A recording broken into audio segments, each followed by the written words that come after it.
et al. CV 01226789. Counsel for the plaintiffs are present. Not all the parties are present, and the jury is not present, and there is no defendant who has appeared.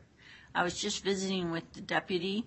The good news is our juror seems to have returned, so we should have all 13 jurors today.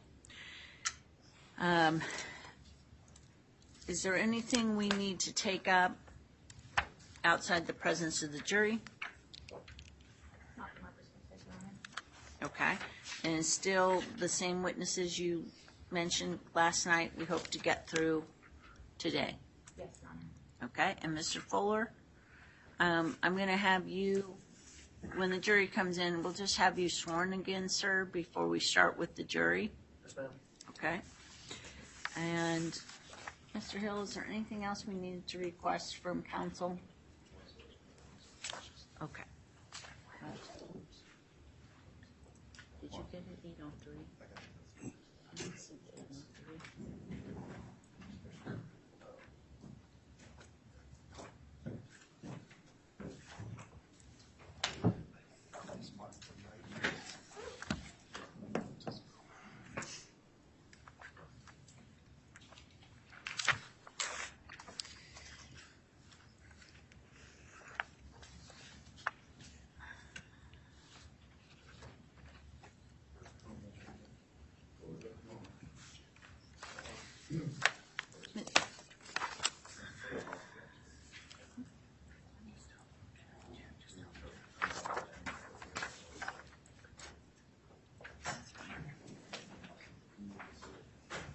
Are all the jurors present? Okay. Your Honor, I think the plaintiffs are here. They just didn't know if they were permitted to come in yet. Who's here? The plaintiffs. The doors to the courtroom are open. We tried to clarify that, so They're still open. thank you. But all the jurors are here, so we can start a couple minutes early if your clients are ready.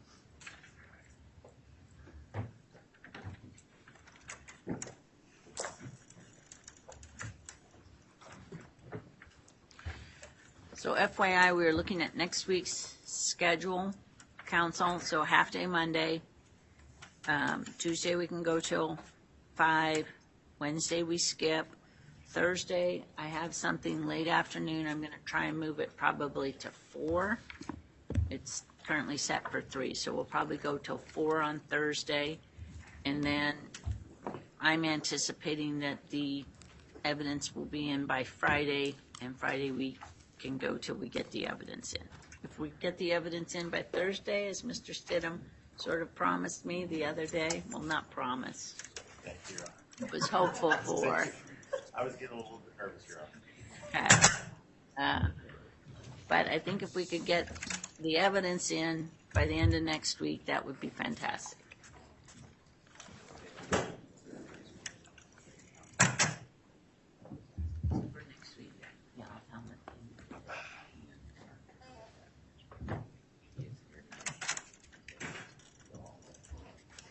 Okay. The manager. Okay, very good. So we just need your general counsel.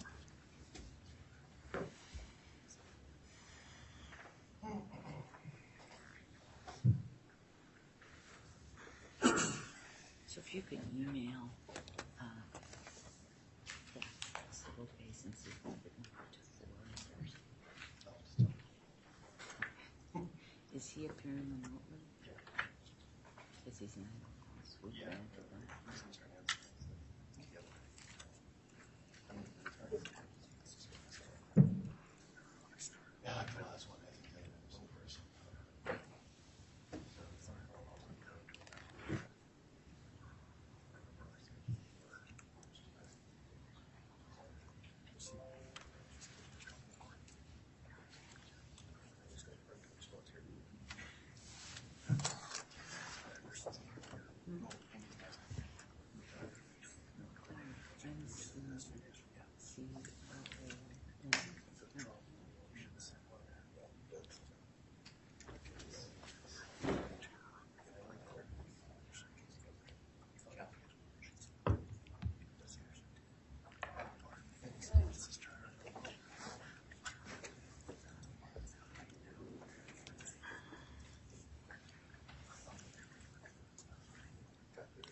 waiting for general counsel for St. Luke's, the corporate representative.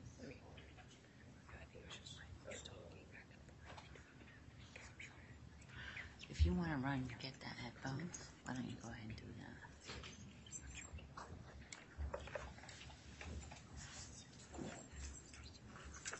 that? And Ms. Jensen, oh, of course she walks in as soon as I send the court reporter out. If you could raise your voice a little bit, your tone is just a little soft. Oh, And we turned up the microphone, but if you could just speak a little bit louder, I think that would be helpful. thank you. Thank you.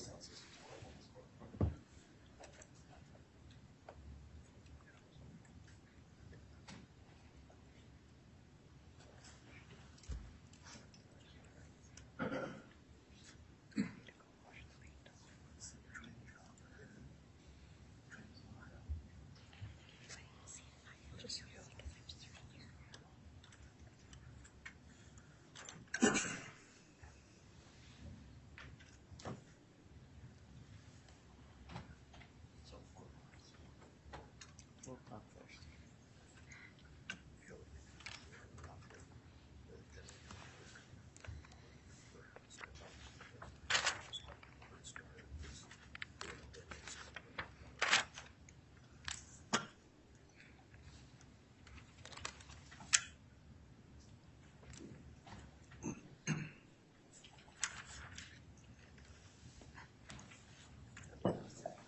Running on my windows.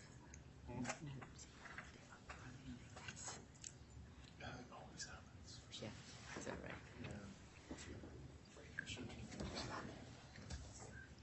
That's okay.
All right, Deputy, could you please, what?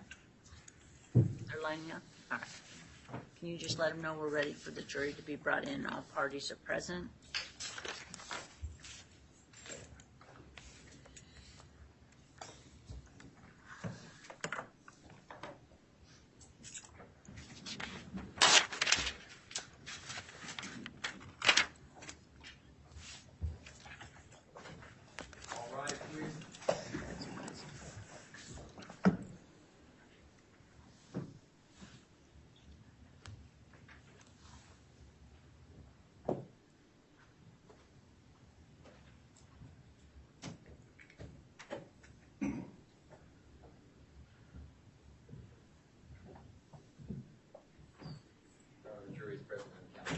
Very good. Please be seated.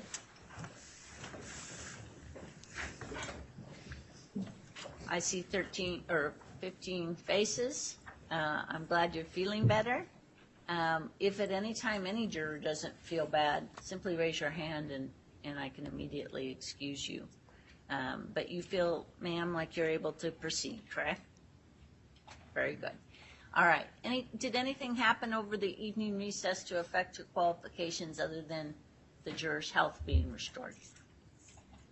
All right. Seeing none, we'll go ahead and proceed. Mr. Fuller, could you come forward? I'm going to have the clerk swear you again.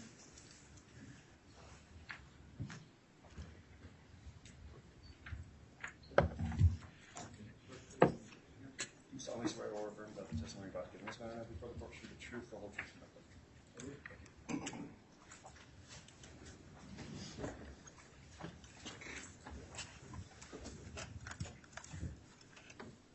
Good morning. Ms. Jensen, you may continue your questioning. Thank you, Your Honor. Detective Fuller, when we left off yesterday, I believe you were explaining how your partner, Detective Hansen, was beginning to ping the phones of CA's parents. Is that correct? Yes, ma'am. And to remind us, about what time of the day was that? It was evening, sometime probably after 5 o'clock, I'm guessing. Okay. And what does it mean to ping a phone? During an emergency, we can contact a carrier of a phone, and then they can send out a ping to try to locate the phone. Okay. So was law enforcement eventually able to locate the parents of CA? Yeah, we got a ping back from them showing a possible location down in Garden City. Okay. And I'm not sure that we said before where the house was when you initially went to look for the infant at his home. What city was that house at? In the city of Meridian. Okay. So the parents were located in Garden City. What happened next? After we got the ping, we contacted the Garden City Police Department because pings aren't always accurate, but they're worth checking into. Gave them some possible vehicles that were registered to the original address. And so they sent a patrol guy down to the area of the ping to see if he could locate the vehicle, one of the vehicles. And was he able to locate the vehicle? He was. They contacted us, said they'd located the child's father's truck. Okay. And what did they do, to your understanding, when they located the child's father's truck? They just started watching it for us, and so we decided we'd drive down there and see if we could at least make contact with them, take a look at the child. While we were en route down there, they left whatever, I still don't even know which building they were in, and started driving, so they followed them and conducted a traffic stop on them for us. Okay, so the infant's father's truck left the location it had initially been located at? Yes, ma'am. And was in motion? It was in motion. So at that point, you were driving toward Garden City? Yes. Okay, and about what time was that? We're getting late into the night by this time. Okay.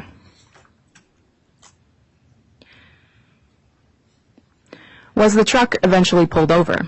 It was. And who conducted that stop? The Garden City police officers. Okay, and where did the stop occur? I want to say 37th and Chinden. There's a Chevron, so it was at the gas station. Did you then go to the Chevron station in Garden City? Yes, I did, ma'am.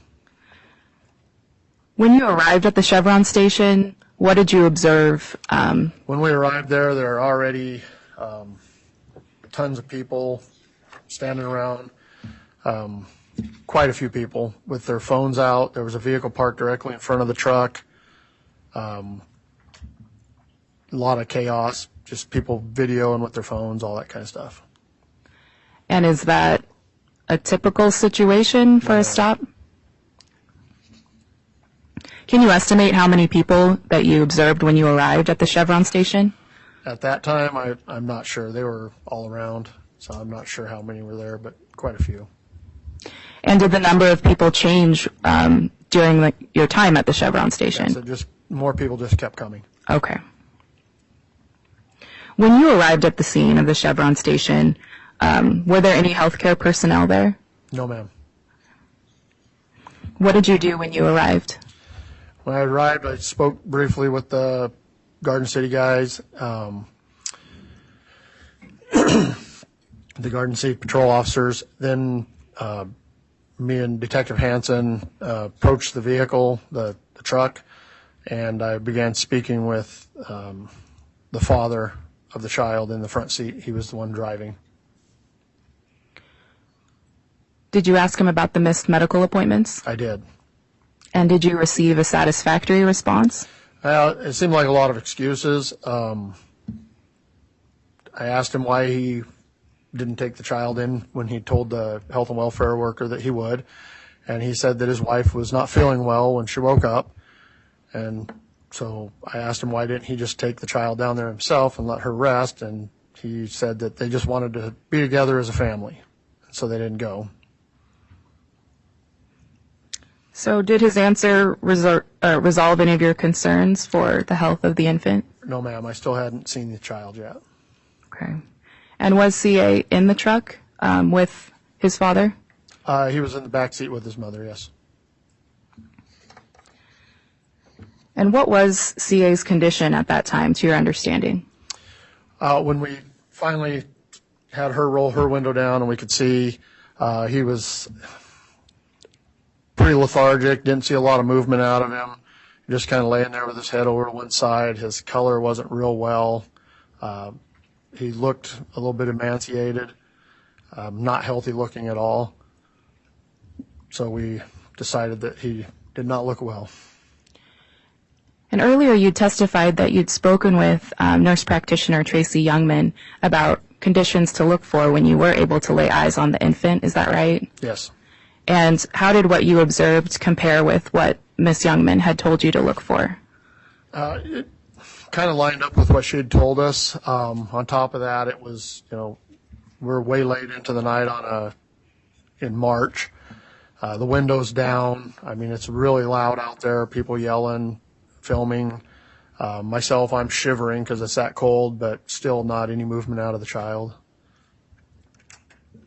So were you concerned for the health Yes, of the ma'am. infant? What did you do next?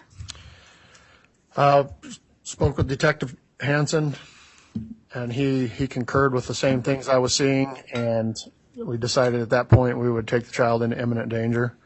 And I went back to my vehicle to fill out the paperwork, and I'm not sure what Detective Hansen did at that point, but I was filling out paperwork. And what is that paperwork? It's emergency removal, and it has the dates and times for the parents that later get served to the parents so they can attend a shelter care hearing.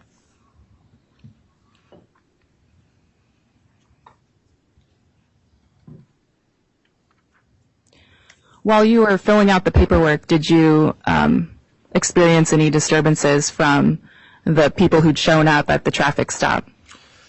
Yeah, if I can back up just a little bit, when I was speaking with the father, the gentleman that I had spoken with at the house that was confrontational, later identified as Diego, he was right at the beginning of the car. He kept encroaching. We kept telling him to step back. When I was sitting in the vehicle filling out the paperwork, he kept approaching my vehicle, which we have to watch out for officer safety. So at that point, I actually chose to get out of the vehicle and go fill it out on the trunk of another police officer's car. Because that was safer for you? It was safer for me, yeah. So after you were able to fill out the paperwork on the trunk of the other officer's car, what did you do next? Well, sometime during that process, an ambulance was contacted to arrive there with medical personnel. When I got finished with it, the ambulance still wasn't there, but they said it was on scene. It just couldn't get through because there were so many people. So we did get some officers to kind of part the people and guide it in. And the mother and the child were escorted into the ambulance, which is where I stepped in and served the paperwork to the mother.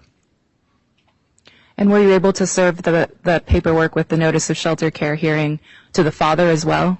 Eventually, at first, when I got out of the ambulance, the father was surrounded by a whole bunch of this crowd, so I wasn't going to walk into the crowd because that's not safe. Once he emerged out of the crowd, then I was able to serve that paperwork to him. Were the parents of CA permitted to remain with him? No, ma'am. And why not? When we remove a child under emergency situations, we don't know what the cause of the emergency is, whether it's neglect or abuse or anything like that. So we do not, until we get it all sorted out, we don't allow the parents to stay with the child. So at that point, after you were able to serve the parents with notices and the infant was separated from his parents, what was your next step? The ambulance left with the child, and then I was told that the ambulance was was en route to the Meridian St. Luke's. So me and Detective Hansen then left and went to St. Luke's and Meridian. When you arrived at St. Luke's and Meridian after the ambulance, did you have any interactions with the emergency department doctor in charge? I did. I went in and spoke with, I'm not sure if it was a doctor or a nurse, but one of them was holding the child and had told me that I asked him if he'd ate. They said, yeah, he glommed onto a bottle like he was starving. They actually had to stop him so that he wouldn't throw it up. Drinking very aggressively. I do remember that, I'm not sure if it's a nurse or a doctor, so I don't want to mistitle it, but saying that it reminded her of when she was working with starving children in a third world country. I did ask her if they'd gotten a weight on the child yet, and she said no, but they would do that right away. So they weighed the child, and calculating the weights, the child was actually weighed less than it did when it went to the hospital the very first time. So at that point, did you feel that your decision to remove the infant from the parents' care was the right decision? Absolutely. Did you observe while you're at the St. Luke's Meridian Emergency Department people arriving who did not appear to be there to obtain care? Yes, ma'am. When I pulled up, there was already a small crowd assembling in the ambulance bay.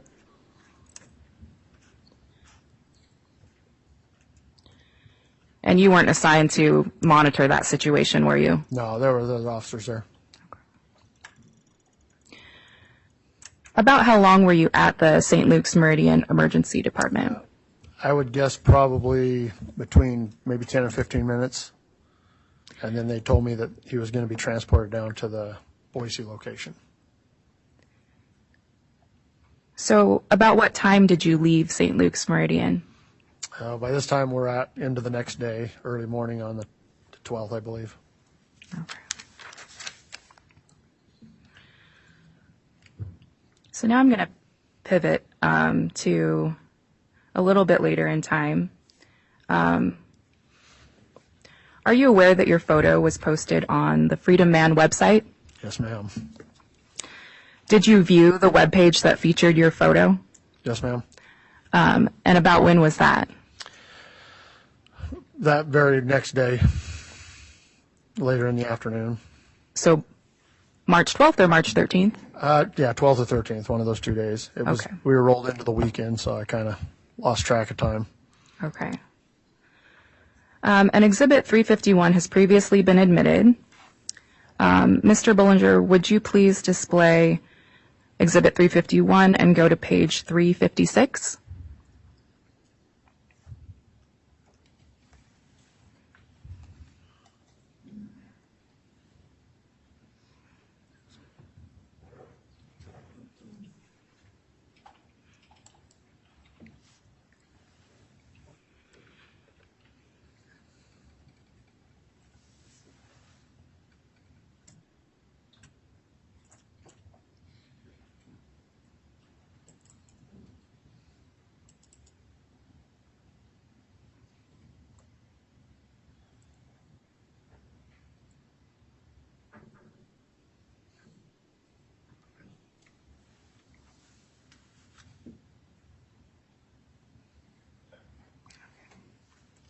Thank you. Detective Fuller, is this the page that you're referring to? That would be the photo, yeah. Okay. And I'd like to go up one page to page 355. Did you also view this? Yes, ma'am. Okay. And is that also your photo in the banner over the skulls? Yes, ma'am. Okay. Would you please read the title of the page? People responsible for Cyrus's kidnapping. Thank you. Mr. Bullinger, I'd like to go back to page 356. And would you please expand that photo and the caption below it of Detective Fuller?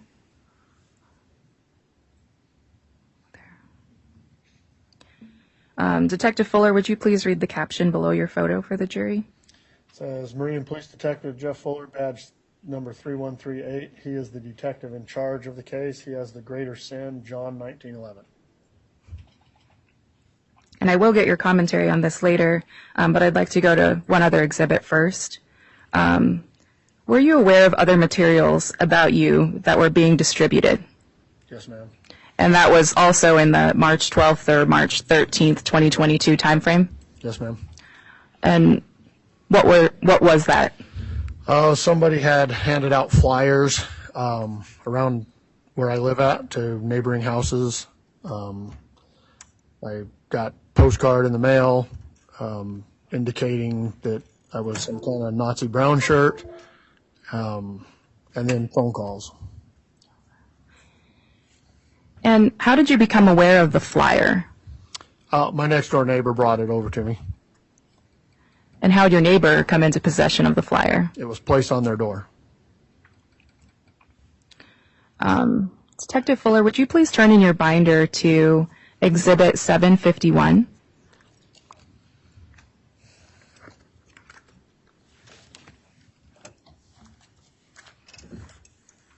Do you recognize that exhibit? Yes, I do. What is it? That is the flyer. Okay. Your Honor, I move to admit Exhibit 751. Exhibit 751 is admitted and may be published.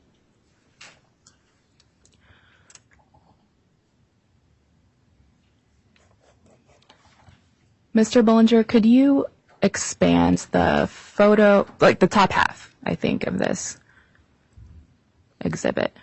Okay. Detective Fuller, do you see the address there? Yes, ma'am. Is that your home address? Yes, ma'am. And would you please read the text that appears below your address? I think we'll have to zoom out. Oh, no, there we go.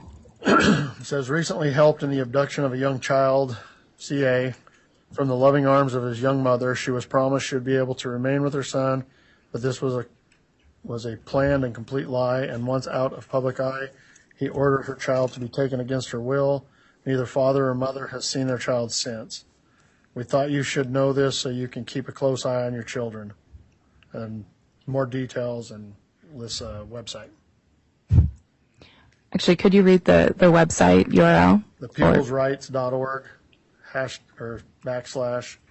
/ the child's name. Thank you. What was your reaction to this flyer and the hate mail you'd received and the website Freedom Man posting? Detective Hansen had this happen to him before me, and so he had contacted me to tell me to be aware of it, and so I was expecting it.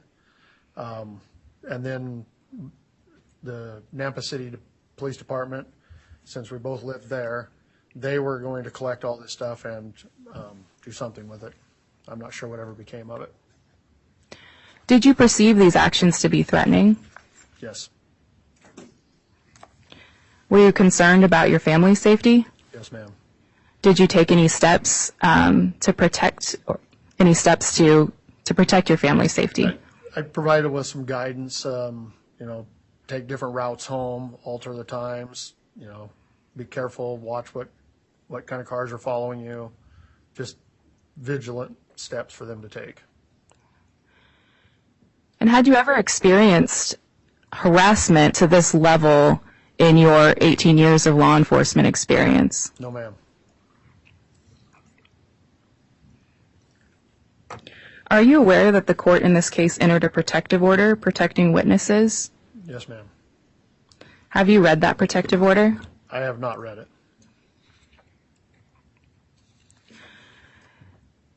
Are you aware that the protective order was entered in January of this year? I believe so. And are you aware whether or not the Freedom Man website removed their page about you after January of 2023? Last time I looked at it a few weeks ago, it was still up.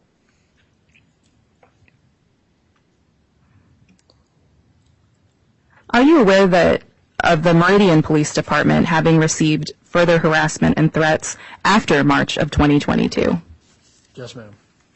And has that occurred as recently as this year? I believe so.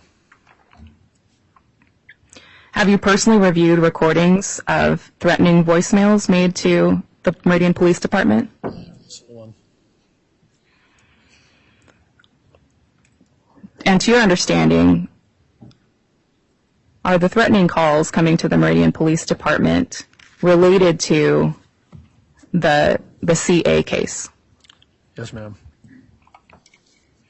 To your understanding, are these calls coming from members of the People's Rights Network? That would be my guess. Okay.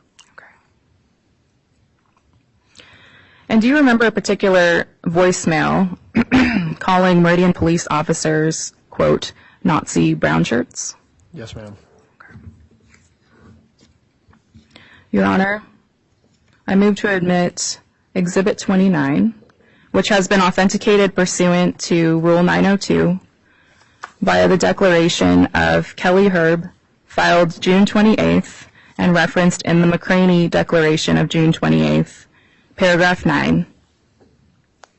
And we would seek to play a clip of it, and the clip is from the beginning, so timestamp 0 to timestamp 38 seconds.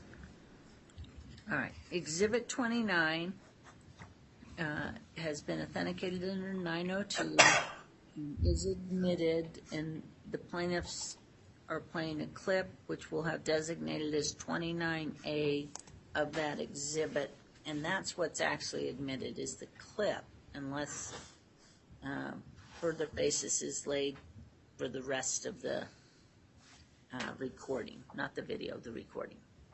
It's an audio clip, but Right. understood, Your Honor. Thank you. Okay. It can be played.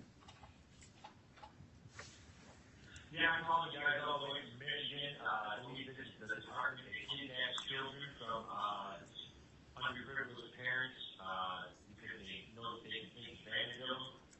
You're not these drunks or taking fucking cops at St. Louis Hospital is what I'm talking about that kidnap a baby from a young mother because they know that they can take advantage of people and abuse their power. Why don't you guys do an investigation on your own officers? These paid Nazi drunks or child kidnapping, child trafficking cases.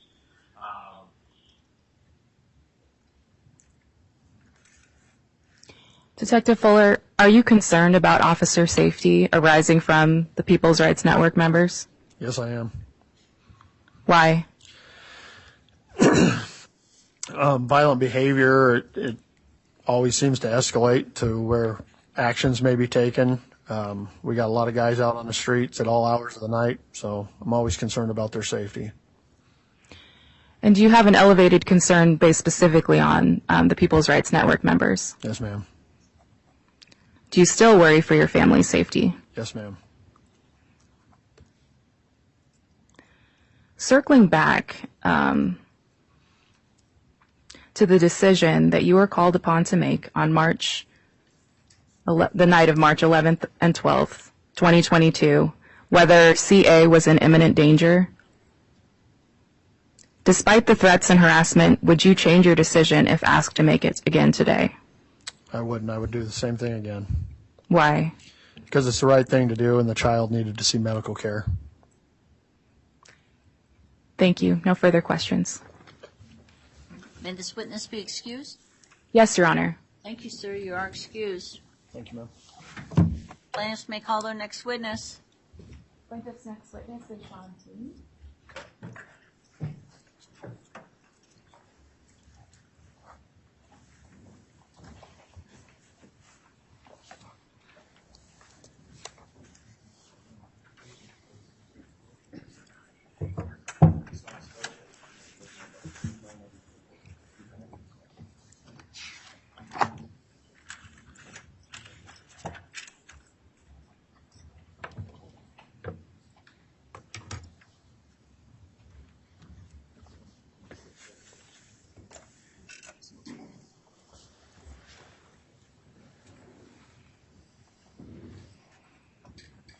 Good morning, sir. Morning, Judge.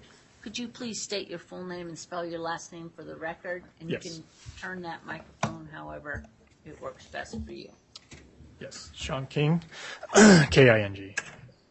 Ms. Jensen, you may inquire. Thank you, Your Honor. Officer King, where are you employed? Currently work for the City of Meridian with the police department. And how long have you worked there? It'll be 2 years in October. What's your current position? Work with the patrol division. And how long have you worked in law enforcement generally? This September it'll be 7 years. Why did you choose to go into law enforcement? I decided to be a law enforcement officer when I was in high school. I had the opportunity to meet other officers. I always viewed them as people that could keep others safe.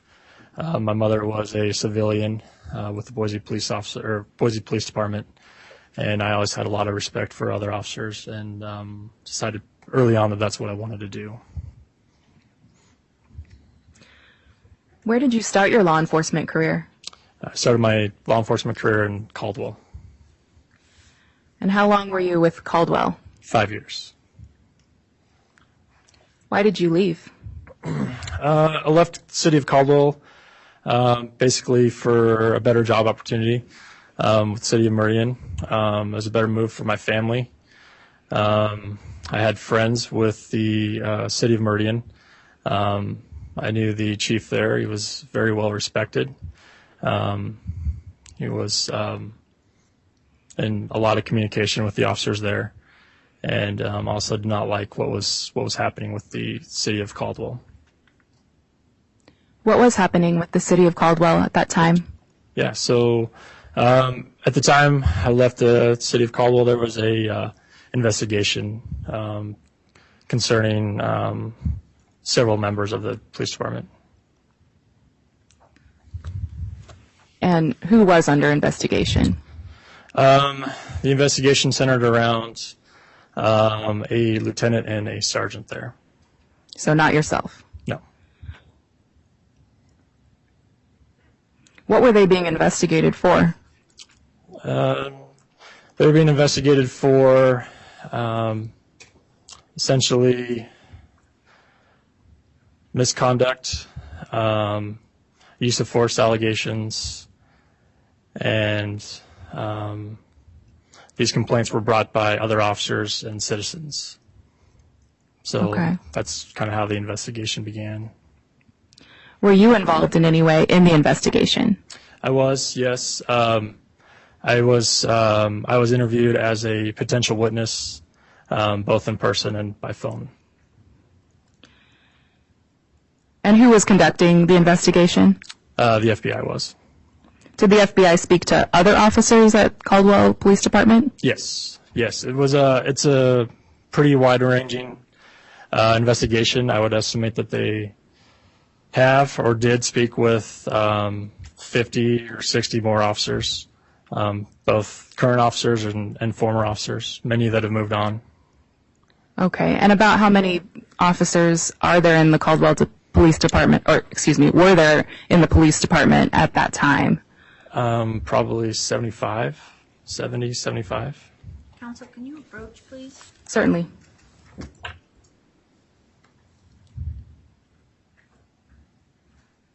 Just a second. Wait for she puts on her headphones, and then we'll speak into that. I'm having a question about relevance.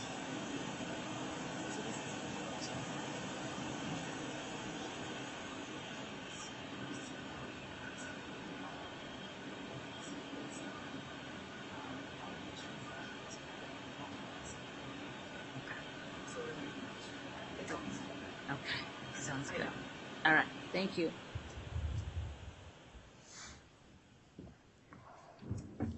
You may proceed.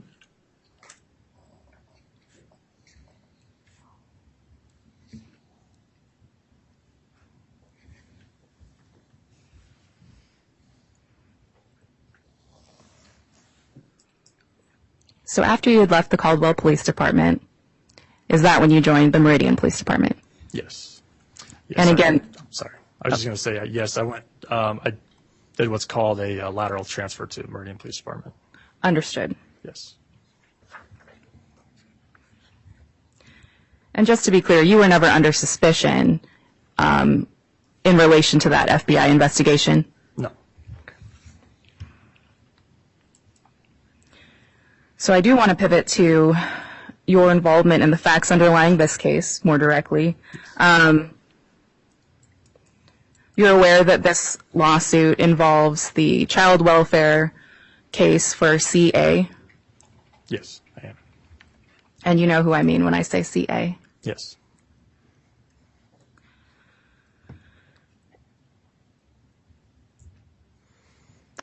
When CA was declared to be in imminent danger, was his mother arrested? Yes. And were you on the scene at the time that CA was declared to be in imminent danger? Yes, I was. I'd like for you to describe the scene, what you observed at or around the time that you performed the arrest. Yes, so I was in the ambulance. It was myself, Detective Hansen, CA, and CA's mother. CA was being held by his mother.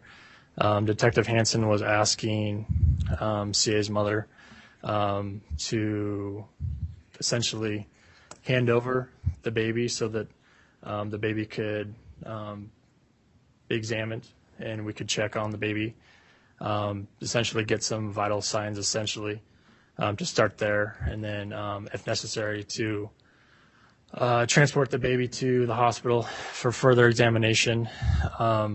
CA's mother refused to do that.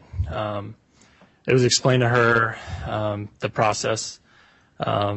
We asked her several times to hand the baby over to the paramedics as we were in the ambulance. She refused to do so. She refused lawful commands from Detective Hansen to hand the baby over. So at that point, Detective Hansen essentially recovered the baby, and I placed her under arrest for obstructing.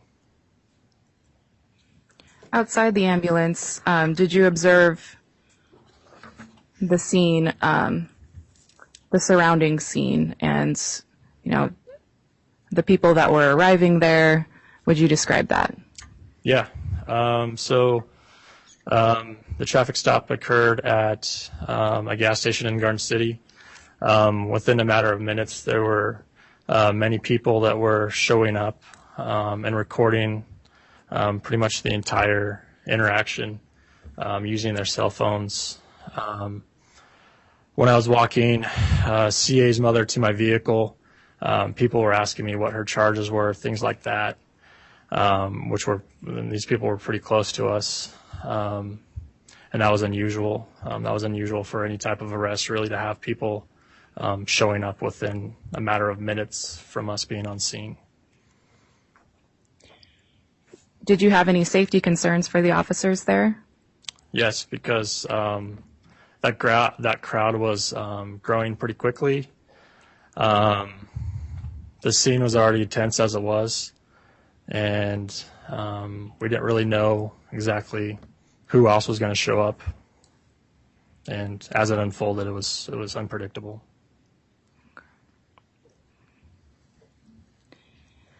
And what was CA's mother arrested for? She was arrested for obstructing.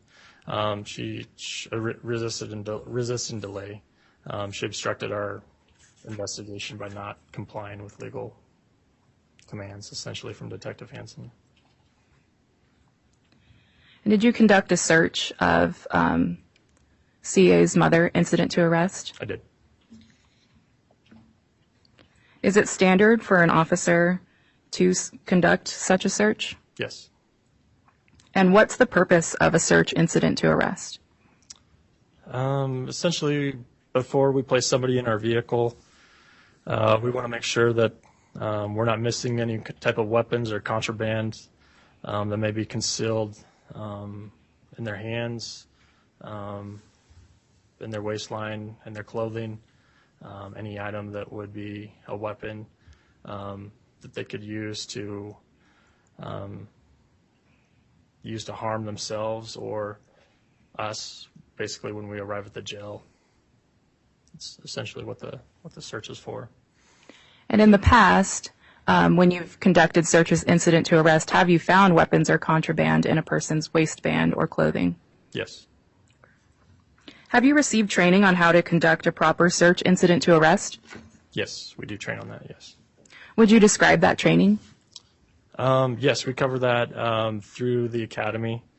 When I went back through the essentially advanced academy, when I lateraled to Meridian, we did cover that again. It's taught to be a very thorough search, because if we do miss an item, that is considered a very serious mistake by the officer who's in charge of transporting that person, because it is such a risk to all officers that are involved in that person's custody, essentially.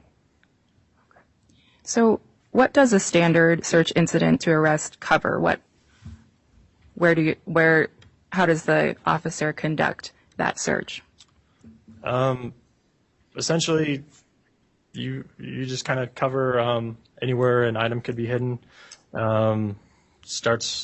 You will just want to clear their hands first, make sure that there's nothing concealed in their hands. That way you have control of their hands. Depending on what they're wearing, you want to get through every pocket, and then the waistline as well, because items can be concealed on the waistlines. And then depending on shoes as well, boots can conceal knives, things like that. So it has to be very thorough. Okay. Was there anything unique about the search you conducted of CA's mother? No. After the Meridian Police Department took custody of the infant and arrested the infant's mother, were you aware that there were online attacks launched against you and the Meridian Police Department? Yes. And did you view those online attacks? Yes. Where did they appear? On a website called freedomman.org, I believe. How did you first learn about the online attack that targeted you? One of my coworkers mentioned it to me. And at that point, did you go view the site? I did, yes. Are you aware who controls Freedom Man? Yes, it's Diego Rodriguez. Would you please turn to Exhibit 492?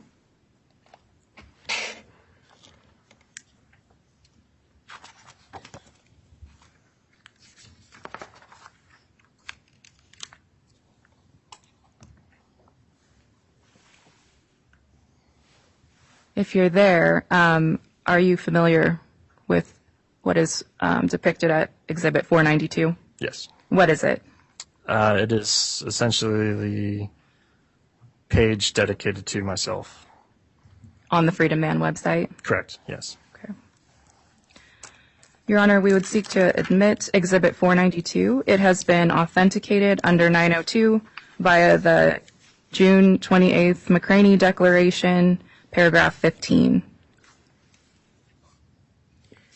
Exhibit 492 has been authenticated and is admitted and may be published.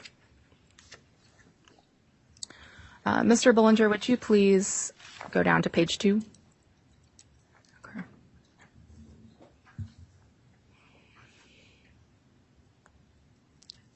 Officer King, would you please describe the banner at the top of the page? Yeah, so at the top of the page, I believe that is going to be a picture of the cell phone video from the arrest of CA's mother on the left. In the middle, that is a picture of myself, probably from my Facebook page. And then on the right, that is going to be, again, another picture of the scene during the search of CA's mother during the arrest.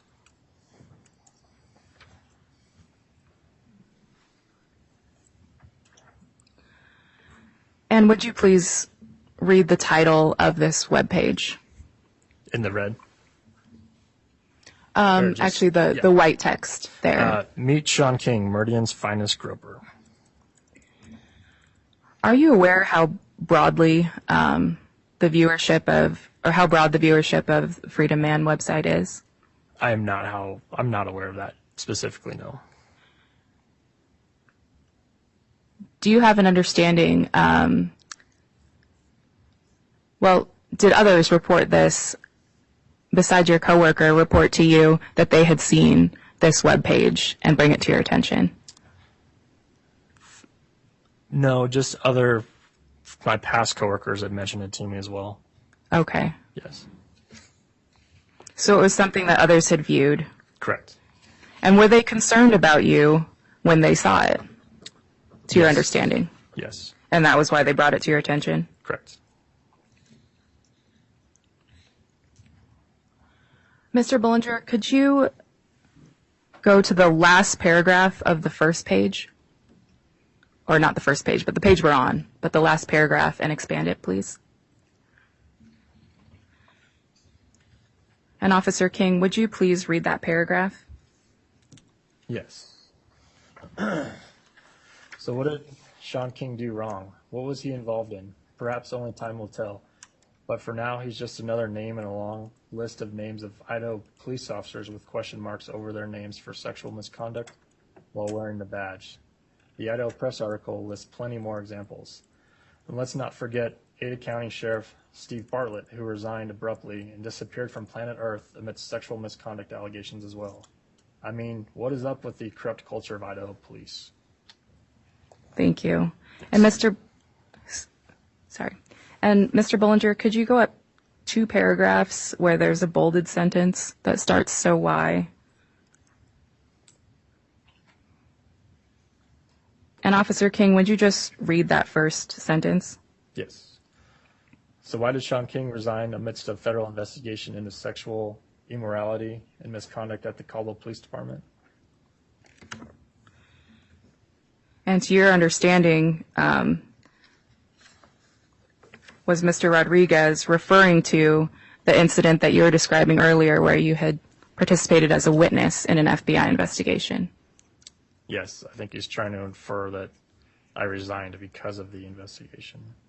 Because you were under suspicion. That's what he's inferring, I believe, yes.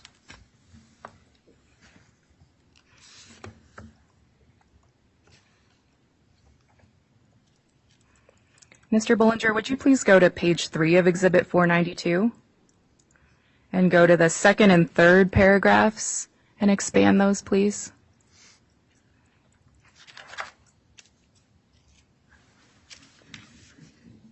And Officer King, would you please read those? Yes. So why do I bring Sean King up in this article about Baby Cyrus? Well, the Meridian Police Department, well known for being one of the worst and most tyrannical, wicked police agencies in America, couldn't let such a good opportunity pass them by. So after Sean King resigned amidst an FBI investigation into sexual misconduct at the Caldwell Police Department, they hired him on as an officer at the Meridian Police Department. Now, it seems as though he did get a slight slap on the wrist since he's just an officer now, where it appears he was a detective in Caldwell, but he's still wearing the badge. Thank you. You do not receive as a motion to use the place in Meridian, did you? No.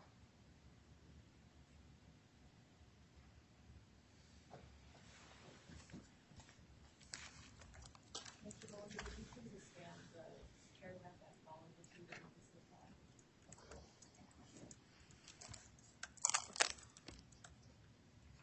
And Officer King, would you please read that paragraph? And wouldn't you know it? Of all the 15 or more police officers who showed up to kidnap Baby Cyrus, one of them took it upon himself to grope and molest Marissa after Baby Cyrus was ripped away from her arms and she was put in handcuffs. Yep, you guessed it. It was Sean King, Meridian's finest groper. Just another pervert with a badge. If you haven't watched the video already, you can watch the complete video on this page. Then you can see Sean in his full-blown perversion below, taking advantage of a beautiful young lady, vulnerable and in handcuffs. I want to pause here and ask you, Officer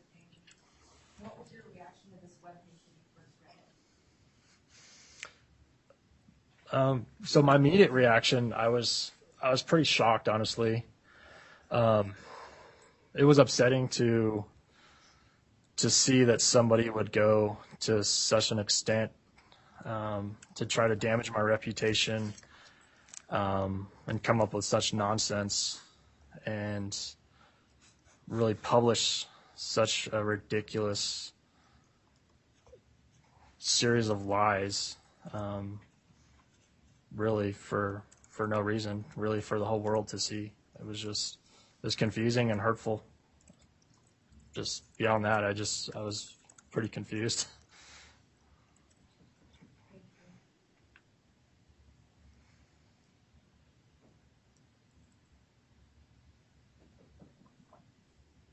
And it appears, from this exhibit that there's a video that's playable from the website page. Is that correct?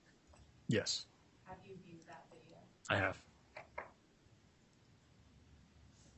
And what is it a video of? Again, it looks like it is cell phone video from a bystander, just showing the arrest and the search.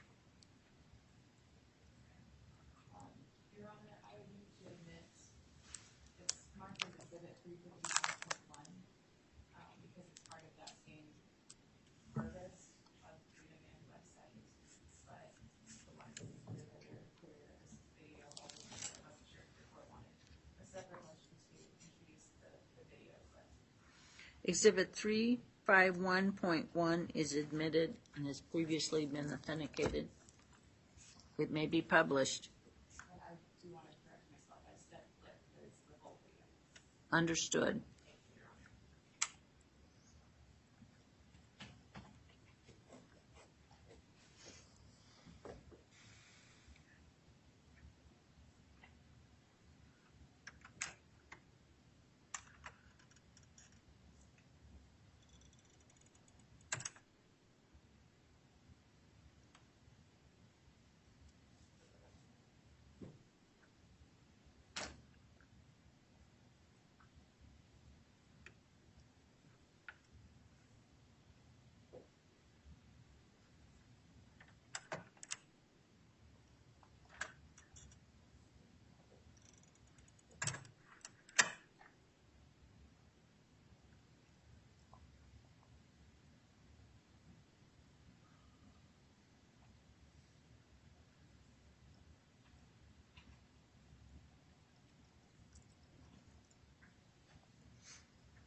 Just to be clear for the record, Officer King, that is you performing the search incident to arrest in the video? Correct. And to your understanding, has the video been altered? Yes, it's been slowed down. Why do you think it was slowed down? Probably just to show or enhance dramatic effect. That'd be my guess.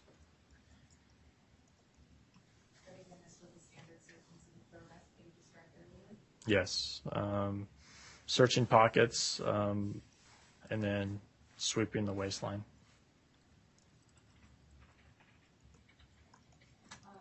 Mr. Baldwin, can we go back to exhibit 492?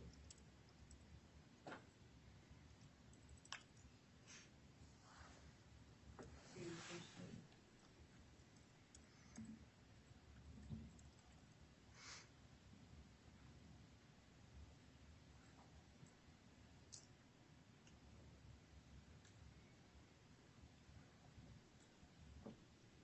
Do you see the line, Officer King, there's blue text that says Terry versus Ohio, Yes. and then the Freedom Man webpage goes on to describe a Terry stop and frisk? Yes. But is there a difference between what you understand to be a Terry stop and frisk and a search incident to arrest? Yes, there's a large difference. Okay, and what's the difference?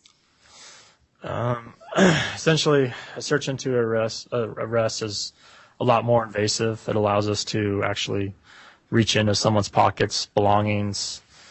They're in our custody, so we can do those things. We're legally allowed to do those things, whereas a frisk or a pat down would just be On the outer clothing, we cannot reach into somebody's pockets. We cannot manipulate objects. It's just as a lot less intrusive or invasive. And is that because the two different searches or the pat down and search have different purposes? Yes. And what's the purpose of the stop and frisk? Essentially, if I were to put it simply, the basis of the Terry frisk or the Terry stop is to confirm reasonable suspicion, which is a lower standard than a probable cause arrest. That came out of case law where an officer believed that a store was going to be robbed, so he basically stopped individuals and patted them down. He didn't have probable cause to arrest them, but he believed that they were about to commit a crime. So it's a lower standard than a probable cause arrest because he has reasonable suspicion to believe that they were about to commit a crime. So if you were to think of it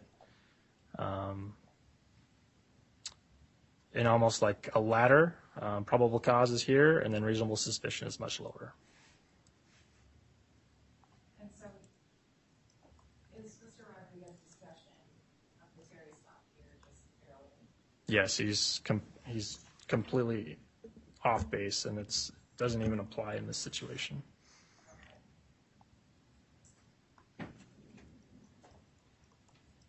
We're still on page 3. Can you go down to the final paragraph of page 3 and expand that?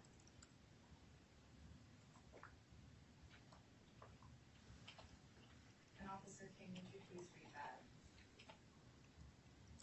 Yes. Sean King proved to us all that he is truly Meridian's finest groper. Citizens of Meridian, beware of Sean King. Your children, daughters, and wives are not safe around him. He has demonstrated himself to be armed and dangerous and willing to grow up and molest children, willing to grow up and molest women after falsely arresting them without cause and putting them into handcuffs. If seen, run for your lives. He is a dangerous pervert. And now that we've gone through the substance of this exhibit, this webpage that was posted about you, is there any other response that you have to Mr. Rodriguez's accusations and threats against you? Yeah, I just continue to think that it's a complete sick, false page that he created for me. I mean, he's essentially accusing me of falsely or inappropriately touching his daughter, which is completely gross and incorrect. I think it's upsetting that he has published this and that he has basically published this for the whole world to see and not had, well, just continue to do this and continue to maintain this website. It's upsetting to me and my family. So to your understanding, is this webpage still active and available to the public on the Freedom Man website? Yes. Did your family see this post? Yes. And who in your family saw Saw it? it. My wife saw it. How did she react? When she first saw it, she basically broke down and was crying hysterically. She knows how much I care about my job and my profession and how serious I take it, and it really upset her to see that somebody would basically attempt to damage my reputation like this. And did you take any steps, protective measures for your family? We did. Within a few hours of the arrest, we had the Boise Police Department coming by our house. We purchased another security camera. My family was aware of the arrest. Beyond that, my wife was basically covering all of our outdoor windows, and our neighbors were also aware of the arrest too, so they were aware to be aware of any suspicious activities kind of on our block or in our neighborhood, things like that. And does this heightened sense of awareness of your safety continue to today? Yes, absolutely. Every time I open my garage door, I peek outside my garage door. Every time. I have young children, so I'm always constantly aware of anything or anybody that I don't recognize. I'm very cognizant of anybody that I don't recognize on my street or around my house. So yes, absolutely. And have you ever experienced this level of harassment before in relation to your job or at all? No, I haven't. Thank you. No further questions. Will this witness be excused? Yes, Your Honor. Thank you, sir. You are excused. Thank you, Judge.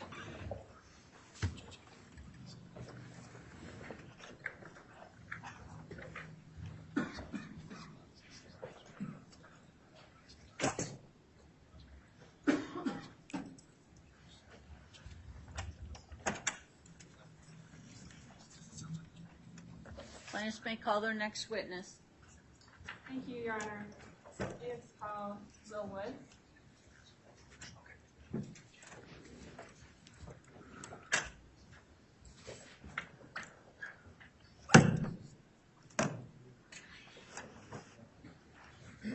Do you solemnly swear or affirm that the testimony you give in this matter never been forced to the truth, the whole truth? I do. Thank you.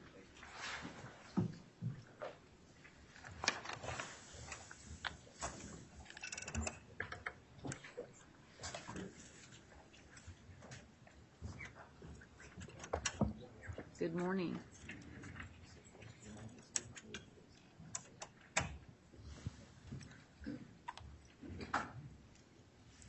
Thank you. All right, sir, could you please state your full name and spell your last name for the record? Yes, it's William Ventura Woods, W-O-O-D-S. All right. Ms. Henderson, you may inquire. Good morning, Mr. Woods. Good morning, ma'am. I'd like to start out with asking you where you're currently employed. I'm employed in 2 locations. One is with St. Luke's Hospital, and the other is with the Idaho Commission for Pardons and Parole. What is your position with St. Luke's Hospital? I work for their K-9 security division. All right, sir, I'm going to have you adjust that microphone so it's closer to you, and maybe you can kind of turn it. That's great. And just try to speak a little bit louder into the microphone, all right? How's this? That is much better. Okay. Thank you. Thank you, Mr. Woods. You said you work with their K-9 security division, is that correct? Yes, ma'am. Have you always worked with the K-9 security division? No, I was just a regular security officer when I was first hired. How long have you worked with St. Luke's? About 2 years, a little over 2 years now. And you're here testifying today on behalf of St. Luke's, correct? I am. Does that fact that St. Luke's is your employer, will it impact or have any bearing on your testimony today? No.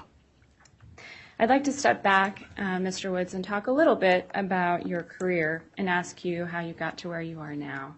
Okay. Where did you grow up? I grew up in Pittsburgh, Pennsylvania. Did you attend college? I did. Where was that? Edinburgh University of Pennsylvania. What did you study during your undergrad? Criminal justice and psychology. And did you continue your education after? I did. What did you do next?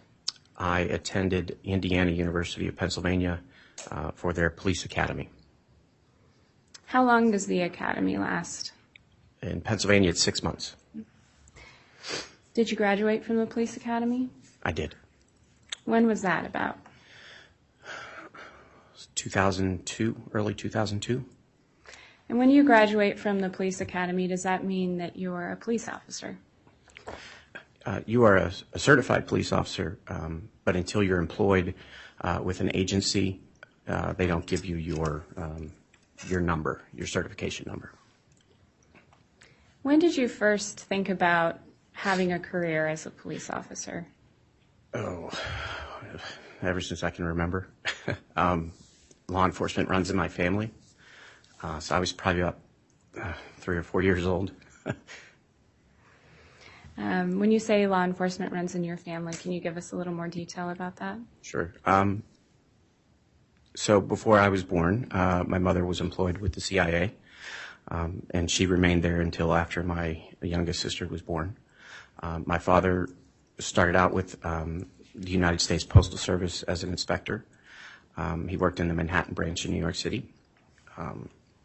And I think probably my first memory of law enforcement was I was about 3 or 4 years old, and he took me out to, he had an unmarked vehicle with the old bubblegum light that you put on the top there, the red light, and the siren. So he took me out to the car and turned it on, and I think from that point I was hooked. And after you graduated from police academy, what was your first position as an officer? I was a patrolman with the police department in Washington County, Pennsylvania, which is approximately 20 or 30 minutes south of the city of Pittsburgh. How long were you in that role as a patrolman? As a patrolman, it was about 17 years until I was promoted. What was your promotion? I was promoted to corporal, which is the next rank up before sergeant. And what did you do throughout that 20-year period? What sort of positions did you hold on the force beyond just the patrolman title? I maintained several positions within the department. Worked in bicycle patrol. I worked narcotics for a while, and then eventually I was accepted onto the SWAT team. What does SWAT team stand for or mean? So the acronym SWAT stands for Special Weapons and Tactics. But every agency that has a team, they may refer to it as something different. Our agency was CERT, stood for Critical Incident Response Team. What's a critical incident? An example of a critical incident would be an active shooter. How long were you a member of that SWAT team, if you recall? 10 years. During your time as a member of a SWAT team for that decade, are there any critical incidents that stand out to you that you were a part of responding to? Yeah, there were several. I served high-risk warrants, search warrants, and arrest warrants. I responded to active shooter incidents, and they use our team to resolve those incidents. Were you ever involved in any responses to crowd control situations? I was. In 2009, I was part of an element in the team that responded to the G20 summit conference in the city of Pittsburgh. Could you explain what the G20 summit was? So the G20 is a group of 20 world leaders or countries around the world that get together to meet over world policies. They comprise 85% of the world's economy. So it's safe to say that security was of great concern? It was, yes. And were the crowds large surrounding that summit? Yes, they were. In upwards of 1,000 at each location. They started demonstrating approximately a week before the conference in September had started.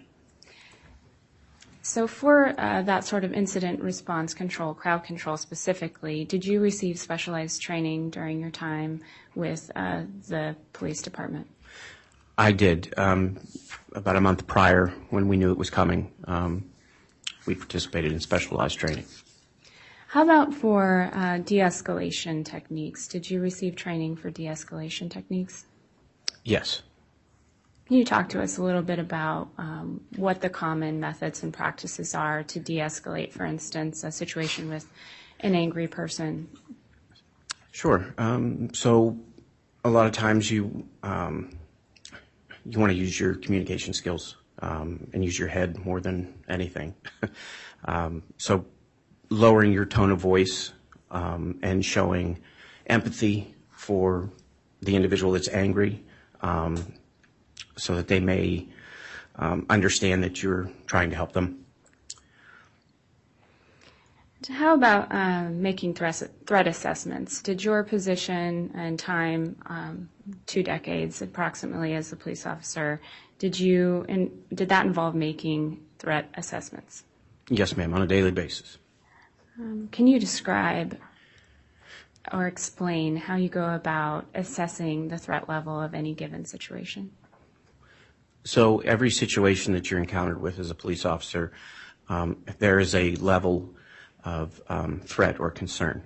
So every incident that you respond to, whether it be a traffic stop or domestic, you're constantly looking at the individuals around you to determine if they pose a threat to you or not.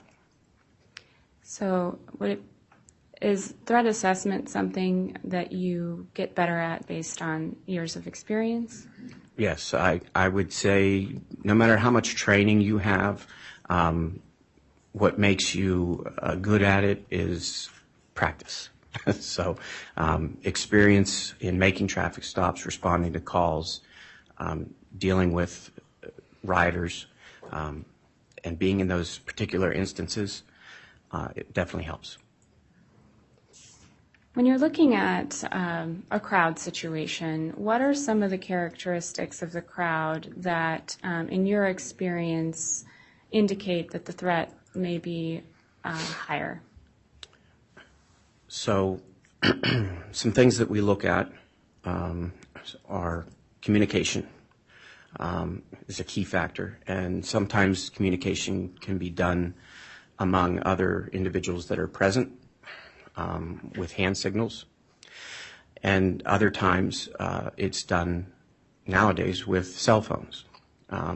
It's how we communicate with one another, and with the cell phone, it's easier to communicate with people that aren't there. While you were when you were promoted to corporal, is that the last position you held as a police officer? No, I was promoted to corporal, and I was assigned to the firearms program. I was a firearms instructor. About how long were you a firearms instructor before you left the force? About 3 years. What came next in your career, and why did you choose to leave your position? Well, it was retirement. I had a very long and wonderful career. It was very rewarding. But as you all know, the climate surrounding our profession has changed drastically. My first day of the police academy was September 11th, 9/11. So back then, everybody really admired the profession. So, but that had changed, and the area that I was raising my family in had changed. The crime had increased, and I felt that it was time. So, Is that part of the reason why you chose Boise? yes, yeah. I came to visit once. I've had family here, and I fell in love with it right away. So I knew that this is where I wanted to raise my family. And why the position at St. Luke's? It was similar to what I had done, but not the same. And I felt that it was safer. Can you tell us a bit about the security team at St. Luke's? And by that I mean about how many people are on your team? Yeah, so I started working at Meridian campus, and I worked with approximately 12 to 15 other security officers that were in a similar position as I was. They had retired from law enforcement or they were in the military. So we all kind of had a good connection and a good fit together. And how do you all communicate with each other officially while you're on duty? Verbally, over the radio or cell phone. Does St. Luke's have any sort of central communication system for you to communicate through? We do. We use a dispatch center. Did you receive any training for your role as a security officer for the hospital setting that was particularized when you started? I did. Let's move to talking about why you're here today. Were you working the evening of March 11th, 2022? I was. Where were you working? I was working at Meridian branch as the officer in charge of the shift. So you were working at St. Luke's Meridian? Yes, I'm sorry, I should clarify. Do you recall when you arrived to work that day? It was 9 o'clock. I think it was a 9 to 7 shift. It was a 10-hour shift. So it would have been 9 o'clock at night or 2,100 hours. So 9 p.m. and then you moved into 7 a.m. the next morning, which would have been March 12th? Correct. Had you worked at St. Luke's Meridian before? Yes. Do you recall if there were any other security officers with you on shift that night? Yes, there was one other, Officer Ryan Bazzini. Had you worked with Officer Bazzini before? Yes, I had. And do you know anything about his background prior to joining the St. Luke's security team? Yes, he is a retired Boise police officer. During that shift, were you made aware that law enforcement had brought a child in for care? I was. Is it typical for you to be alerted of someone arriving for care? No, not really. And did you later understand that child to be CA, who we're discussing today? I did.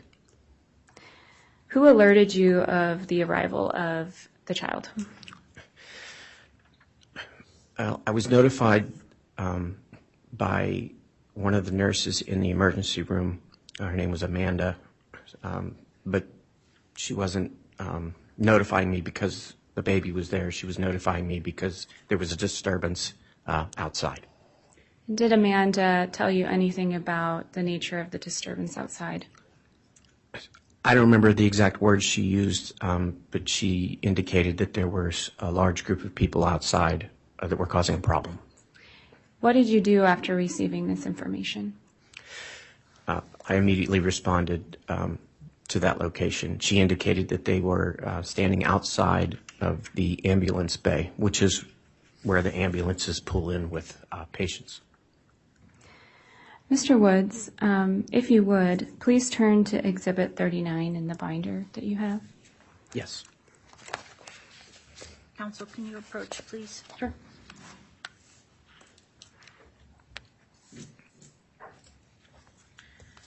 I don't know if you intend to admit, but there's...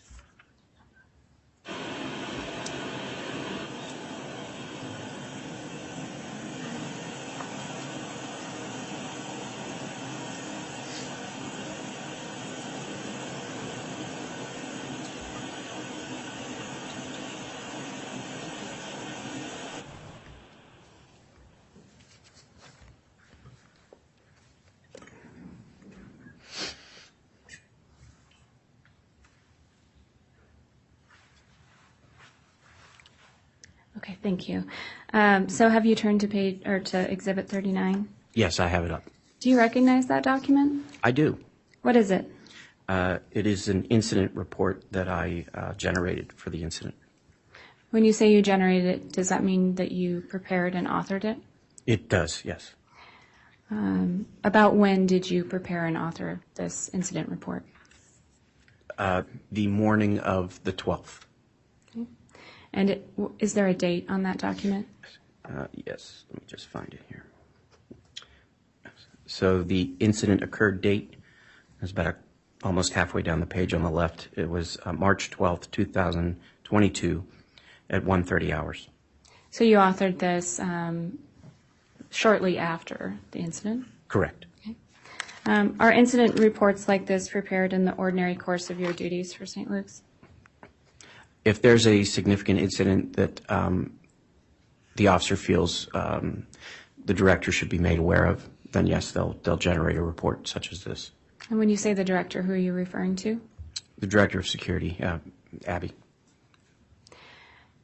And Your Honor, I'd like to admit and publish to the jury what has been marked as Plaintiff's Exhibit 39, which is the incident report dated 3/12/2022, prepared by Mr. Woods. It's authenticated pursuant to the second McCraney Declaration, dated 9/6/2023, pursuant to Rule 902. I called counsel forward. There's a redaction that needed to occur. She's represented that redaction has occurred. So Exhibit 39 is admitted and may be published as redacted. Is this the incident report you have before you? Yes. And you can either look at the one that you have or you can look on the screen, whatever's easier. Mr. Bollinger, could you please navigate to page 3? And would you please expand the paragraph that starts with on Friday, March 11th, 2022? Mr. Woods, would you please read that for us? Yes. On Friday, March 11th, 2022, at about 1:30 hours, I, Officer Woods, along with Officer Bazzini, were dispatched to the ED for a disturbance outside the ambulance bay. Upon arrival, I observed several uniformed Meridian PD officers standing in front of the ambulance bay doors to the ED. I also observed and heard several unidentified civilians yelling at the officers as they stood in front of the closed bay doors. Is this description fully consistent with what you observed when you arrived at the ambulance bay? It is. So in this description, you mentioned that there was yelling. Can you talk about that a bit more for us? Yes, prior to actually arriving at the doors, I heard a male's voice yelling at the police officers. Now, I didn't know who he was yelling at, but because I didn't realize there were policemen out there yet, but I heard him yelling. So above the fray, there was one voice that was louder than the others. That's correct. If we could please pull up demonstrative 15.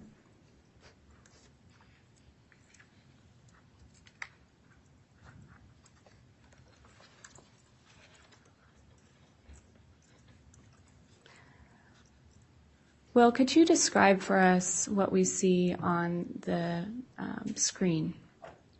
Yes, so right now you're viewing an aerial view from what appears to be the northern side of the building of St. Luke's Meridian. And it's labeled as such, and then inside the diagram in red is the ambulance bay. So that's the proper location of the ambulance bay that you're speaking about now? That is correct. And the group you said was assembled in front of the ambulance bay doors? That is correct. Where are the doors located if we're looking at that image?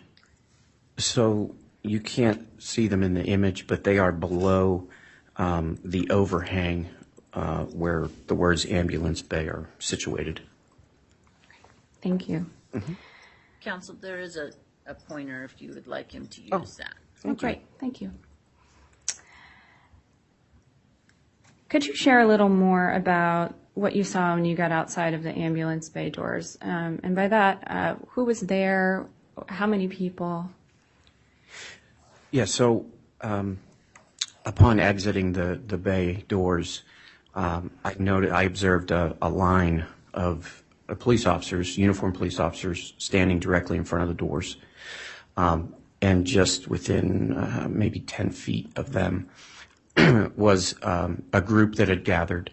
There was what I noticed right away was a very large man with a cowboy hat, and he was. I determined that he was the one that was yelling. And then around him were several other people, some females, and I think another male or two.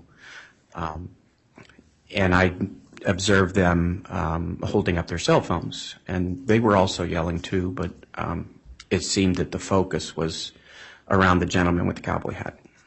Were you surprised to see that many police officers outside?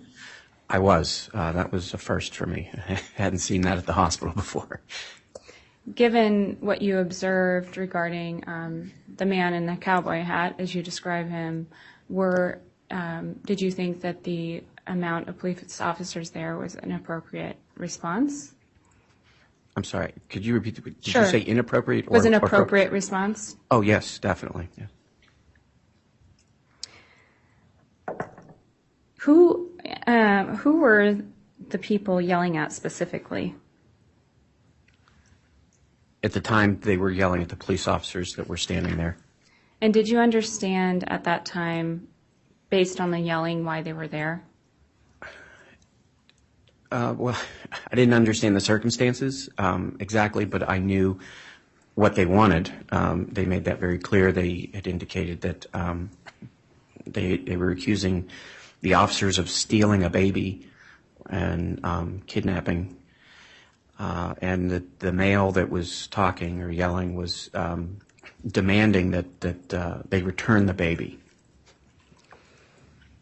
Do you remember where you were standing when you first got there in relation to the police and the group of people? Yeah, so I exited the doors and I kind of went to the left a little bit. So I would have been just right in here.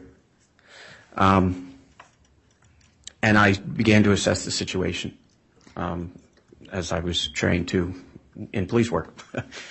When you say assess the situation, were you assessing the risk? I was, yes. So tell us what you noted from a risk assessment standpoint at that point in time. Excuse me, it was my assessment based on the number in the crowd, the emotions that were running high from them, and the use of their electronic devices, their cell phones. I determined that there was a significant threat to the hospital. Specifically, a threat of what? A threat of violence, to be quite honest. Let's turn back to Exhibit 39, if we could, and Sure. that same page 3. And could we please expand the paragraph that starts with, "I exited"?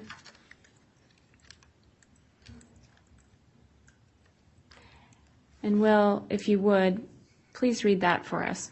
Sure. I exited the ambulance bay doors to assess the situation. I observed a large male and 3 females yelling at officers demanding they hand over the baby.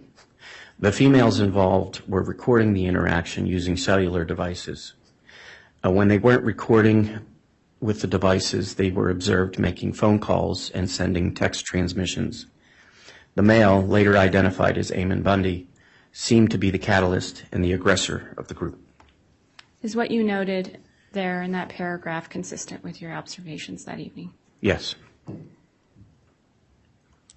Here you mention recording the interaction using cell phone devices. Mm-hmm. Earlier you mentioned in crowd control situations that when folks are using cell phones, that presents a particular kind of risk. Did you believe at this point in time that that cell phone use that was occurring presented the same particularized kind of risk that you had seen in your earlier work? Yes, ma'am.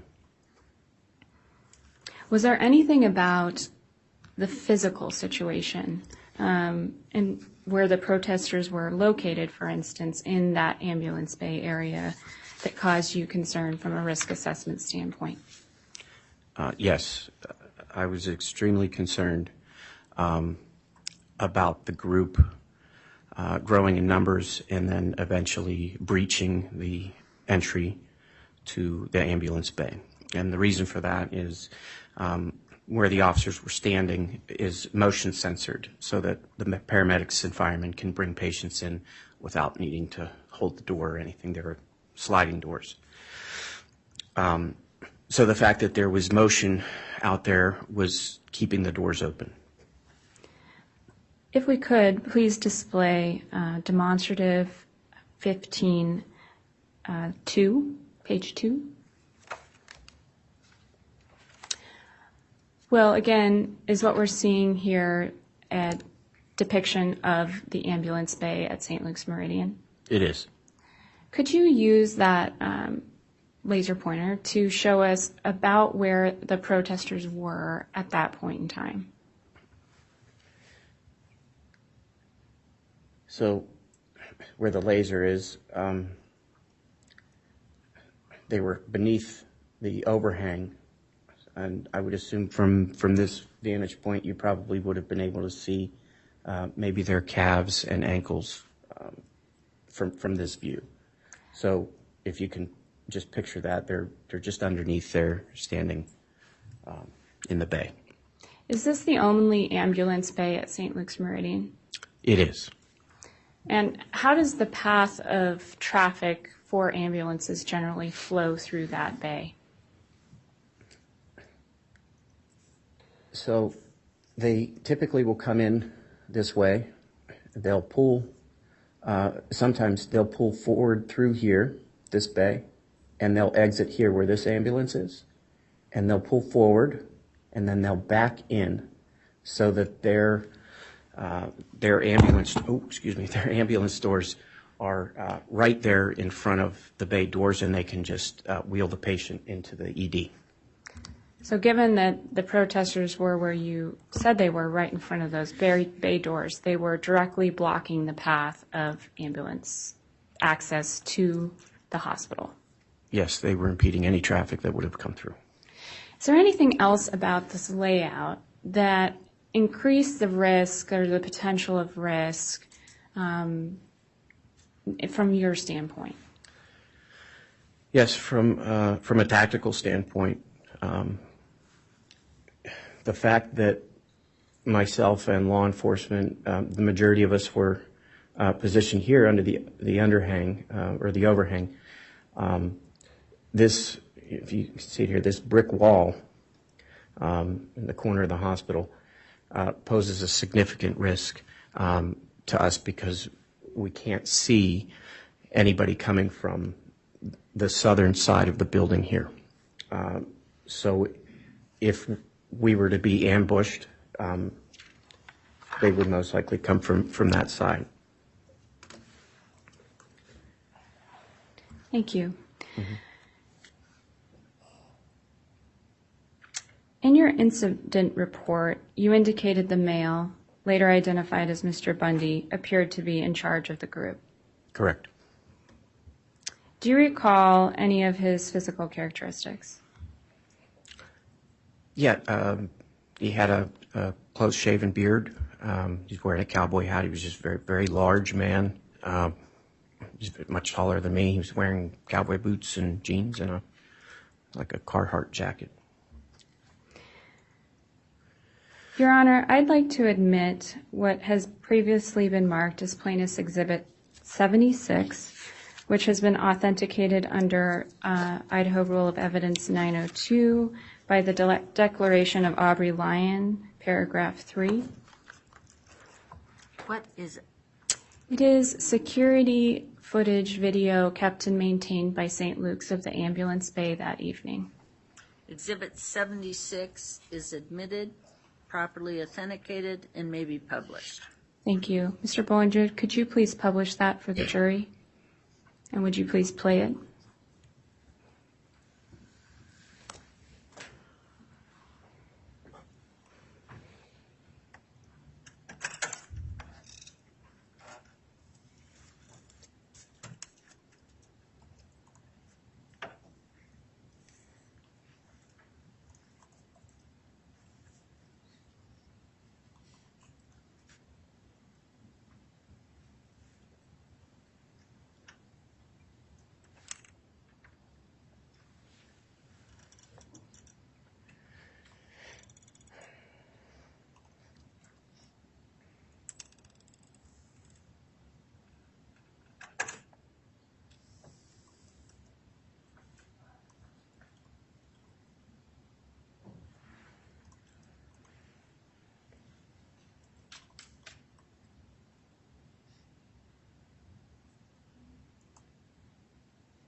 Thank you.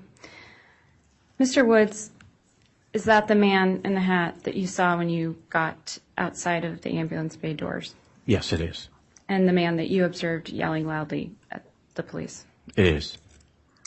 Now, at the time that you arrived, did you know that that was Ammon Bundy? No, I had never heard of him. And you testified earlier that Mr. Bundy was yelling about the kidnapping, alleged kidnapping of a baby? That's correct. And when he was doing so, what was his demeanor? He was incredibly irate. He was very angry. He was very loud, boisterous. Did you directly interact with Mr. Bundy? I did. Your Honor, I'd like to admit and publish to the jury another portion of that security video footage, which has been marked as Plaintiff's Exhibit 77, authenticated under Rule 902 by the Aubrey Lyons Declaration at paragraph 3. Exhibit 77 is admitted and may be published.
Okay, that's sufficient. Thank you.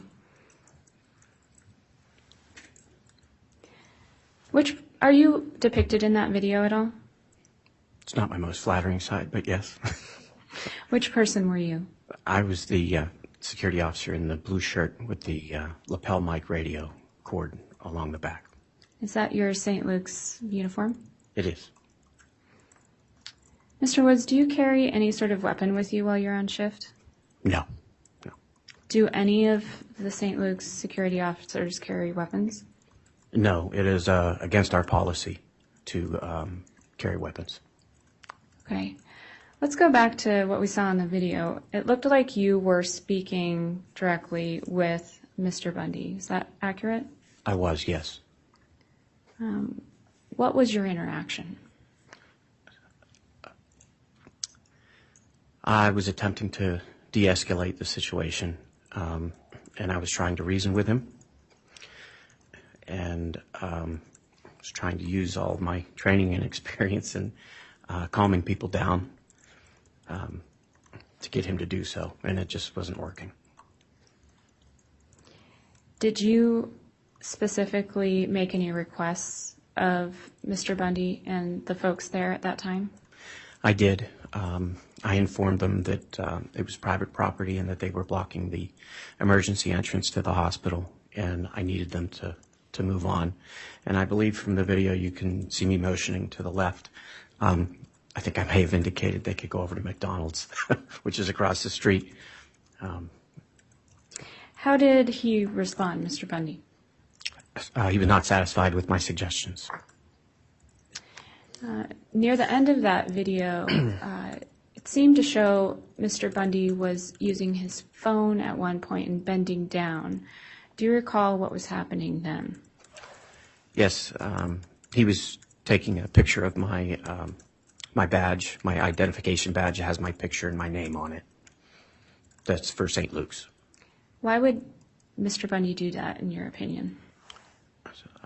It would be my opinion he was doing it for revenge later on, retribution for not giving him his way. Why that conclusion? Because that's what's happened so far. Mr. Woods, I'd like to turn back, if we could, to Exhibit 39, the incident report, and again turn to page 3. And could we please blow up the paragraph that begins with, "I conferred with"? And Mr. Woods, would you please read that for us? So I conferred with the House Supervisor, Sanchez, and the decision was made to request the group to move to the grassy area north of East St. Luke's Street or Drive. Sanchez and I approached the group outside. I addressed Bundy and his followers and informed them that they were currently blocking the emergency access to the ambulance bay. I informed them that they were permitted to stand and voice their opinions while standing north of East St. Luke's Street. Bundy and his followers were not satisfied with this and continued to yell and curse at me. I informed the group that if they did not comply with my request, that they would be trespassed. So to summarize, and please correct me if I'm wrong, you had clearly asked the group, including specifically Mr. Bundy, its leader, to leave the ambulance bay. I did. And provided them with an optional place to go. I did. And they refused. They did. What did you do after it was clear that the disruptors were not going to leave?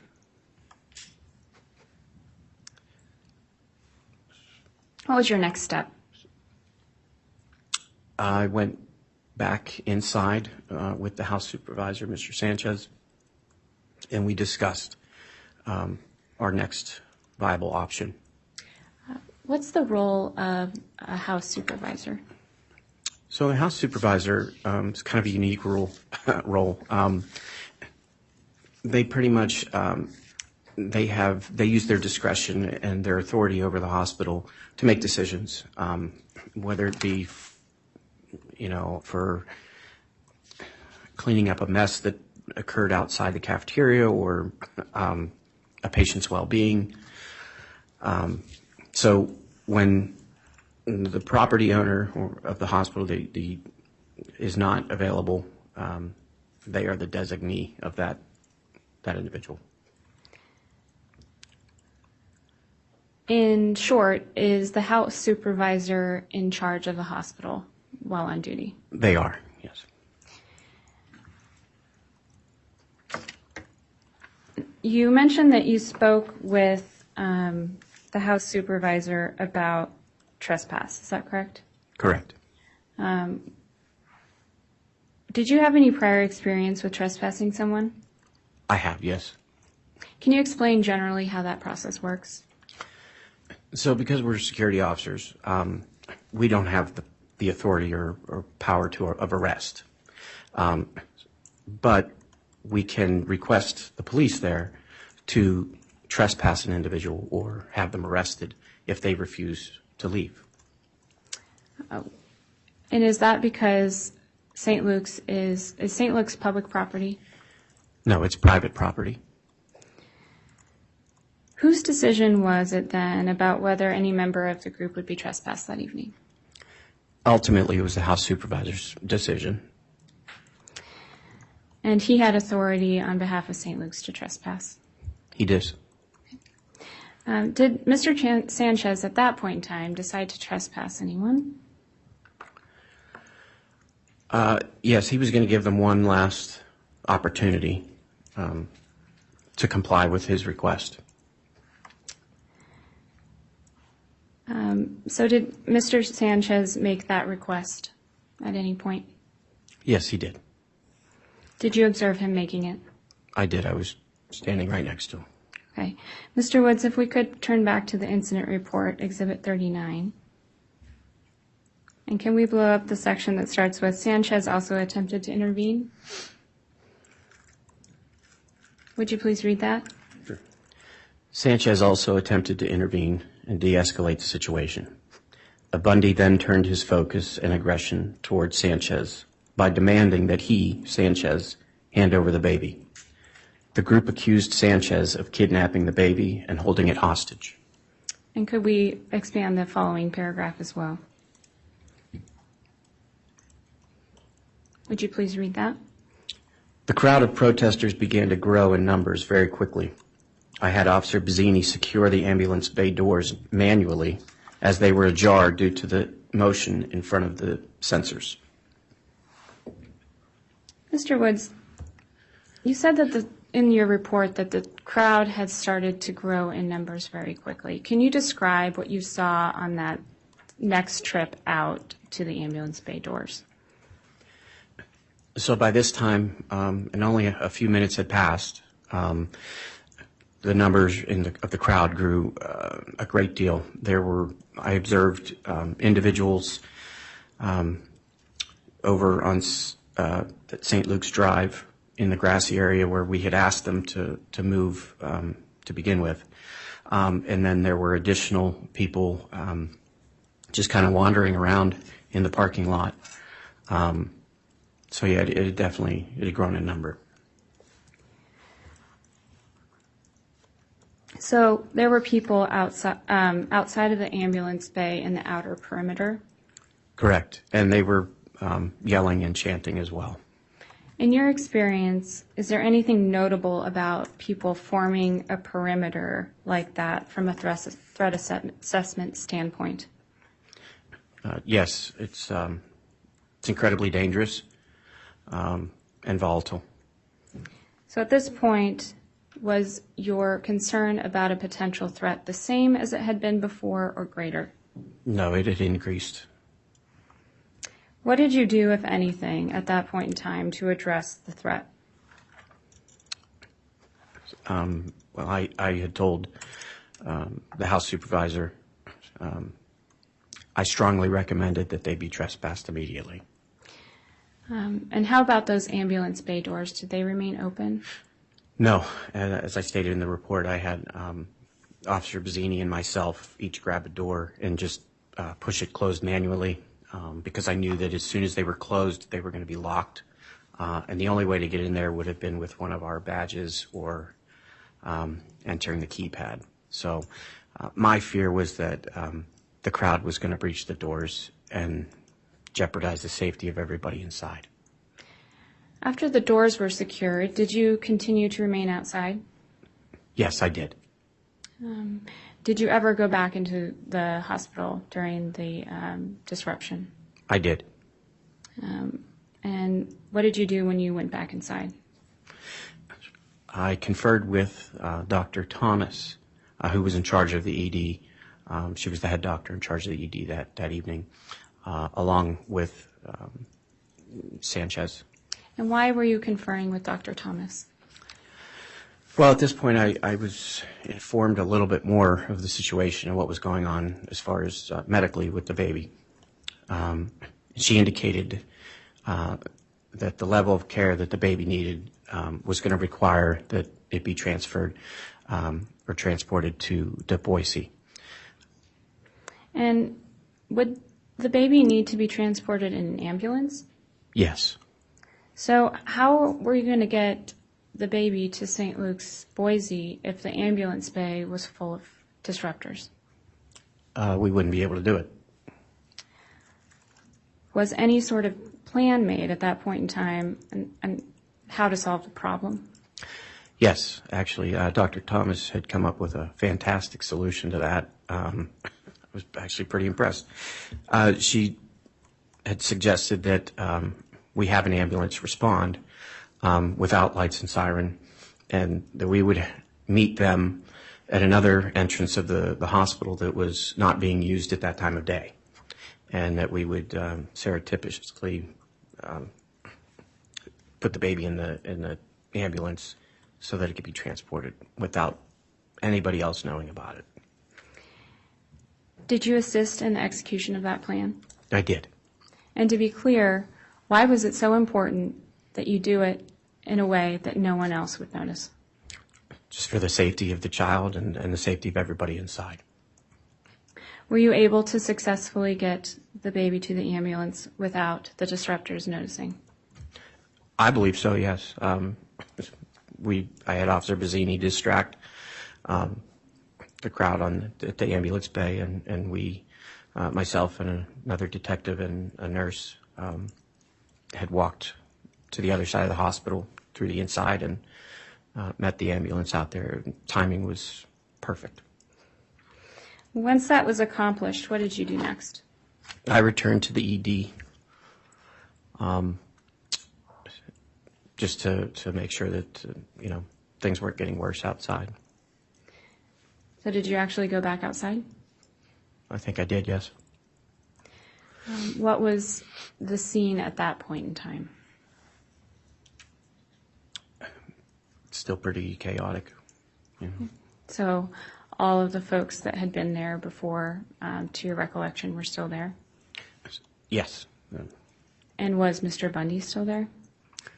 Yes, he was. And was Mr. Bundy still yelling? Yes. What eventually occurred with Mr. Bundy and the crowd that evening in terms of the management of the threat? So ultimately, when the House Supervisor, Mr. Sanchez, had given them one last opportunity to disperse and go across the street, and they failed to comply, I directed the Meridian police officers at that time to go ahead and trespass Mr. Bundy and everyone there. And did they trespass Mr. Bundy? They did. What was the result of the trespass of Mr. Bundy? He was placed in handcuffs and placed in the back of a patrol car and taken from the scene, along with another female that also failed to comply. Did any of the other people involved in the disruption remain on the St. Luke's property after Mr. Bundy was trespassed and the other individual? They did. As soon as they were taken into custody, Mr. Bundy and the other female were taken into custody, they seemed to kind of scatter like cockroaches and kind of move to that outer perimeter because they knew that if they stayed right there in the ambulance bay that they too would be arrested. Did you work at St. Luke's in the following days? I did. Were there any ongoing security concerns during those following days? Yes, there was still concern. Why was that? Based on what was occurring at the Boise campus and knowing that it had all started at Meridian, everyone was on high alert. Not just security, but the nurses and doctors also were made aware to be on the lookout for suspicious behavior. When you mentioned everything that was going on at the Boise campus, what are you talking about? So there was the protesting that was occurring at Boise. Everything that happened in Meridian that night had kind of bled over to the Boise campus, and things had just escalated from there, and they were a little more organized. Were you ever concerned for your own safety that evening on March 11th and 12th, or the morning of the 12th, when the disruptors were outside of the ambulance bay? Yeah, of course. I went from a job where I was carrying a gun and a badge, and I had the authority to use force and arrest people, and to a job where I carry a flashlight, essentially, and tell people you can't do that. So it was frightening for you? Oh, of course, yeah. I mean, even with my years of experience, I'm unarmed. Can you explain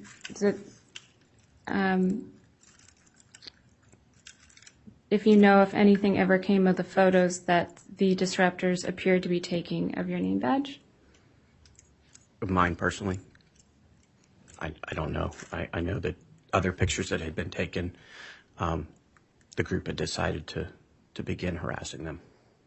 And do you have ongoing concerns about your own safety, given the fact that it appears that these defendants, Mr. Bundy and others, have your name?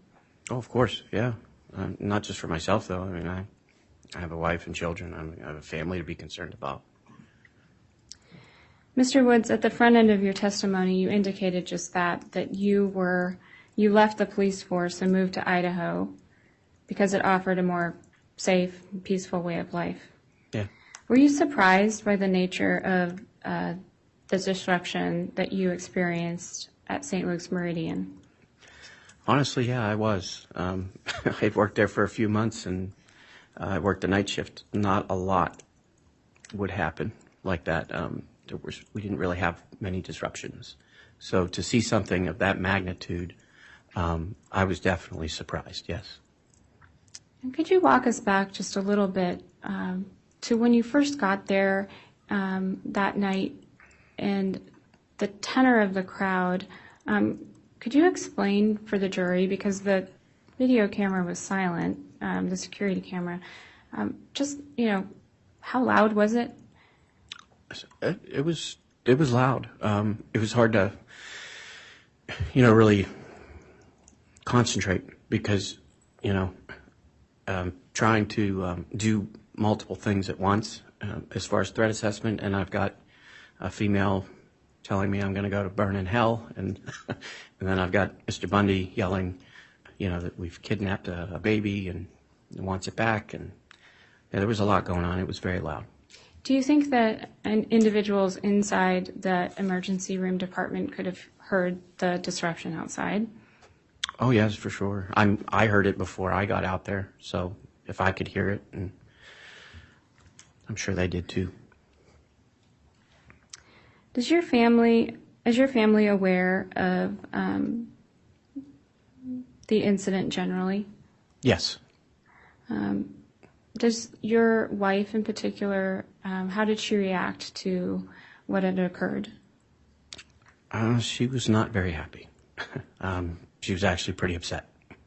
And for the reason of, we came here to be safe and for a better way of life. And it seemed that this was going to kind of throw a wrench in our plans. And so choosing to work the job that you did at a hospital, you never anticipated that anything of this scale or magnitude would have occurred while you were working. No, and I'm not being naive. I had a career for 20 years where, I saw these things on a daily basis, but I just didn't think Meridian, Idaho would have been one of those places. You said that in your testimony earlier, you testified that at first you didn't know who the man in the cowboy hat was. But later, throughout the evening, you did learn who he was. Yes, I did. And you learned he was Mr. Bundy. I did, yes. At that point in time, that evening, did you know anything about Mr. Bundy's background? That evening, no. It was actually Officer Bazzini that had mentioned his name and said who he was, and I said, I have no idea who he is. So it was later on, after I had gone home after my shift, that I looked into it. And was there anything about what you had learned after you went home about Mr. Bundy particularly that would have changed your assessment of the level of threat if you had known it at the time that you first encountered him that evening? Yes, definitely. After learning of his criminal past and past behaviors, his associates, it definitely would have changed how quickly our response would have been escalated. From your standpoint? Correct. Thank you. That's May all. this witness be excused? Yes. Thank you, Your Honor. Thank you, sir. You are excused. Ladies and gentlemen, we'll take you. our morning recess, 15 minutes. Heed the admonitions of the court previously given and no deliberations about the case. All rise, please.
Thank you. Please be seated.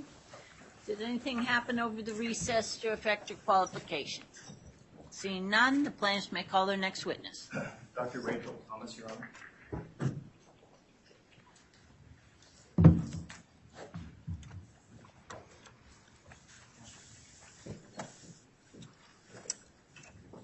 you solemnly swear or affirm that the testimony about the goodness, and everything before you is the truth, the whole truth, and nothing but the truth? Thank you.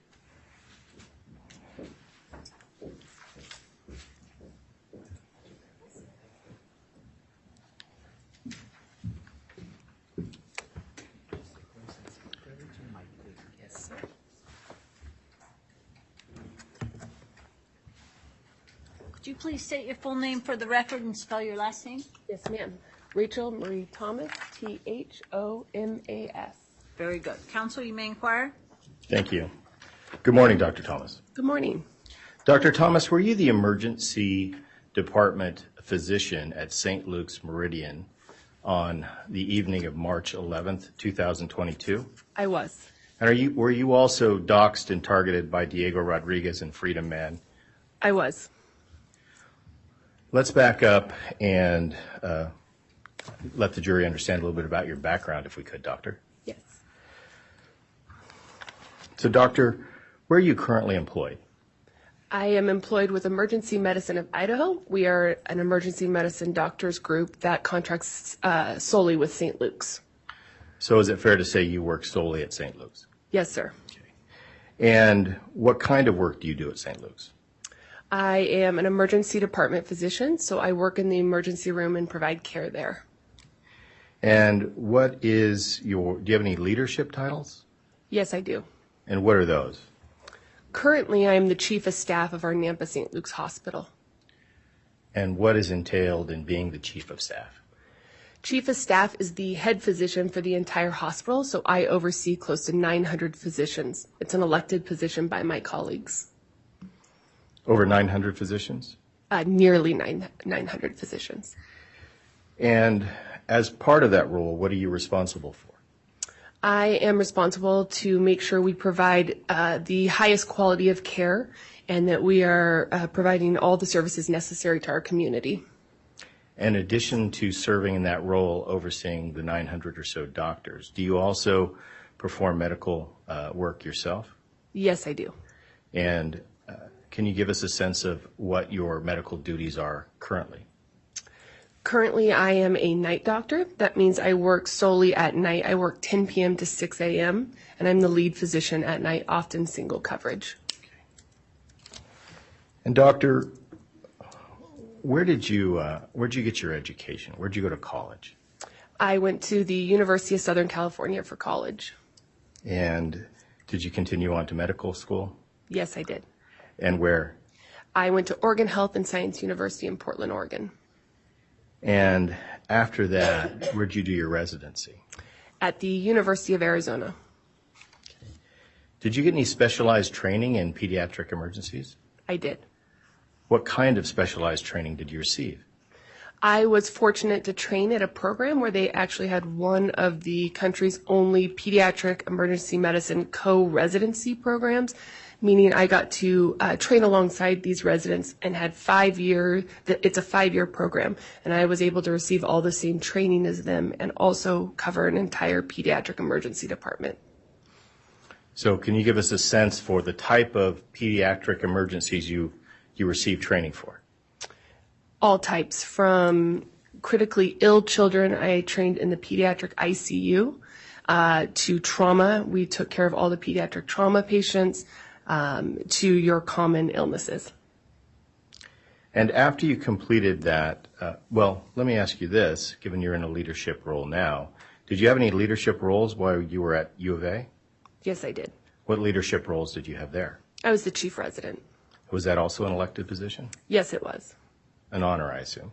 Yes. And after you left U of A, what was your next step in your professional career? After I left the University of Arizona, I came here to Idaho. And what was it that drew you to Idaho?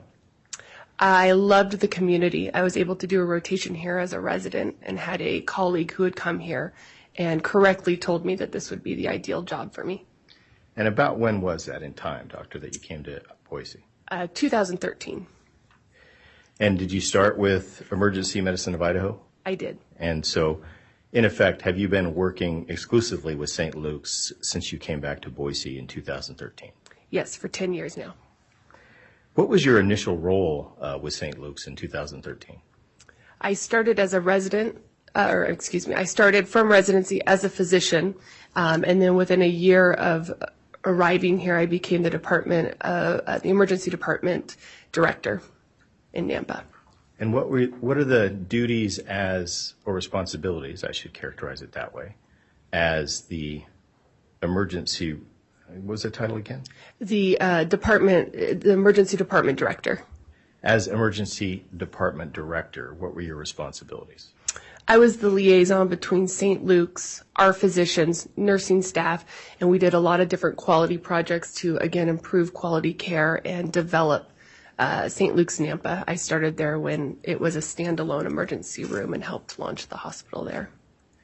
Based on your leadership roles and what you just indicated regarding your responsibility, is it fair to say that you repeatedly have roles in overseeing the quality of care, not only in your department, but even broader beyond that? Yes. So getting back, Doctor, kind of on the timeline of your progression since you started working with St. Luke's in 2013, what was your next role? I became the department chair of medicine. And what were your duties as department chair of medicine?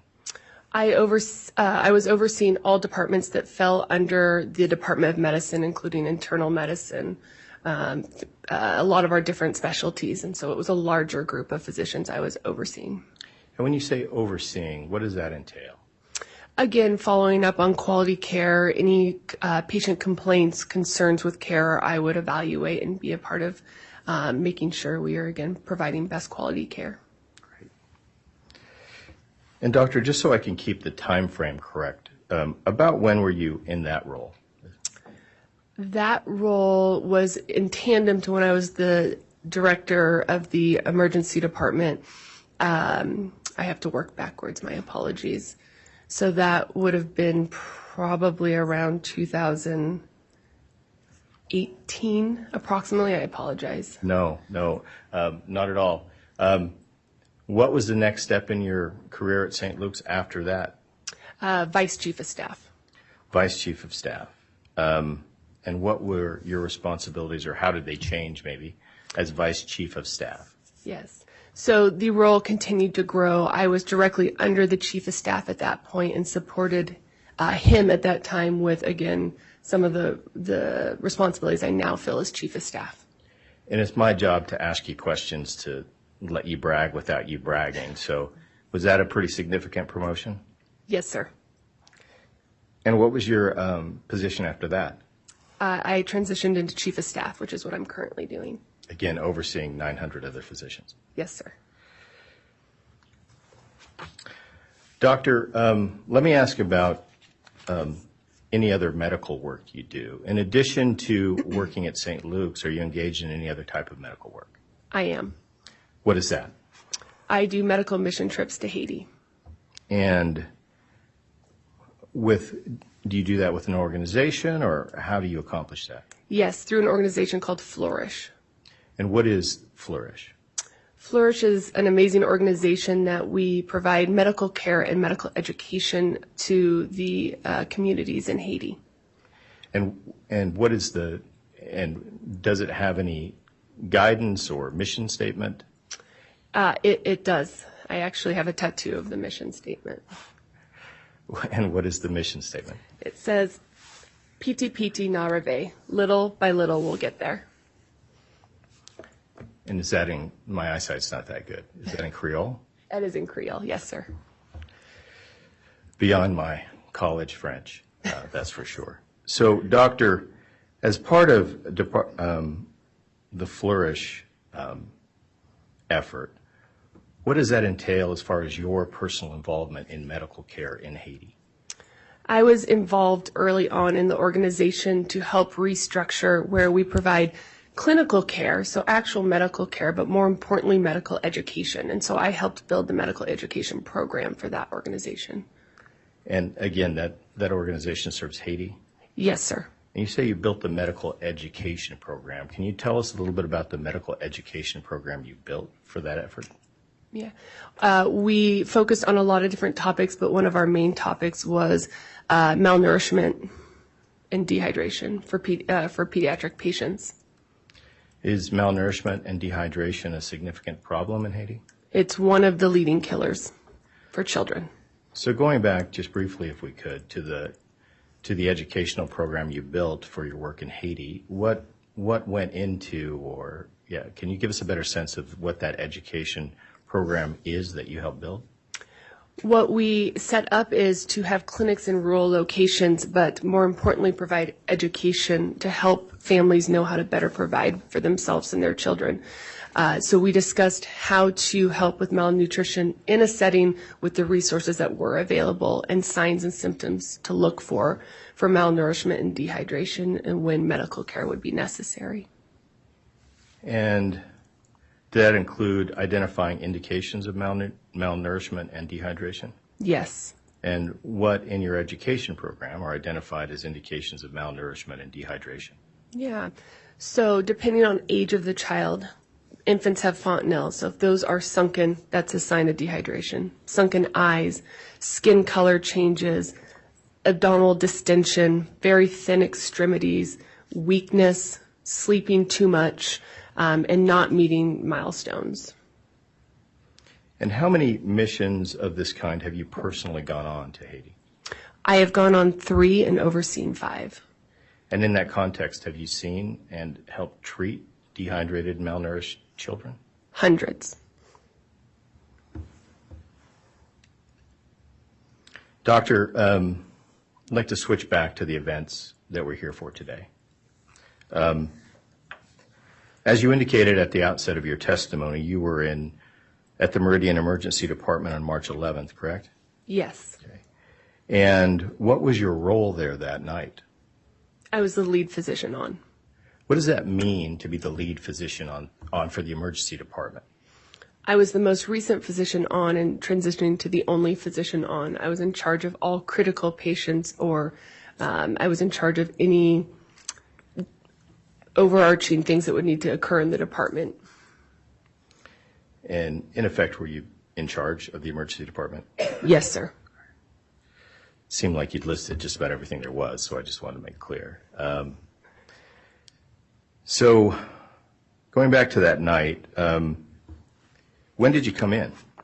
I came in at 10. My shift starts at 10 p.m. I usually arrive 15 minutes early. Okay. And the jury's heard testimony about that evening. When that evening, if at all, did you get advance notice that the infant we're referring to that individual as either infant or CA, doctor, just for your reference? Yes, sir.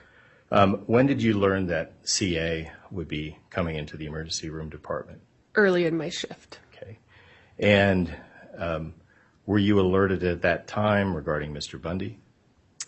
Yes, I was. Okay. Is it fair to say, about what time were you alerted that the infant and the infant's connection to Mr. Bundy might be arriving at your emergency department?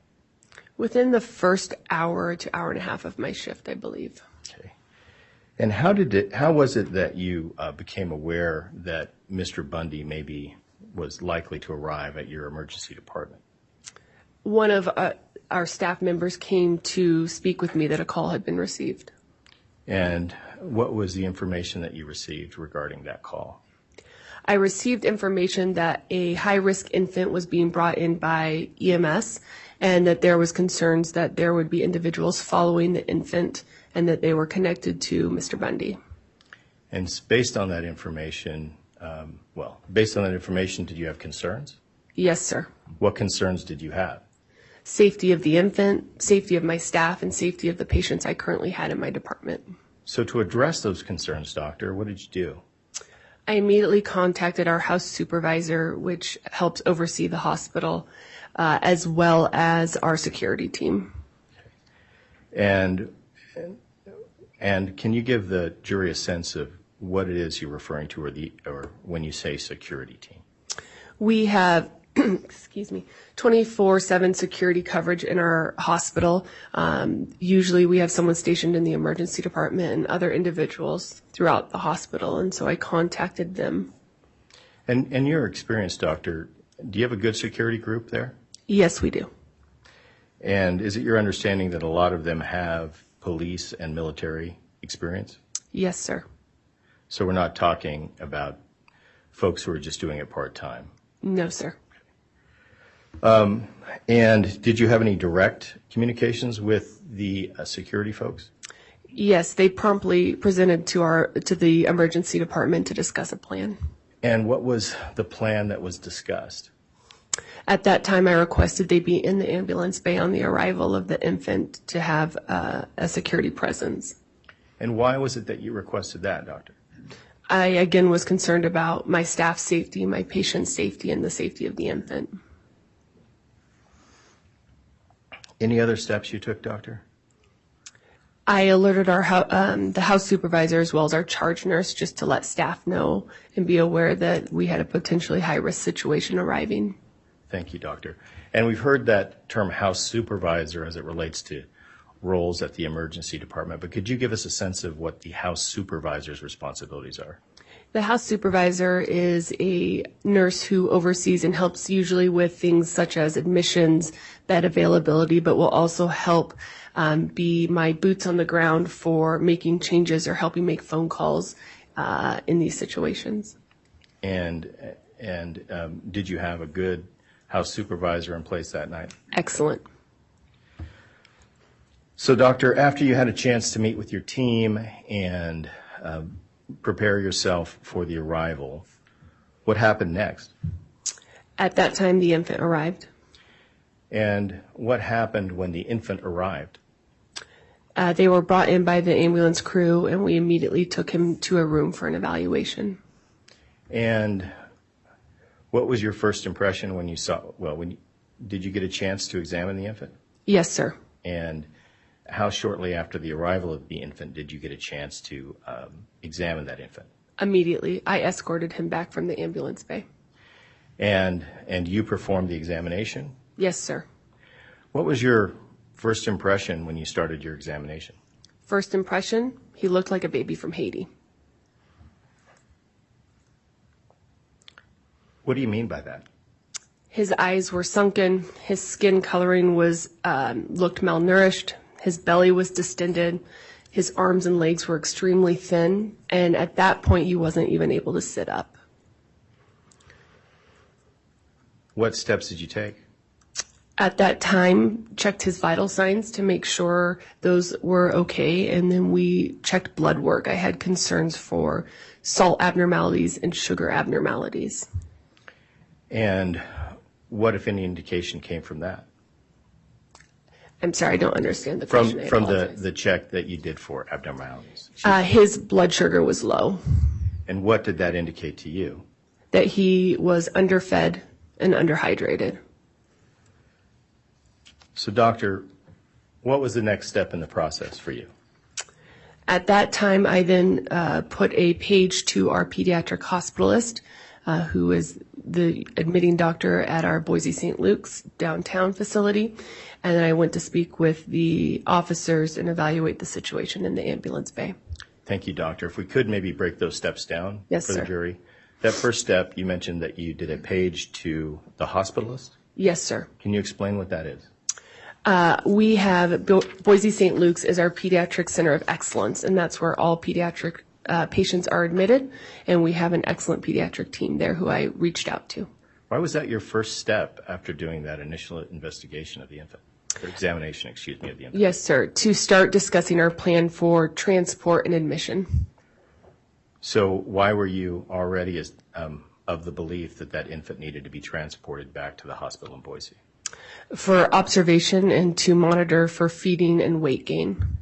Was it fair to say you felt that that infant needed to get to Boise? Yes, sir.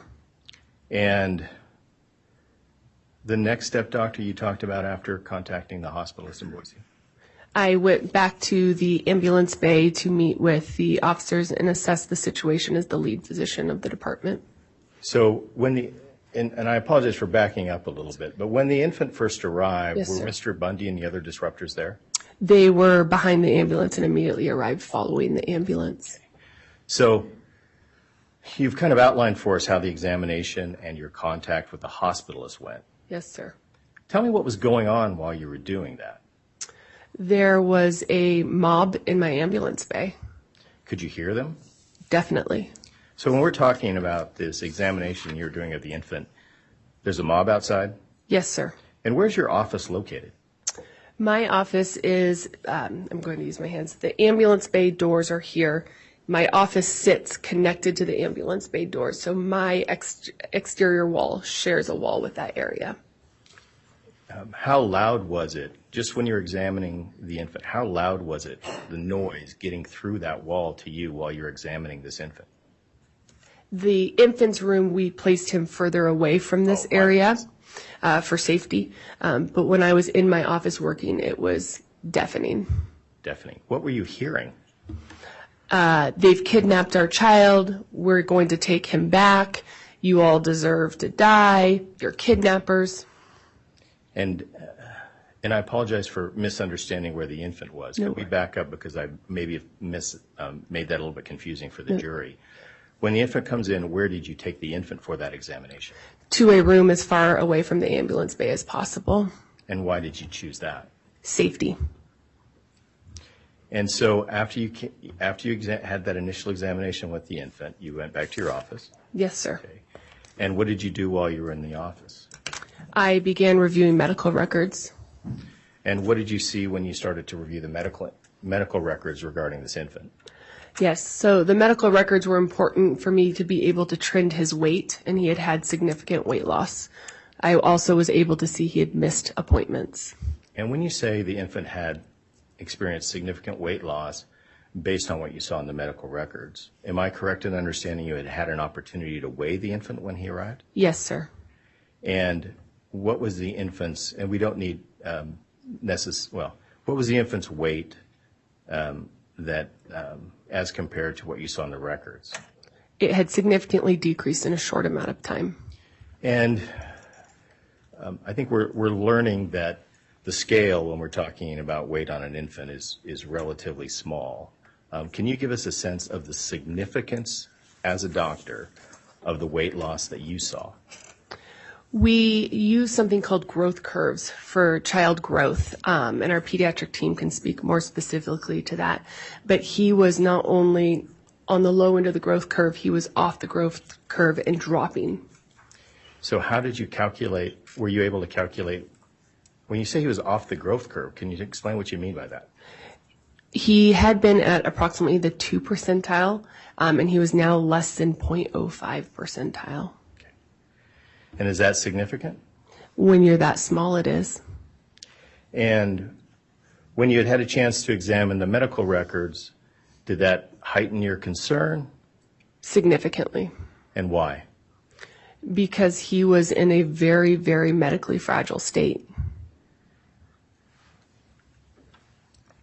So, doctor, after reviewing the medical records, and there's screaming and everything going on that you can hear outside your office, what happened next? At that point, while I was waiting for the pediatric hospitalist to contact me, I began speaking with our security team, house supervisor, and the police officers present to start working on a plan to get the child safely to Boise. So, in effect, did you have to juggle caring for this infant with managing security of the emergency department? Yes, sir, as well as 20 to 30 other patients that were actively in our department. You anticipated one of my questions. How many other folks were at risk in the hospital, in the emergency department, I don't remember exact numbers, but a Friday night we often will have anywhere from 15 to 20 people in the lobby, and we have upwards of 40 beds in the emergency department. And is it fair to say, based on the outline of responsibilities you've given us, that night you were responsible for the safety of those people also? Yes, sir. So, understanding that the things you had to keep in your mind and the different responsibilities you had, can you give us a better sense of what you're referring to when you said you'd spoken with security? Yes, at this point, we had locked the doors of the ambulance bay, and we had gone on divert for all ambulances. Is that a decision you made to divert? Yes, sir. Can you explain to the jury what that means when you go on divert? It means that all ambulances had to be sent to other hospitals, even if we were the closest hospital. Is that an easy decision to make? No, sir. Why not? We have things we call time-sensitive emergencies where patients with heart attacks, strokes, those kinds of things need to get to the nearest hospital as quickly as possible, as it can save brain, heart tissue, those kinds of things. And you said you'd also taken another step. What was that? We locked the ambulance bay doors And why did you lock the ambulance bay doors? because I had a mob outside of them. And is it fair to say that that mob was putting you in a position that you were having to make a decision that could mean life or death for other people? Yes. Can you also you talked about the number of folks that are typically in the Meridian Emergency Department on Friday night. How many emergency department visits from ambulances for immediate care do you typically get at the emergency department on a Friday night in Meridian? 3 to 5 an hour every hour, and we estimate that we had been on divert for 3 to 4 hours. So upwards of 20 ambulances were sent away.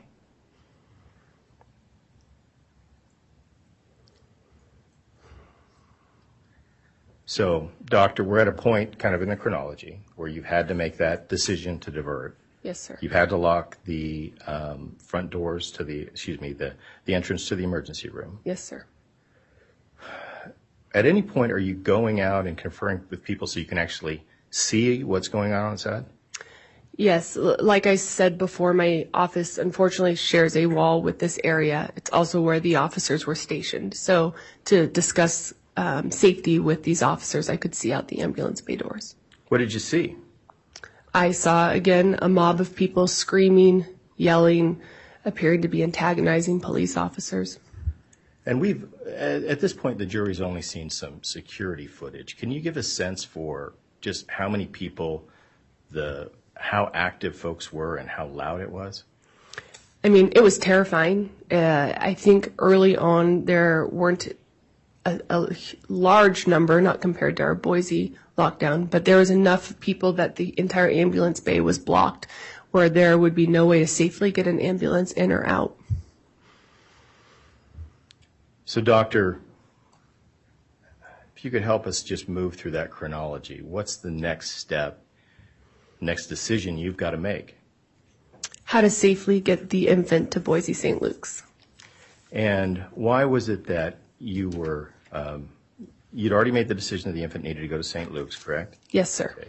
And so when you say how to get the infant safely to St. Luke's, what were you starting to consider? Well, I couldn't transport him from my ambulance bay. And so what decisions were you making as to alternatives? I was having to think outside the box of how to safely get the infant to an ambulance to be transported to higher level of care. And just again, so we can kind of get the atmosphere here, I know you've said that you had a very competent house supervisor, very strong security. Do you also have police coming in too? We had a very large police presence, yes. So that's the atmosphere we're talking about. Yes. Can you give us kind of a sense for the number of people that are not there for emergency treatment, but are there because of this disturbance that Mr. Bundy has created? Dozens. All in your emergency department? Yes, sir. And you're the only doctor there, correct? We have other physicians, but at this point they're transitioning out for the night. Our last physician leaves at 3 a.m., but they are seeing the lower acuity cough, cold congestions from approximately 1 a.m. to 3 a.m. So I apologize for exaggerating that, but you've got a short staff. Yes, sir. And you've got dozens of folks for security and other reasons that are there because of Mr. Bundy, correct? Yes, sir. Is trouble still brewing outside the emergency doors? Yes, sir. And you've got to come up with a plan to get the infant Yes. away. What is the steps you start to take to get that accomplished? What are the steps? Yeah, like I said before, I started to think outside the box. I knew for safety of staff, the child, our EMS crew, I would not be able to use our ambulance entrance. So I met with our security team and police, and we worked out a plan to go to another entrance. And why was that your strategy? It was the only way at that point I could think of safely or as safely as possible going about this process. And how did you execute that strategy? So I met with our team and presented the plan, and our team agreed it was likely our best option. And when you say team, who was the team that you were talking to about your plan? The house supervisor, the police officers, as well as our security officer. And would that be Mr. Will Woods? Yes, sir. The security officer? Thank you. At some point, there's a consensus that the plan you've arrived at is the best approach? Yes. Okay. And what steps are taken then to make that happen? At this point, I did not feel comfortable putting any of my staff in a situation I was not willing to be in myself, so I decided I would carry the child out. And did you? Yes, sir. And were you accompanied? Yes, one of our techs, a larger man, offered to go with me. He carried the car seat covered in a blanket, and I covered the infant covered in a blanket. And is still all that noise and commotion brewing outside while this is happening? Yes. Doctor, what was that like? Terrifying. Have you ever been in a situation like that before? No, sir. So you're taking the infant with some assistance. What happens next?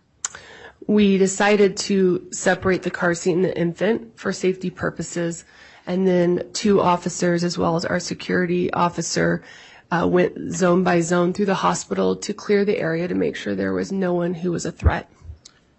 And why was that step done? We were not in a complete lockdown, and so people still had access to the hospital, and we were concerned people may be waiting for us. What else was done? The officers went through each zone and would inform us that that zone was cleared and we could proceed forward. And we met the EMS crew at an entrance that's about a 5-minute walk through the hospital to get as far away as possible. So you went on a 5-minute walk through the hospital with police officers and security, clearing the space ahead of you. Yes, sir. And eventually you made it to the alternative entrance? Yes, sir. What happened?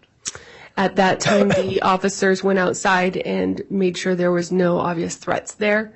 The ambulance crew had come in under my direction with no lights on, and we took the infant in the car seat to the ambulance and had the crew place the infant in the ambulance and asked them to leave as quickly as possible. And did they leave as quickly as possible? Yes, sir. How did they leave, or how did they exit from that part of the hospital? Yeah, the officers with us advised them to go out to Eagle Road and actually drive over the median to turn left on Eagle Road, so that way they would not be seen at all where the mob had congregated. And even from where you were at, did you still have a sense that that mob was still there? Definitely. So, doctor, after you had been able to place the infant safely in that ambulance, what happened next for you after that?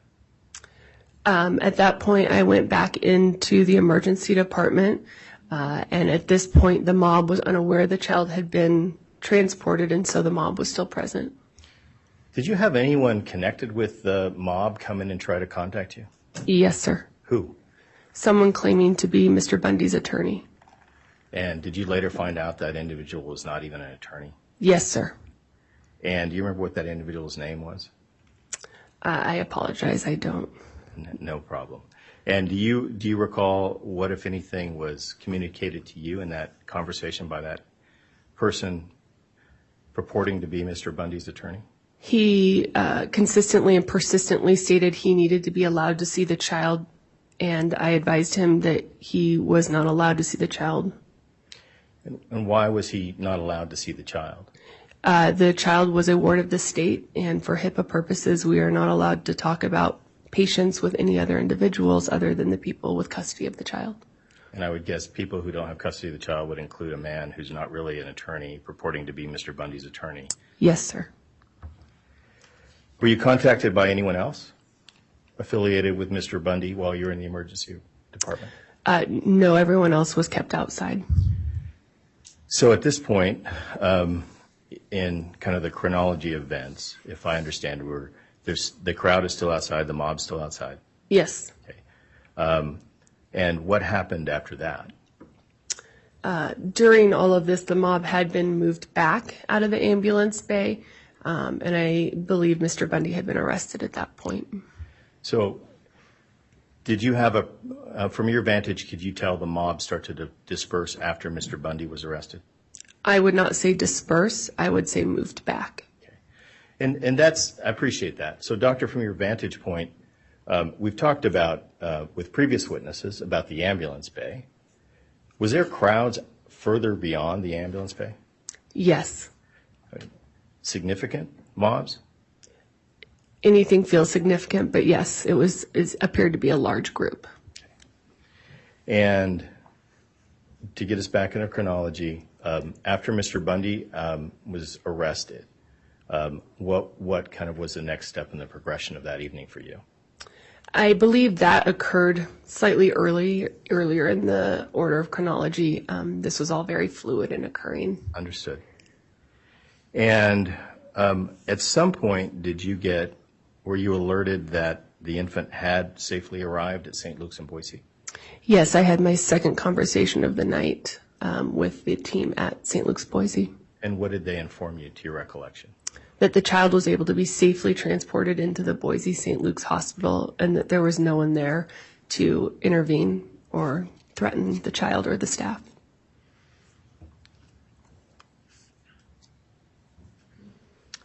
Doctor, what were you, well, let me ask you this.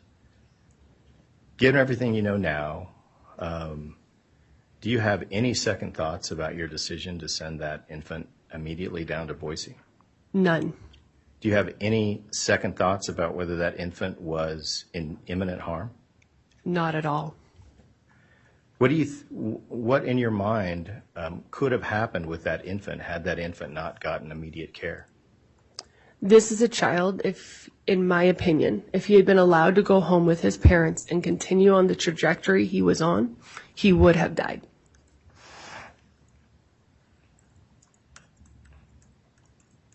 Have you ever seen any other infants that malnourished? 2 others When? in training, but both of those children died.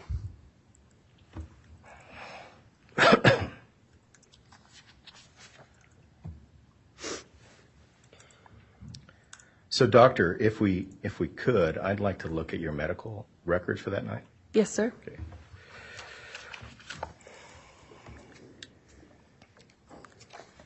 And, Your Honor, we'd like to introduce Exhibit 2, which was authenticated by Aubrey Lyon, declaration of June 28th, I believe, 2023, as a business medical record.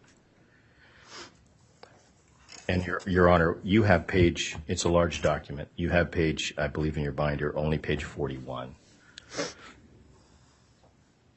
Has the witness also reviewed these to? Yeah, would you take a look at, we've put in your binder as Exhibit 2, page 41. Yes. And have you reviewed that, doctor? Yes, I have. And is that your medical record for that night? It is. Exhibit 2 is admitted, and it has been redacted, or at least the portions that I now have in front of me appear properly redacted, and it may be published if necessary. Yeah, she does have a copy of that page in her binder, but she's got the larger exhibit. Ms. Gamboa, would you publish?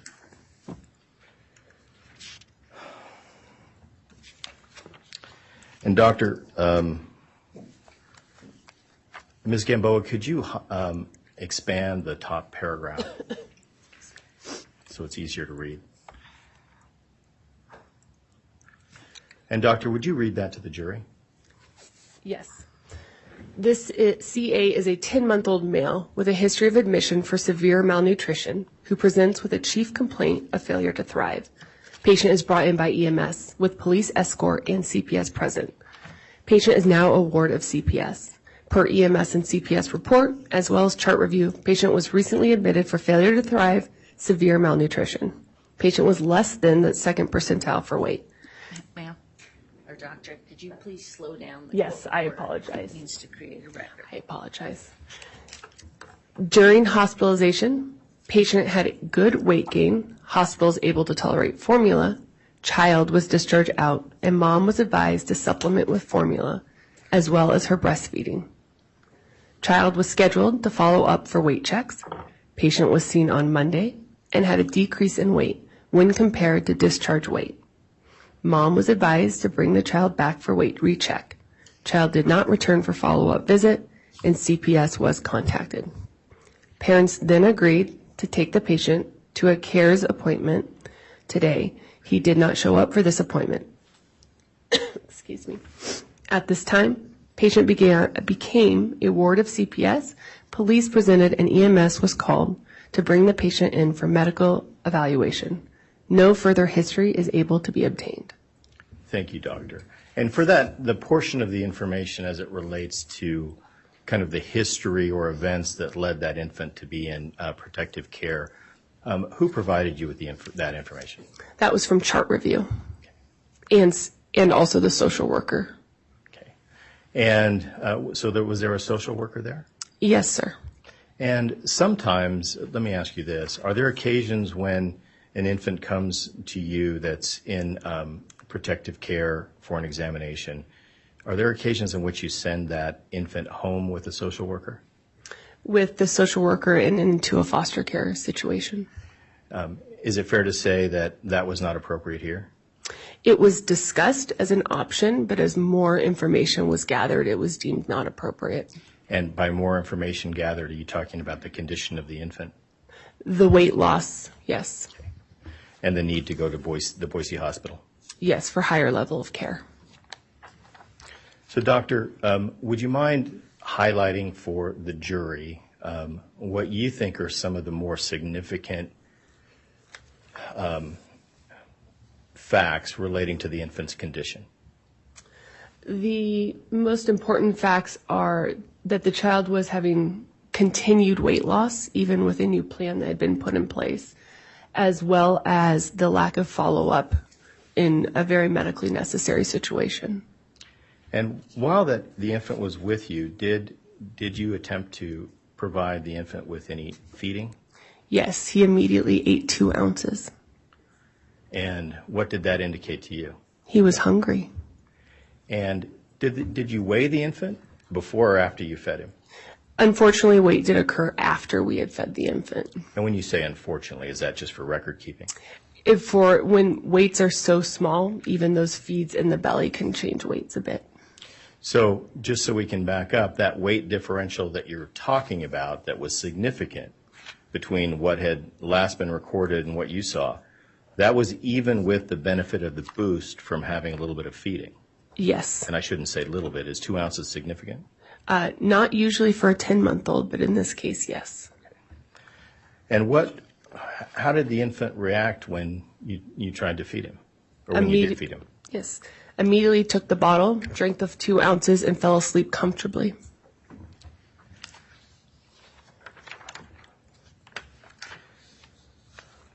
Doctor, were you aware of the fact that, given that the police officers were in the emergency room, that there were also police officers with body cameras in your emergency department at that time? Yes, I wasn't necessarily thinking about body cams at that time, but yes, there were officers in the department. Yeah. And, Your Honor, and have you reviewed some of that body cam footage as it relates to this litigation? Yes, I have. And have you reviewed the body cam footage that we previously discussed as marking as Exhibit 18 from Officer McGilvery? Yes. Okay. And does that reflect what was happening that night? The full video does, yes. Yes. So, Your Honor, we have body cam footage from an Officer McGilvery It's been authenticated in the first McCraney Declaration, paragraph 9 of June 28th, and we'd ask for it to be admitted. What's the exhibit number, sir? It's 18, Your Honor. Exhibit number 18, and are you playing the clip or are you playing the full thing?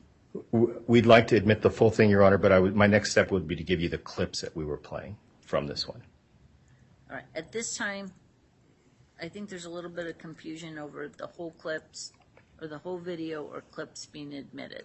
So do you intend to play the whole video during this trial? We would anticipate that some other individuals, some of the other officers might well. In fact, we do anticipate there's likely another officer will be using a different segment.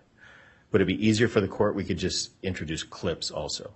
All right, clip 18A has been authenticated and is admitted and may be published. And Your Honor, 18A for the record will be 24 minutes, 8 seconds to 24 minutes, 37 seconds. And that would be Ms. Gamboa, 18 RTA.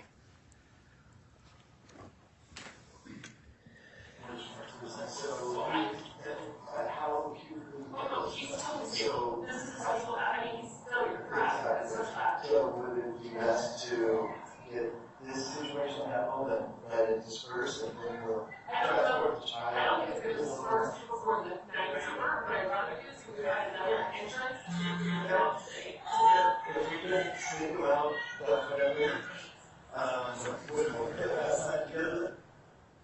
So, Doctor, in that clip, you used the phrase medically stable. What did that mean in that context? Yes, sir. That is in context for transport. What does medically stable mean in context of transport? We are required by law to document that a patient, whether this child or another, will have any life-threatening events during that transport time. So is it fair to say medically stable is completely different than what you were talking about as a significant life-threatening condition of this infant? Yes, sir. And Your Honor, it would be from the same body cam but a different clip. If we could introduce what I guess could be Exhibit 18B, which would be timestamp 27 minutes 34 seconds to 28 minutes 21 seconds. Exhibit 18B, that clip is admitted and may be published. Would you play that, Ms. Gamboa? And I'm waiting for the hospitalist coming back there to check me doctor.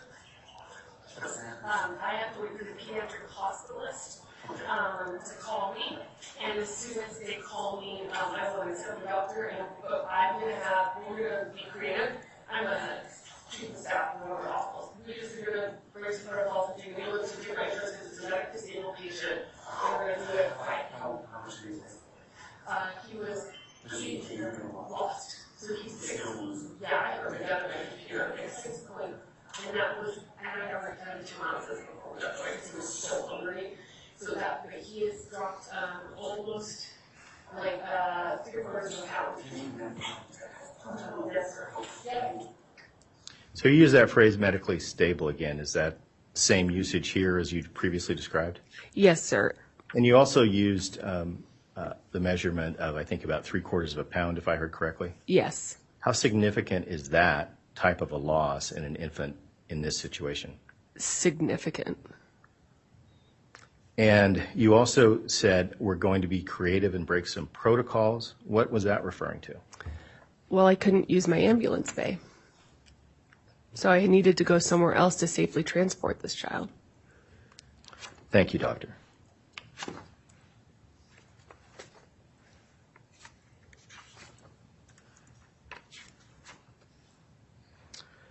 So, Doctor, let's go back, if we could, to that evening.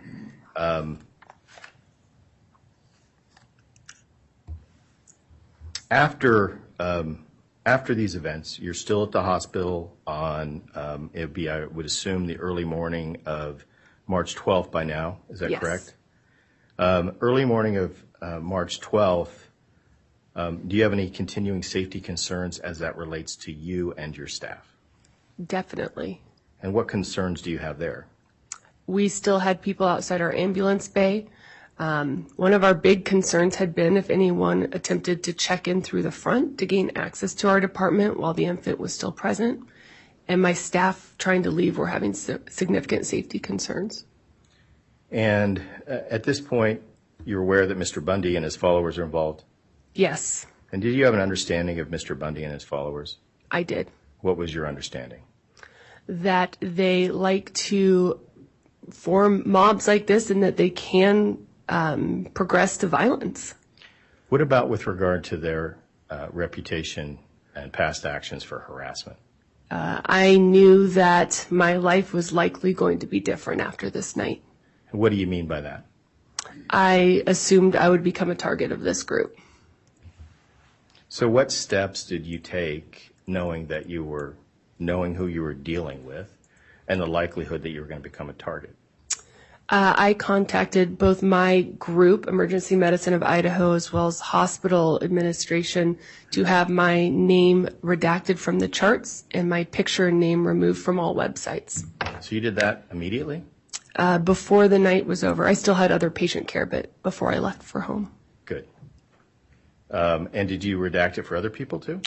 I was able to redact it for another individual. Unfortunately, some people's names were already known.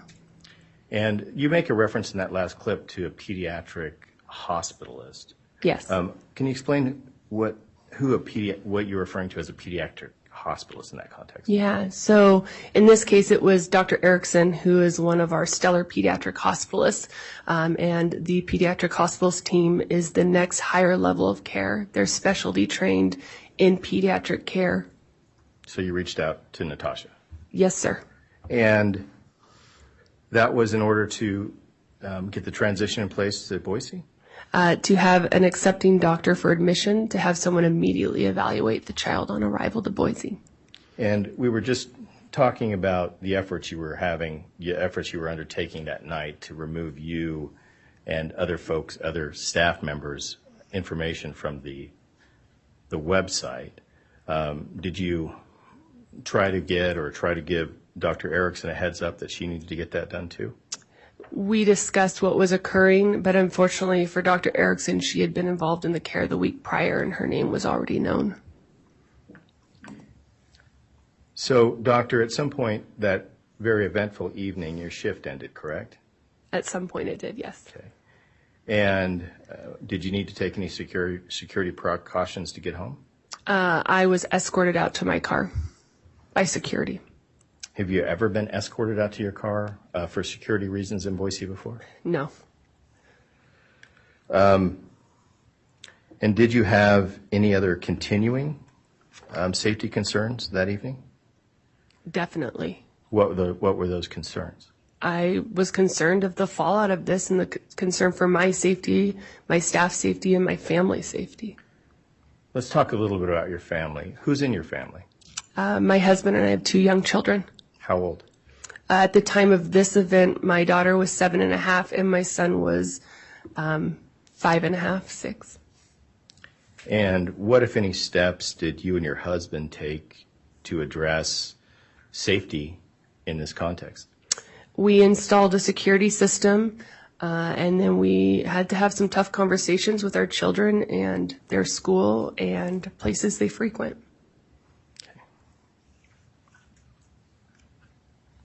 And Doctor, that's the immediate after effect, correct? Yes, sir. At some point, did you find out, despite your efforts, that you did get targeted personally by Yes. Mr. Bundy, Mr. Rodriguez, and PRN? Yes, I did. How did you learn that? I received a message through Instagram from someone who used to work at the hospital. And what did that message say? Paraphrasing, the message said, Dr. Thomas, I hope I'm not overstepping, but I have discovered a video of you on Instagram, and I'm concerned about your safety and thought you should know. So this was something that was already on Instagram? Yes, sir. And Doctor, related to this, your testimony here today, have you reviewed what we've marked as Exhibit 34, which is the video I believe that you're talking about? 342, excuse me, Your Honor, 342. Yes. Okay. Your Honor, Exhibit 342 is a video that, and we'll be introducing a clip, Your Honor, but what we would propose to introduce is 342A, is a clip of video Mr. Diego Rodriguez made directly relating to Dr. Erickson, and that was authenticated by a First McCraney Declaration, paragraph 30. And what we would propose to introduce, Your Honor, as 342A would be timestamp 2 minutes 36 seconds to 3 minutes 57 seconds. Exhibit 342A, the video clip has been authenticated and is admitted and may be published. What you are about to see and hear is the undeniable evidence that all parties involved, especially and including the Meridian Police Department, St. Luke's Hospital, and the Idaho Department of Health and Welfare, all knew, all of them, that baby Cyrus was not in imminent danger and that they had no legal, moral, or ethical right to kidnap baby Cyrus. In fact, they all knew that baby Cyrus was, in the doctor's own words, a perfectly healthy baby, and that he was, as she said, medically stable, and that there was very specifically no acute life threats noted, meaning that he was medically diagnosed by St. Luke's Hospital itself as not being in imminent danger. First, here is the actual medical report from the doctor who first reviewed baby Cyrus at St. Luke's Hospital in Meridian. She very specifically said, "This is a healthy baby with no interventions. This is a healthy baby with no interventions. This is a healthy baby. This is a healthy baby. This is a healthy baby. This is a healthy baby." Now this means that St. Luke's Hospital knew that baby Cyrus was not in imminent danger, yet they went along with his kidnapping anyway. So first, doctor, what's referenced in there? Is that your medical record? No, it is not. So, Your Honor, if we could, this is part of, it's already been admitted as Trial Exhibit 351. If we could publish what is page 405 from Exhibit 351. It may be published.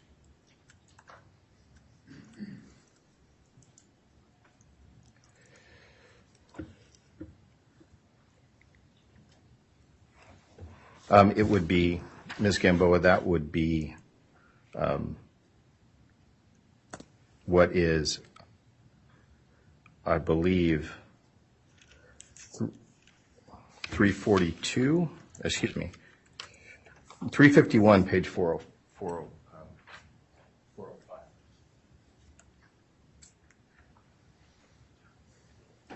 Thank you. And could you expand that top part, Ms. Gamboa? Is that your medical record? No, it is not. And this is an exhibit that's previously been admitted. This is from the pages of Mr. Rodriguez's Freedom Man Press. Have you seen the articles on Freedom Man Press as they relate to you? I have. And I'm not asking you to separate them out. There's a lot of different ones that relate to you. But is this medical record that appears to be what Mr. Rodriguez is referencing in that, I'll call it video, that we just saw, is this your medical record? No, it is not. Do you have an understanding as to whose medical record it is? My assumption is it is possibly the EMS medical record. So the ambulance person? Yes. Okay. And is it fair to say that Mr. Rodriguez has taken the ambulance driver's note out of context? Yes. And he's attributed it to you? Yes. And doctor, as somebody who's reviewed these medical records relating to the infant in question, would Mr. Rodriguez have to just search through those records and try to pick out a piece out of context to try and make that type of a video? Without a doubt. In the other aspects of that medical record that Mr. Rodriguez had, is there just overwhelming indication about the significance of that infant's condition? He ignored all of the medical records. Including your medical record, correct? Yes. And instead lied and said this was your medical record. Correct. So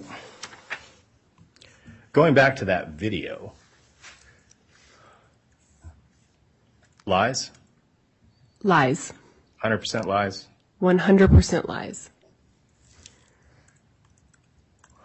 All done with this cheesy game show, whatever you call it, atmosphere? Yes. What's the effect of that when you see that? Devastating. What are you worried about? Mostly about the care of our children who need us. I'm providing care to high-risk population, and this undermines what we do, which is protect children. So there's other videos, correct? Yes, there are. And have you reviewed another video that we discussed presenting here today from Mr. Rodriguez that includes repeated slow motion video of you? Yes. Your Honor, that would be encapsulated in what we'd like to make 342B, and that would be timestamp 416 through 459. Are you moving for its admission? I am, Your Honor. Thank you. Exhibit 342B is admitted and may be published.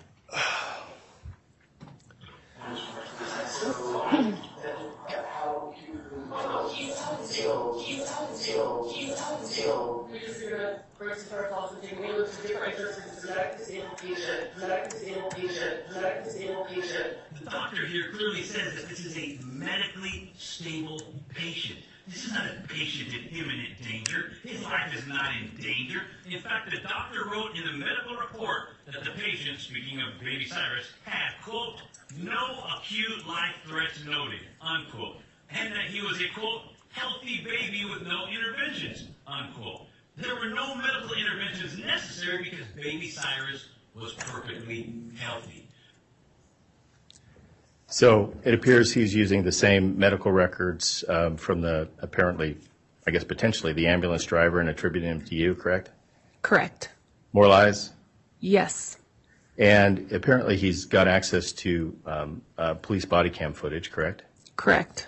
And we heard some discussion involving yourself and the police officer in there. Can you, I think you've gone through it, but just to make sure there's absolutely no uncertainty, can you provide the context for the statements you were making there?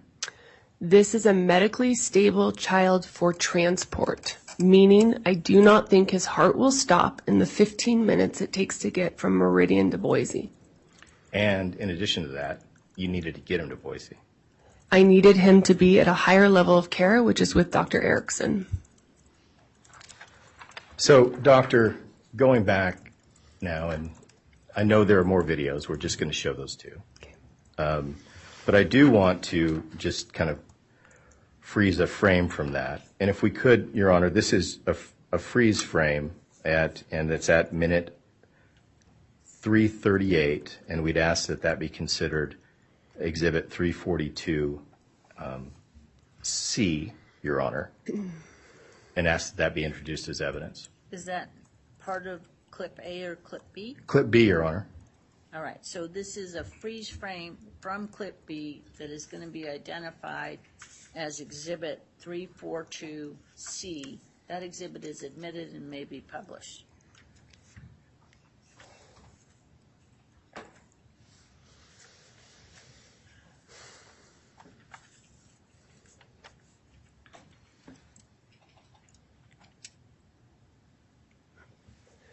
Thank you, Ms. Gumbaugh.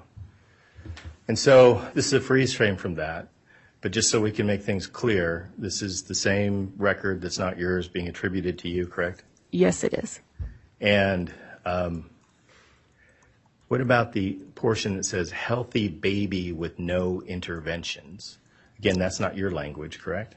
No, it is not. Do you have any understanding what that might even mean in the context? With our EMS crews and for us as well, we're required to document that we don't assume there will be any loss of life during a transport. This is taken out of context. It was my statement to EMS was that the child was previously healthy with no medical conditions other than the malnutrition and failure to thrive we were addressing, and that there were no interventions necessary in the 15-minute transport, meaning no medications would need to be administered during that time unless there was a change in his status. Thanks, doctor. And then you've already talked about your safety concerns that you had, and you can take that down, Ms. Gamboa. The safety concerns you had before you'd even had your name out there and your face, correct? Correct. Tell us what's happening in your mind now that you're being made aware that you are directly being targeted with lies, horrible lies, that you're lying about an infant and participating in a kidnapping conspiracy to traffic children to homosexual parents. What's it like? It destroys you. Our jobs are to protect kids, take care of patients, and I'm being told to however many people see this video that I am not doing my job well and that I'm a bad person. Is it even more, is it more disturbing that it's through this highly produced, stylized production with this dramatic reading from Mr. Rodriguez? Does that make it worse? It does. This reached not just people within their network. I had people not related to their network reaching out to me who had seen this video of me. And as you said, it was on the Instagram platform?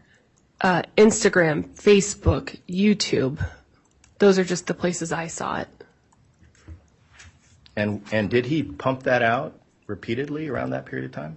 He did. In fact, didn't he? Are you aware that he went on different extremist media and played this video? I'm aware.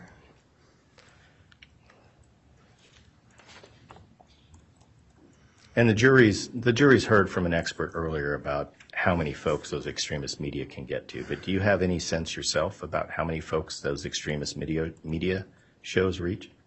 I know that it's a very large reach. So, Doctor, in the situation you're now in with Mr. Rodriguez having done this horrible thing, what do you and your husband do? My husband began following the videos and the comments. After reading some of them, I was no longer able to read them. They threatened my life. They threatened to take my children. Excuse me.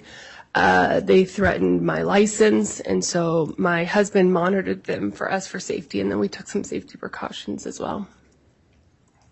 So, and I apologize for this, Doctor, but can you give us a sense of what you gave us a little bit of a sense, but can you give us more of a sense of what your husband was getting back to you regarding, or what you saw yourself in this commentary of these individuals who were seeing Mr. Rodriguez's horrible work?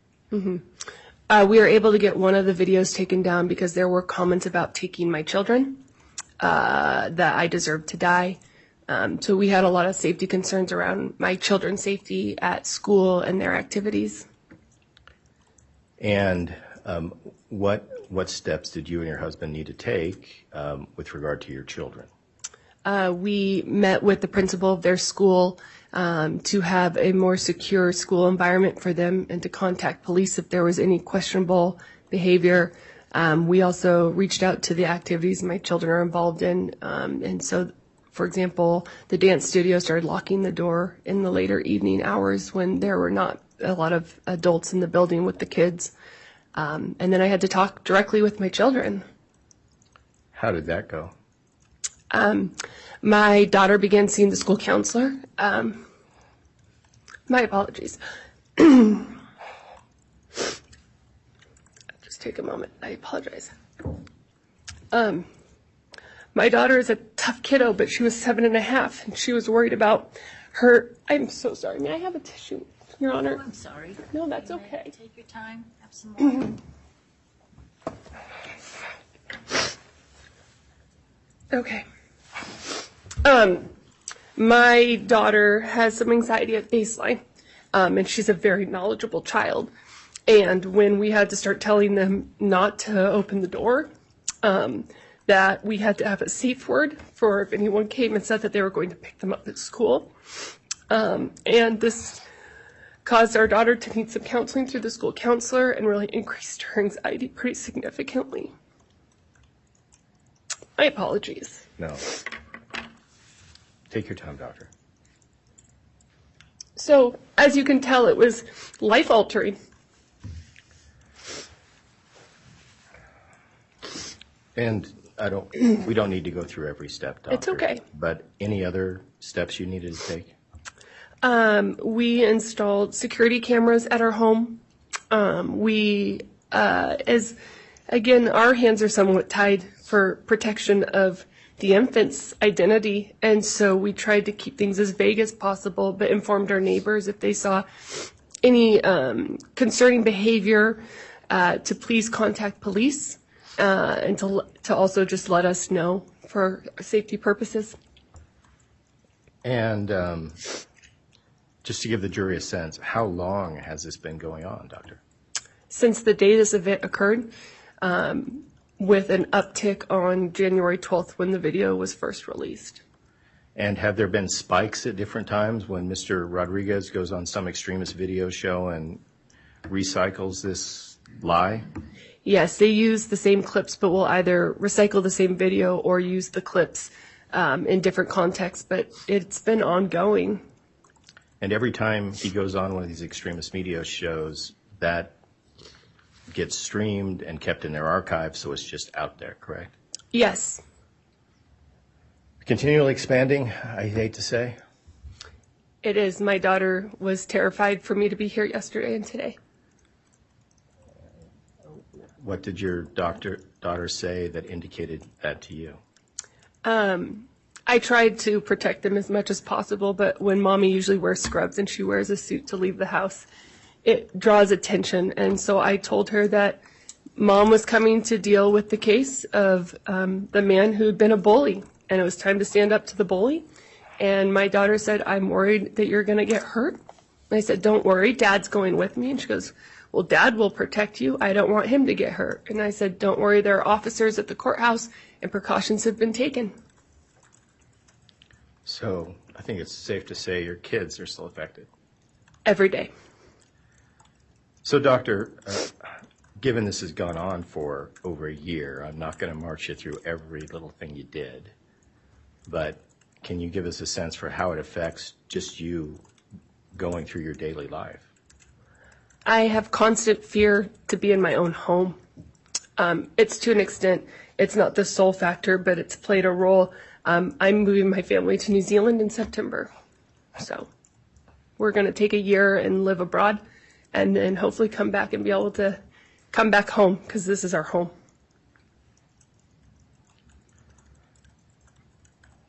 So, Doctor, if Diego Rodriguez weren't such cowards to be here, what would you tell them?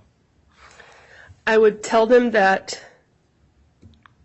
we don't want to be bullied.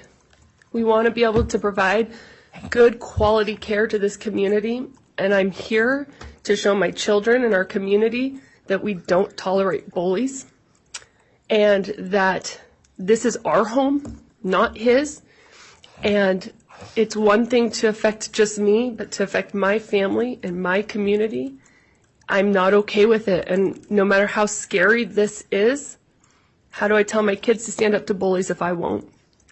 So after you take your year in New Zealand, are we going to see you back? I will be back and ready to work and continue to live and thrive in this community. No further questions. Dr. Thomas, be excused. Yes, Your Honor. Thank you, Doctor. You are excused.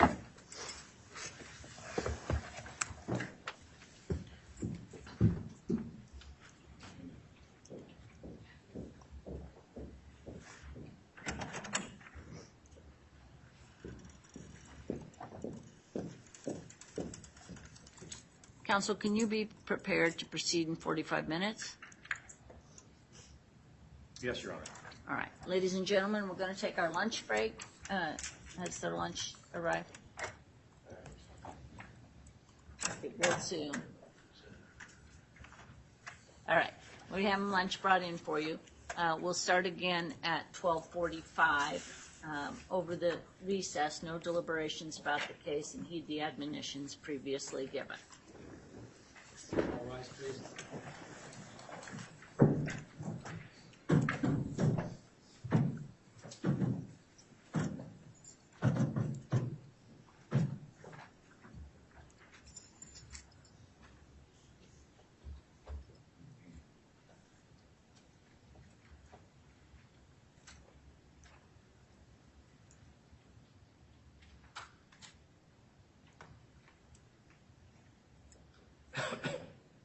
that your language is not going to be tolerated. You do not get to sit here during questioning and refer to the defendants as cowards. That may be proper for opening statements. It may be proper for closing arguments. It is not proper for questioning. Additionally, your questioning is repetitive. Restating the answer, it's making the trial go too long.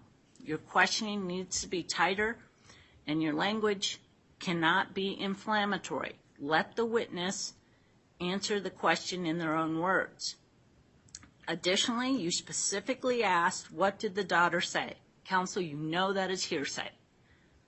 And while the witness's answer was broad and I allowed it, I told you to consider the rules of evidence before you ask questions, and you're continuing to ask questions that I believe you know are not proper. So please don't make me admonish counsel again. Understood, Your Honor. Court is in recess till 12:45. All rise. Cause of illness, her notes will be shredded, and she'll I'm also going to have her instructed not to discuss the case until she hears that a verdict has been rendered. But she is going to be excused, and she's been sick during the noon hour, so I don't think there's any sense in bringing her in and exposing her to the other jurors. So juror 40, that was the laminated number, is excused, and we'll have 2 alternates. Deputy, can you have the other deputy line up the other jurors, please? Yes, ma'am. Your Honor, can I briefly just address something? Sure. Your Honor, I understand your admonition at the end. I did just want to clarify one issue. I will be more artful when I introduce testimony like the statement from the child, but it was not intended, Your Honor, to be offered as hearsay. It was in the context of why Dr. Thomas continued to believe that her children were affected and she was concerned. But I will be more artful in introducing it, but I was not trying to sneak hearsay by the court. I understand your position, counsel, but I think you are offering it for the truth of the matter, that child has been impacted by these actions, and additionally for another purpose, but you're clearly asking for hearsay. That is classic. So please don't do that again. And I'm telling you at this time that we're going to get this evidence in by next Friday, okay, if not before Friday. 7 days with no cross-examination is more than adequate to present the relevant information to the jury. So that's your deadline for getting evidence in, and you can work within that deadline.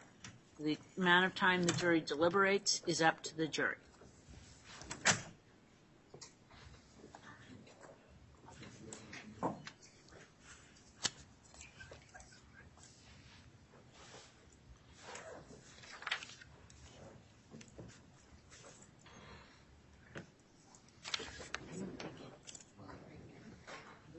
All rise, please.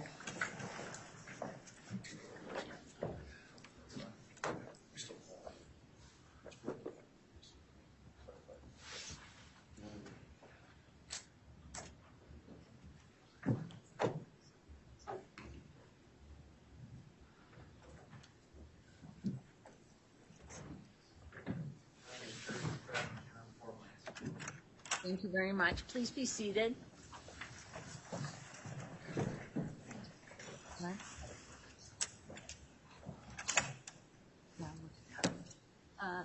Ladies and gentlemen, did anything happen over the lunch recess to affect your qualifications? All right.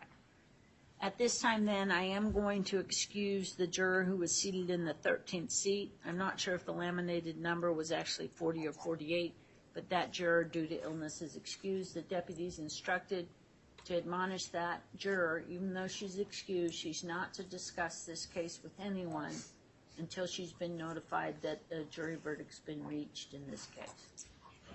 And her notes will be shredded. Plaintiffs may call their next witness. Please call Chris McGilvery.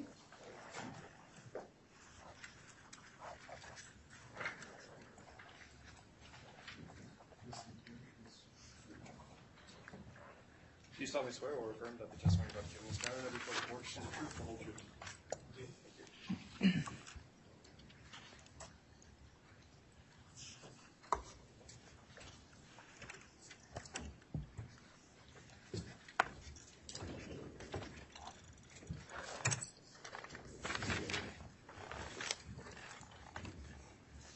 Good afternoon, sir. Could you please state your full name and spell your last name for the record? Christopher McGilvery, McGilvery. Very good. Counsel, you may inquire. If you could just stay a little bit closer to the microphone, please. Thank you, Your Honor. Good afternoon, Sergeant McGilvery. Where are you employed? With the City of Meridian Police Department, How long have you been with the City of Meridian Police Department? 19 and a half years. And what is your title with the police department? I'm a patrol sergeant, How long have you been a patrol sergeant? 6.5 years. Could you explain where in the chain of command the position of patrol sergeant falls? Yes, so the rank structure starting from entry to the chief is officer, corporal, sergeant, lieutenant, captain, and then chief. Okay. So we're a first line supervision. So you supervise other officers. Correct, yes, ma'am. And about how many about how many other officers report to you? Depends on what shift I'm on, but typically it's about 9 to 10. And we talked about the length of time you've been with the Meridian Police Department. Have you been in law enforcement longer than that? Yes, I have. And where were you in law enforcement before? I began my career in Amarillo, Texas in 1996. Okay, so what is the total length of time you've been in law enforcement? It will be 27 years in October. During the course of your work, have you had occasion to work on crimes against children? I have. And how about violent crimes, whether or not involving children? Yes. A significant number? Yes. And what kind of crimes are we talking about? I spent 11 years as a special victims unit detective for the City of Meridian. I dealt with all kinds of violent crimes against women and children, particularly children, abuse, neglect, anything that you can possibly think of involving a child. Okay, and so in the course of your career, you've also worked on not just violent issues with children, but also neglect cases? Yes, ma'am. Okay. And then when you're describing the other types of cases you worked on, is it fair to say that in the course of your 27 years in law enforcement, you've encountered a lot of dangerous individuals? Yes, I have. And I want to set the stage, just get out there what your personal involvement was in the facts underlying this case, and then move through a chronology. So as a foundational question, you arrested Ammon Bundy at the St. Luke's in Meridian. Is that correct? I did. And that was on, I guess it's either the night of March 11th, 2022, but it was going into the early morning hours of March 12th, 2022? Correct. It was around midnight. So. Okay. And I'd like to walk through the chronology of your experience surrounding that from your perspective. About what time did you arrive at St. Luke's in Meridian? Again, it was close to midnight. It was around 11:50 to shortly after midnight, right in there. And what caused you to go to St. Luke's Meridian that night? I was informed that Mr. Bundy had contacted the Meridian Police Department and was en route there. I knew that there would be problems at the hospital if him and his group were to show up. So I went there to supervise the officers that were on scene already. About how many officers were on scene at that time? I initially had requested 2 from Meridian, and there was 2 from Boise as well that followed the ambulance from the scene where the baby was taken from. And you mentioned that you'd been told that Ammon Bundy was en route to St. Luke's Meridian. That's what caused you to go there. At that time, did you know who Ammon Bundy was? I did. And how did you become familiar with Mr. Bundy?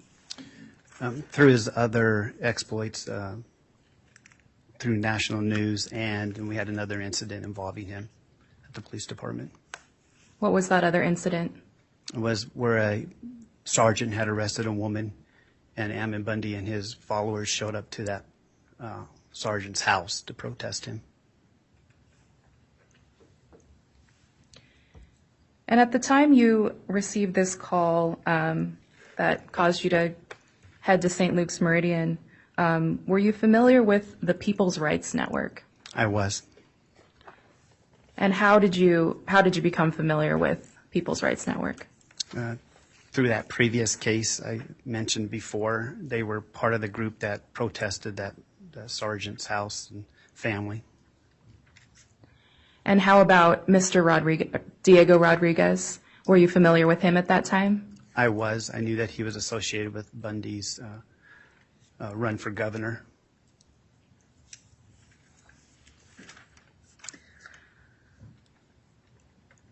So when you first arrived at St. Luke's Meridian, what did you see? I saw several people, approximately 15 to 20 people, in the entranceway of the emergency room where the ambulances pull in.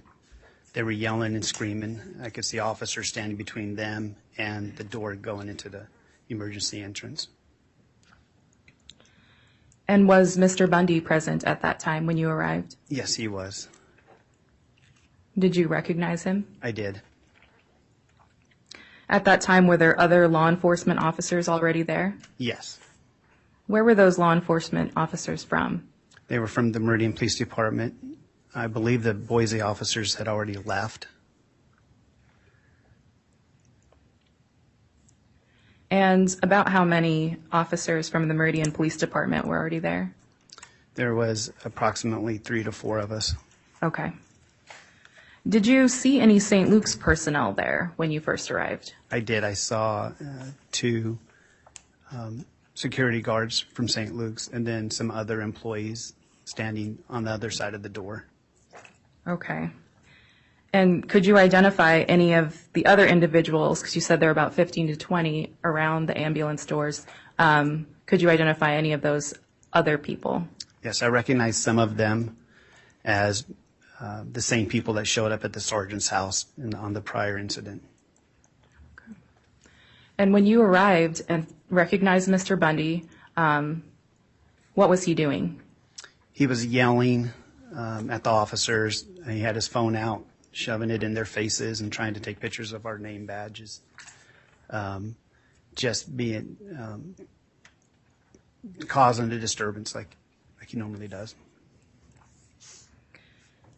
And what was your assessment of the situation at that moment when you arrived? That it was getting out of control. That if we didn't quell it quickly, that things could escalate pretty fast.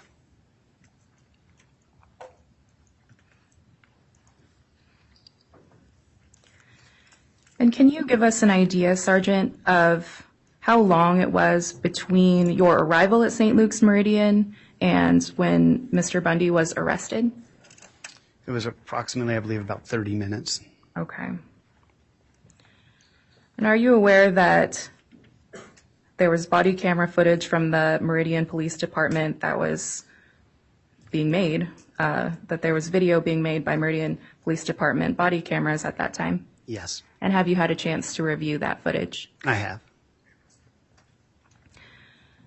Your Honor, I move to admit Exhibit 13, and that has been authenticated by the Meridian Police Department Custodian Declaration, attached and referenced by the McCraney Declaration from June 28th at paragraph 9. And we would seek to play a clip from it. The clip is 37 seconds to 57 seconds. Exhibit 13A is what I'm going to call the clip, counsel. Has been authenticated and may be played for the jury. It is admitted. We're talking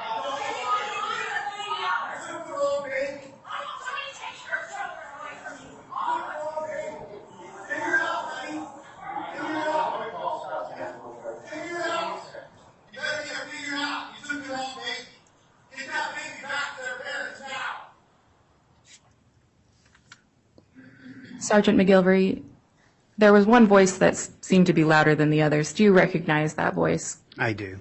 And who was that? Ammon Bundy.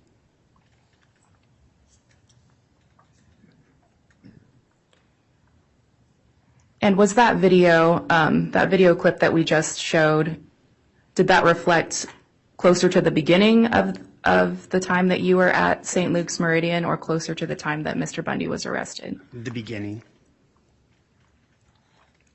And in the time that followed, the point that we just saw on video, did the situation continue to escalate? It did.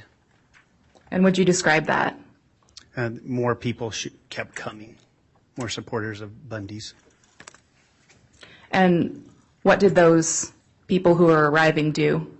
They joined in with him screaming and yelling at us.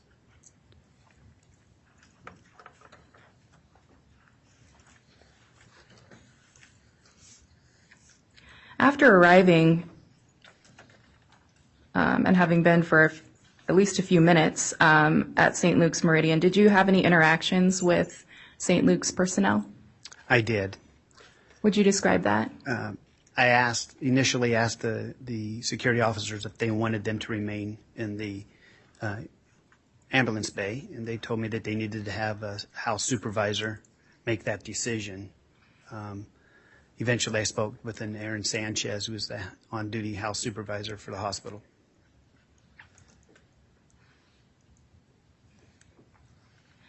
And were you given directions that St. Luke's did indeed want the individuals to move out of the ambulance bay? Yes, I was. And did you come to understand that the individuals refused to remove themselves from the ambulance bay? Yes.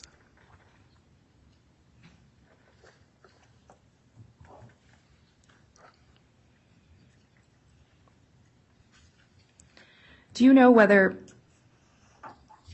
at any time Mr. Bundy or any of the others were asked to leave? Yes, I watched and observed as Mr. Sanchez asked Mr. Bundy numerous times to leave. And was there any indication why he needed to leave? Yes, he was told that he was interfering with the ambulances coming in. He was asked to go to a particular area of the hospital where they could continue. However, he just continued to talk over Mr. Sanchez. So after Mr. Bundy refused to leave, what did you do? At the request of Mr. Sanchez, I placed him under arrest for trespassing. And to be clear, you personally placed him under arrest? I did. Was there a reason why you chose to put Mr. Bundy under arrest versus having one of your officers under your command do it? Being familiar with Mr. Bundy's tactics, I knew that there'd be fallout from this, and I didn't want my guys to go through that. Would you describe his arrest? Yes, I told him he was under arrest and turned him around. He placed his hands behind his back, and when we started to do that, all of his followers, for lack of better words, bum rushed us to try to interfere with the arrest. Eventually, one female was placed into arrest. She actually made contact with us and him. Others were then forcibly pushed back while we finished handcuffing him. And would you describe Mr. Bundy's demeanor during the arrest? He was very happy, I should say, that he was being arrested. It was as though that was his intentions of coming there. Have you viewed the body camera footage from Meridian Police Department of Mr. Bundy's arrest? I have. Your Honor, I move to admit Exhibit 16, which has been authenticated under 902 by the declaration of the custodian of records for the Meridian Police Department, which was attached and filed with the June 28th McCraney Declaration referenced at paragraph 9.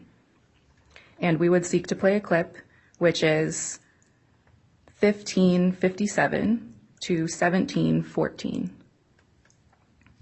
Exhibit 16 has been authenticated. The plaintiffs may play the clip 16A. It's admitted and may be published. That was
Sergeant McGilvery, did Mr. Bundy's smiling after being handcuffed strike you as odd? Yes, it did. And why is that? Because most people aren't happy to be arrested.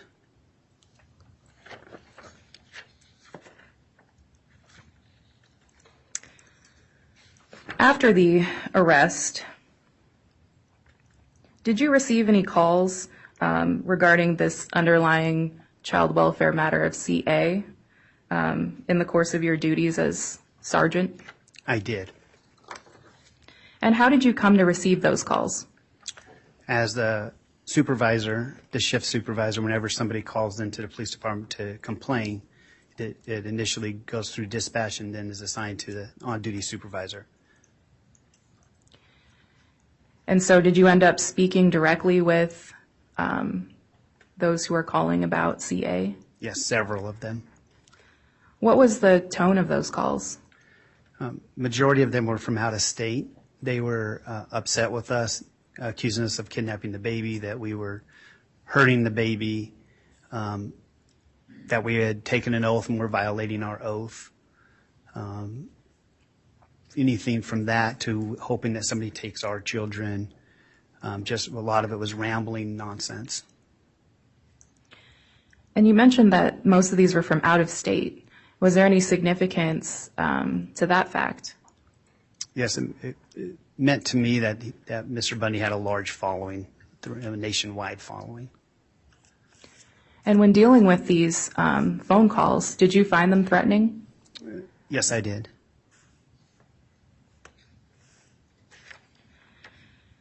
And about how many calls were coming into the Meridian Police Department around the time, second half of March of 2022?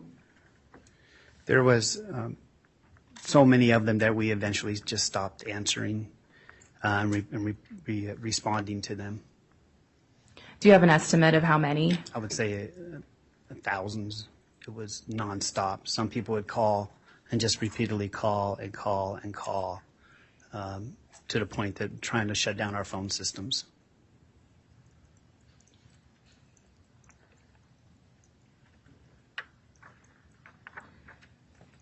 And you weren't the only individual who had to handle these calls, correct? No, our records staff at the front counter took a lot of the calls. Any other supervisors that were on were taking the calls. And Ada County Dispatch, they took the brunt of it because they were the first ones to get the calls. After hours, our phones roll over to Ada County Dispatch. So anything that would come in during non-business hours went to them. And to your understanding, did that cause a disruption for the work of dispatch? Absolutely.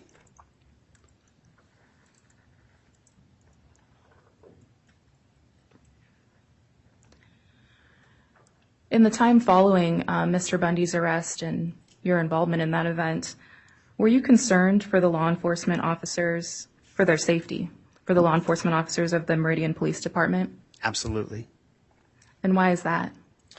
Because I didn't know what his followers might do, whether that be approaches on traffic stops, follow us and try to record us, interfere with our routine duties. That's a typical tactic of that type of people that follow him. I didn't know if that would place the officers at a great risk. So they were already mentally challenged with the fact that our job is dangerous enough as it is, but to constantly be thinking that somebody's going to be following you and interfering with you, it begins to wear on the guys. And did you come to understand that some of the other Meridian Police Department law enforcement officers had indeed been targeted by Mr. Bundy and his followers? Yes, I did. Would you describe that? Detective Hansen was referred to as a child pedophile. They posted pictures of him sitting in a classroom watching his daughter, like a recital or something, and made it appear as though he was a pedophile. They referred to Officer Keene as a molester. Just vile things that they would post about us. And what was your reaction to these online attacks? It was pretty disgusting because we can't defend ourselves. We're not allowed to say the truth, tell people what the truth is. And why is that? We can't interfere with any upcoming trials. Sergeant McGilvery, was your photo ever posted by the defendants online? It was. And was there any information that was posted alongside your photo? There was a doxed me and gave my address. It was only up there for a short period of time, but it did get posted. And what effect did having your photo and home address have on you? It was very alarming, being that I investigated some pretty bad crimes. Some of the people that I was part of putting them in prison are in the process of getting out, and they now have my address. So it was concerning very much. Did you have any concern from flowing from Mr. Bundy's followers as well? Absolutely. Okay.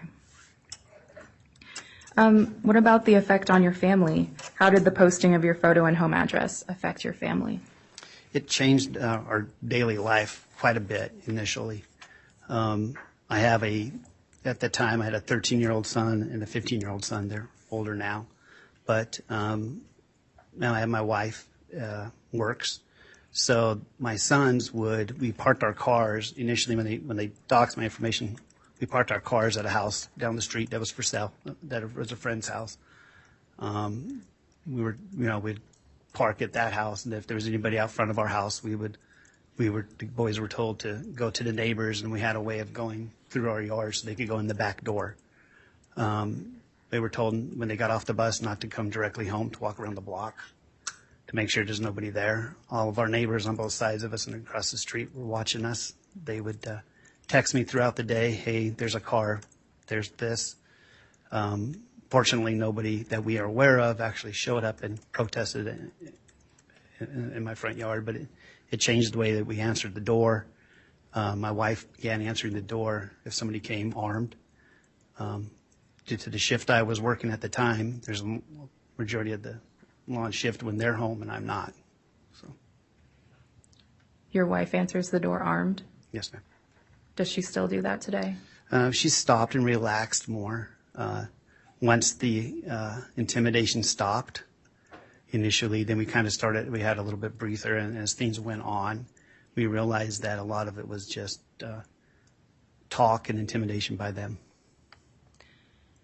Do you believe that there's a continuing threat out there for you and your family? Absolutely. Due to PRN? Absolutely. And why is that? Because there's so many people that follow them, follow what they say, and they're the unpredictable ones. We don't know what they're going to do. They continue to release videos of me. They refer to me as a belligerent tyrant constantly.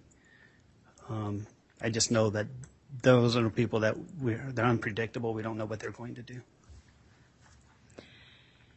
And to your understanding, have any of these online attacks about you been removed from online? No. Sergeant McGilvery, have you ever experienced in your law enforcement career this level of harassment? Not personally. As a member of the Meridian Police Department, I have in the past involving Mr. Bundy with the previous incident I talked about. And aside from the previous incident with Mr. Bundy, has there been anything close? No. Thank you, Sergeant. No further questions. May this witness be excused? Yes, Your Honor. Thank you, sir. You are excused. Thank you. Plaintiffs may call their next witness. Your Honor, the plaintiff's called Kyle Bringhurst.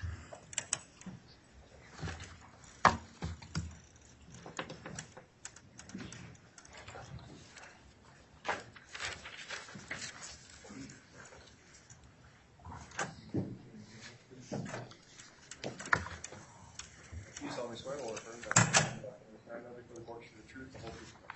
Yes.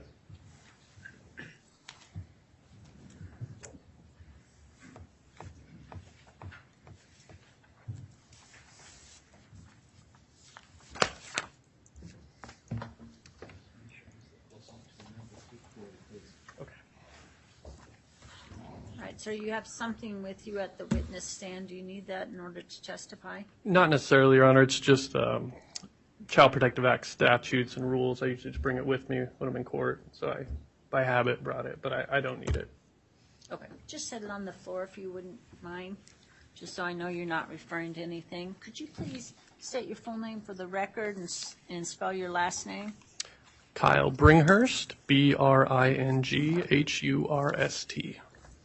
And if you do need to refer to that, I'm sure counsel can direct you to it, okay? Thank you.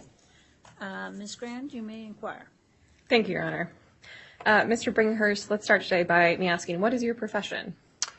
I am a deputy prosecuting attorney for Ada County. Fair to say that this is a bit of a role reversal for you this afternoon. It is. I'm used to being the one asking the questions, so this is a little different. And Mr. Bringhurst, I assume that you live here in Boise. Yes, I live in the area. And how long have you lived in Boise? I have lived in the Valley for about 13 years. And are you originally from Idaho? I am not. I moved up here after going to law school. And where was that? I went to law school at Brigham Young University in Utah. And how long have you been with the Ada County Prosecutor's Office? I have worked there for 13 years. And was that right out of law school? Yes. I did an internship during law school with the prosecutor's office and then was offered a job and came up after law school. So your entire career has been with the prosecutor's office? Yes. In the law, yes. And do you specialize, within, I understand the Ada County Prosecutor's Office is relatively large. Do you specialize in any docket or type of cases with your work for the prosecutor's office? I've had a variety of assignments. I've prosecuted misdemeanors, juvenile court offenses, and felonies, but currently I primarily and solely do cases under the Child Protective Act. And for how many years have you been on that docket, Mr. Bringhurst? Between 8 and 9 years. Are you the senior most prosecutor within the Ada County Prosecutor's Office that works on those kind of cases? To my knowledge, I have the most experience doing those kind of cases of anyone else in the office. Okay. So as an attorney who's practiced for 8 or 9 years in the realm of child protection cases, would you say you have a high level of working knowledge of the framework of those cases? I would say yes. And can you just tell us a bit about the Idaho Child Protection Act and how it applies to the work you do every day here at the courthouse? Yeah, the Child Protective Act is a series of statutes that kind of detail the processes and procedures that exist for ensuring the safety of children who've been abused, abandoned, or neglected. And so there's a series of statutes, and they kind of outline everybody's roles and how the process is supposed to work. And I believe you have a book with you that you brought here today, Mr. Bringhurst. Fair to say that those rules and requirements are sort of laid out in that document that you said I think you'd bring to court with you? Yeah, I generally bring that to court with me just to make sure I don't miss anything, although it hasn't changed much in the last 9 years, but there are some changes every year. To your knowledge, does the Idaho Child Protection Act lay out what its primary goal is? Yes, the primary purpose of the act is to ensure the safety and well-being of children in the state of Idaho. Are there any, within that statutory scheme, are there any secondary goals that are articulated? There are several. The primary one that springs to mind is to ensure the privacy and the unity of the family wherever possible, and to ensure the well-being of children in Idaho. So talking about that secondary goal for a moment, you said, I think, the privacy of the family and the process. Could you tell me how the prosecutor's office or the courts ensure that that goal takes place? Yes, we treat these cases as sealed and confidential. There's an additional statute on the court records that specifies that these cases are closed, that the information in the cases is not to be shared with people who are not parties to the case. And so as a practice, we don't discuss these cases with anyone outside the specifics of the cases with anyone outside of the case itself. So if you could help us understand, I think you said those details aren't shared beyond the parties in the case. In a Child Protective Services Act case, kind of who is present and what are their roles? Generally speaking, there'll be a prosecutor representing the state, and we file a petition on behalf of a minor child who's been abused, abandoned, or neglected, or who doesn't have a stable living environment. There would also be the parents of a minor child. If the minor child is over the age of 12, they would have an attorney. Typically, there's a guardian ad litem, which is a volunteer that acts as the eyes and ears of the court and does an independent investigation, as well as an attorney for the guardian ad litem, and then a representative from the Idaho Department of Health and Welfare. And fair to say in that, I think I heard you list yourself as the prosecutor and that you represent the state. Is that right? Yes. And as I understand it, child protection cases aren't criminal matters. Is that right? They are not. They're a civil matter. So could you help me understand why a prosecutor is present during these cases? The Ada County Prosecutor's Office and all prosecutors' offices in the state also handle criminal matters, but they also handle civil matters that involve the county. And the Child Protective Act specifically states that prosecuting attorneys from various counties will file petitions on behalf of minor children who've been abused, abandoned, or neglected. So who is your client in that context, Mr. Bringhurst? We don't have a client in the traditional sense. Our client is to represent the people of Idaho, specifically, I guess, the citizens of Ada County, in accomplishing the goals of the act, which is to ensure the safety of children.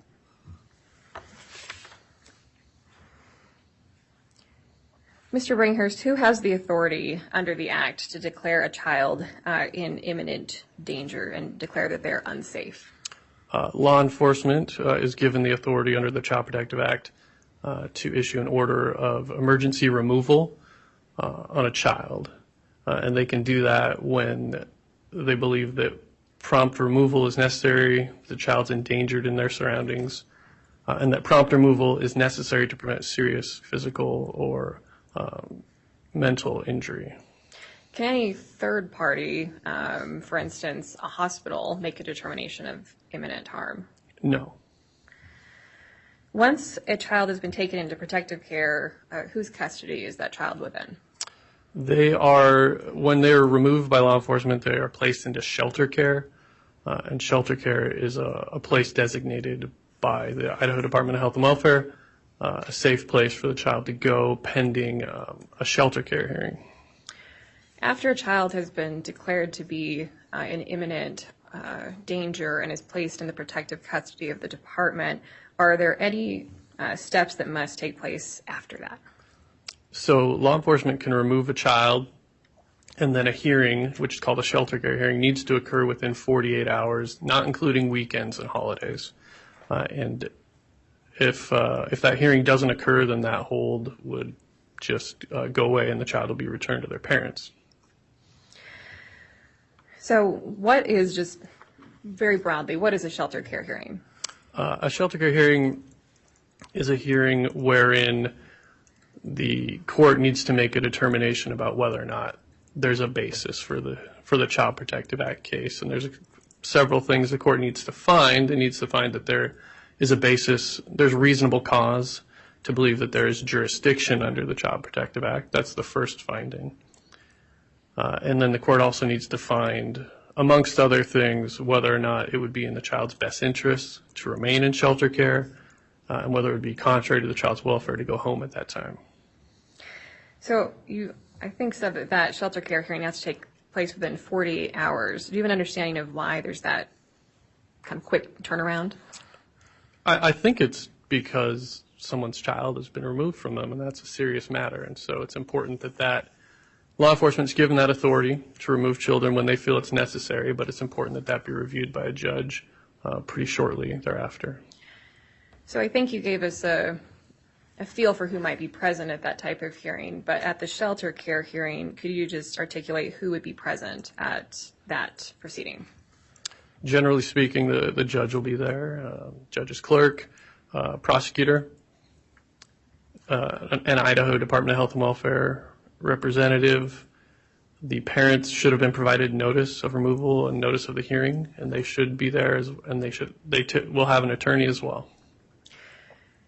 If the parents can't afford attorney, is one provided for them as can happen in the criminal context? Yes. If parents cannot afford an attorney, one will be appointed to them at no cost.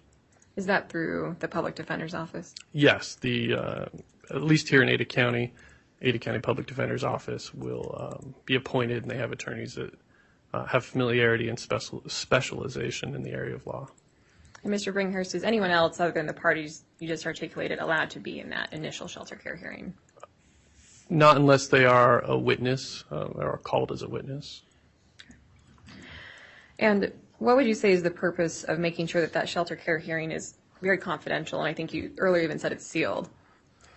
I think it's to ensure the privacy of the family. Not everybody knows when a child comes into care. Not every family wants that spread out into the community. Can be upsetting and embarrassing. So we do what we can to ensure the family's privacy. Is it fair to say that as far as the legal court process goes, that the shelter care hearing sort of is the initial step in that process? That is the first. The first step is the filing of a petition, which, as a prosecutor, that's something we do to initiate the case. But then the first hearing is the shelter care hearing. Okay, so there's the filing of the petition, the shelter care hearing. Statutorily, what comes next? At the shelter care hearing, if the court makes findings that the court does have reasonable cause to believe jurisdiction exists, that it's in the child's best interest to remain in temporary shelter care, and it would be contrary to the child's welfare to go home, then the child is placed into the temporary legal custody of the Idaho Department of Health and Welfare, and then subsequent hearings are set. A pretrial conference and an adjudicatory hearing is set within 30 days. And Ms. Gamboa, could you pull up at this time what's a demonstrative mark as number 724? I think that'll help Mr. Bringhurst show us the sort of flow of a Child Protective Act case.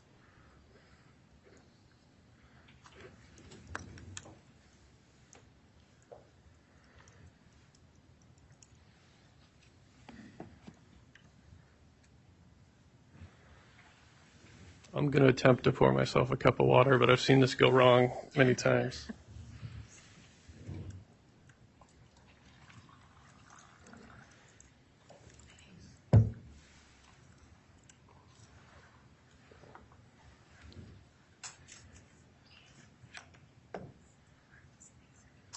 Were you successful, Mr. Bringhurst?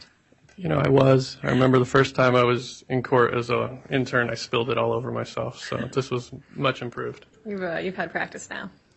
And Ms. Gamboa, could you expand? There's sort of that initial, I'll call it the top third of the page. I think that'll help us see. Mr. Bringhurst, have you seen this flow chart before? I have, yes. Okay. And I think there may be a pointer available to you. Oh, you've already got it. You're very familiar with this process. So could you sort of walk us through what you were just articulating for us as far as the flow of a Child Protective Act case? Yes. So this is, I believe, a chart created by the Idaho Department of Health and Welfare. So a lot of times there's a report that comes in from a concerned community member about abuse, neglect, or abandonment. And so that report comes in. Oftentimes that will go to health and welfare as well as law enforcement, so they're aware of the concern. Other times law enforcement just happens upon circumstances that cause them concern. In either event, if law enforcement comes upon a situation where they believe that prompt removal is necessary due to circumstances to ensure the child's safety, they issue an order of emergency removal. They also will write a police report detailing the reasons why. That will then come to the prosecutor's office, and we will review the report. And if we believe there is a basis for a case, we will file a petition under the Child Protective Act. And we usually do that the same day of the shelter care hearing. And then that hearing, which is to occur within 48 hours, not including weekends and holidays, will occur. After that, the case will then proceed for at least the next 30 days. Thank you. And Ms. Gamboa, we can go back to the larger photo. And I think at the top there, Mr. Bringhurst, it had started with, and maybe we'll go back up there. Ms. Gamboa, I apologize. My instruction was premature. I think it said that there's a report of abuse or neglect. Is it your understanding that not every report of abuse or neglect will lead to either emergency removal or order to remove a child? That's correct. There's a not shown here a screening process where Health and Welfare receives calls of concern, and a lot of those get weeded out as being either not necessary to be involved or not meeting their criteria for concern for child abuse or neglect, and others are deemed to be more serious and are forwarded on to a social worker and a police officer. And we can go back out, thank you. And then we can go to that next kind of middle portion there, Ms. Gamboa. So, Mr. Bringhurst, I think you'd anticipated that next down arrow, which was the adjudicatory hearing. Could you just tell us in brief detail what happens at that hearing? Yes, that is a hearing within 30 days of removal, wherein the court would again need to address the questions of whether or not it has jurisdiction, whether or not it's in the child's best interest to remain in the legal custody of Health and Welfare, and whether it would be contrary to the child's welfare to go home. There is an elevated burden of proof at the adjudicatory hearing. The shelter care hearing, I guess I kind of glossed over it. The burden of proof there is a reasonable cause, which really means is if you think about the various standards of proof that we've all heard about, beyond a reasonable doubt in criminal cases, and then below that there's clear and convincing evidence, and below that there's preponderance of the evidence, which is more likely than not, which is the standard at an adjudicatory hearing. And below that is probable cause, and then below that would be reasonable cause. So is it reasonable to think that there's jurisdiction? That's the standard at a shelter care hearing. And the rules of evidence do not apply at a shelter care hearing, given the short turnaround and the need, I think, to keep children safe. Those hearings are expedited. But at an adjudicatory hearing, it's a little more involved. The rules of evidence do apply. There's a higher burden of proof. But a lot of the same questions are being answered again to a higher standard at an adjudicatory hearing. I heard you say that the adjudicatory hearing needs to take place within 30 days. Is that correct? Yes, it should be set within 30 days of the removal. And just so we're clear, these standards that you're talking about, the 48 hours excluding weekends, or 48 business hours, I guess, for the shelter care hearing, 30 days for that adjudicatory hearing, where are all those requirements coming from? Those are in the Child Protective Act. Okay.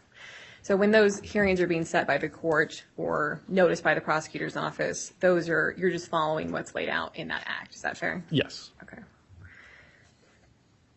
So if we zoom back out, Ms. Gamboa, let's go down to the very bottom where there's the two triangles sort of at the end of our flowchart.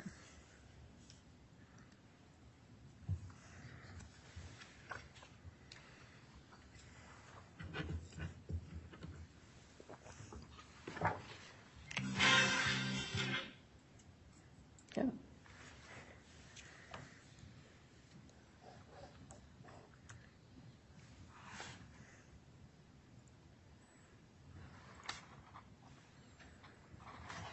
And while Maria's looking for that, Mr. Brinkhurst, what I really want to just ask you, we'll get those last two, but ultimately, I see reunification. Could you tell the jury what that means? Reunification just means a return of the child to the home from which, or to the parents from which the child was removed. Reunification is the goal in all Child Protective Act cases, and the goal that the court is working towards and the Idaho Department of Health and Welfare is working towards. Unfortunately, it's not always possible, but that is always the goal, and typically that's for the first year of a case. The goal is to work towards putting the family back together, resolving the safety concerns that may exist, and doing what needs to happen to put the family back together. So I think you've already alluded to that there can sometimes be another outcome, and I think that's on the right there. Could you explain that, Diamond? Yes, if a child remains in care for an extended period of time and the parents have been unable to resolve the safety concerns, the child's not able to go home, the law disfavors just keeping them in foster care indefinitely. And so there are different plans that can be approved, and among those are a guardianship with a fit and willing relative or termination of parental rights and adoption by someone else, preferably a relative. So as far as reunification goes, when is reunification possible during the lifetime of a Child Protective Act case? Pretty much at any point. in the Child Protective Act case. It could occur at shelter care hearing. It could occur sometime after shelter care hearing, at adjudicatory hearing, anytime, as long as the case is open, it's a possibility. And if reunification is found to be appropriate under the relevant law and guidance, then what kind of motion would your office bring in that instance? There'll be a motion to dismiss the case. If the case is no longer necessary to keep a child safe, if a child's home and is deemed to be safe at home, then we would file a motion to dismiss the case. And Mr. Bringhurst, do you remember recall around March of last year being assigned to be the prosecutor on a Child Protective Act case involving a CA? Yes. And do you remember how you learned that you would be the prosecutor assigned to that case? At the time, I was supervising a team of 3 attorneys, and we divided the cases alphabetically. And that case would have been assigned to the newest member of the team who had not a lot of experience and had just gone through a family tragedy. And so I opted to assign the case to myself. Why did you opt to assign the case to yourself? Because knowing that my colleague was going through a hard time and didn't have a lot of experience, and having seen in the news some of the protests and uproar that had occurred, I did not feel that that would be appropriate to assign that to him. And Mr. Bringhurst, I'm not going to ask you about the specifics of what happened to any of those proceedings, because those have been sealed. Am I right about that? That is correct. But what I am allowed to do and will do is I'm just going to ask you very high-level questions about whether some of these hearings that you've helped us understand here today took place in that case. Okay. Do you feel that's appropriate? Yes, I think that would be appropriate. Okay. And Mr. Bringhurst, if you could turn in your binder to document 721. And Your Honor, I don't intend to offer this as evidence to the jury, but it's the register of actions in the case that will help Mr. Bringhurst with his testimony.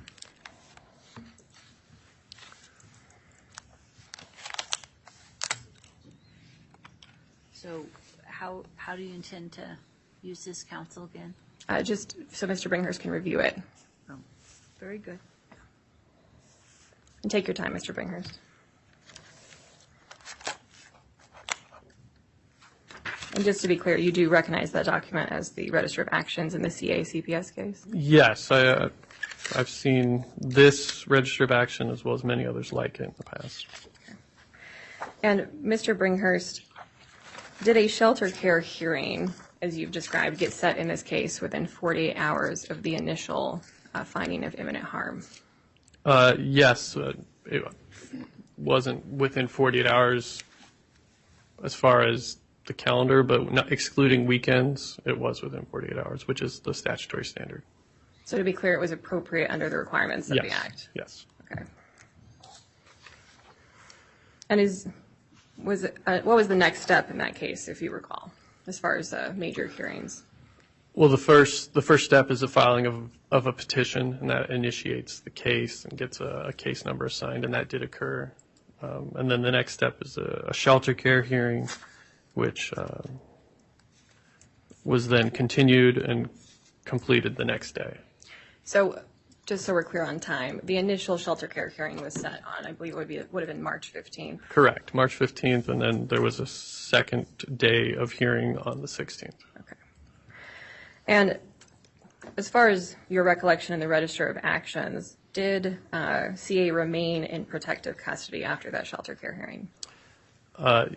Yes, there was an order for temporary legal custody to the Department of Health and Welfare pending the continuance of the hearing for 1 day, and then there was an order for shelter care issued after the second day of shelter care hearing.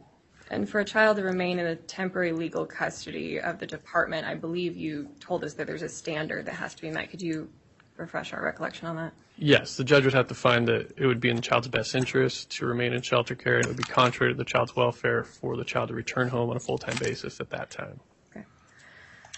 What was the next step in that flow chart of hearings that were required in that particular matter? On the flow chart, the next step is the adjudicatory hearing. And did that take place in this case? One was scheduled within 30 days.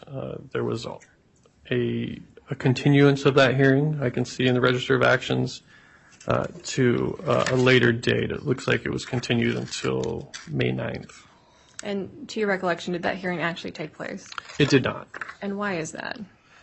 Prior to that hearing date, there was a dismissal of the case. And when did that take place? There was a notice of voluntary dismissal, which was filed by the prosecutor's office on May 4th. So just so I can remember the timeline here, so this case begins as far as this child protective process on or around March 12th, is that correct? Yes. And it function concludes on May 4th, am I correct about that? Yes. Well, the order itself to dismiss, yeah, it did happen on May 4th.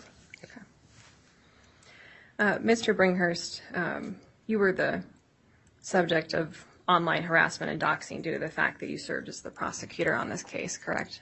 Yes, I was. And how did you first become aware of that fact? To my memory, I was working and received a text message from a friend that said something to the effect of, "I'm so sorry." And I said, "Why? What happened?" And then she told me that she had seen something posted online about me. Do you recall approximately when this occurred? It was, I believe, sometime between the filing of the case and the dismissal of the case, but I don't remember exactly when it occurred. In any case, while you were still actively the prosecutor on the case? Yes. Okay. Mr. Bringhurst, could you turn in your binder there to Exhibit 501?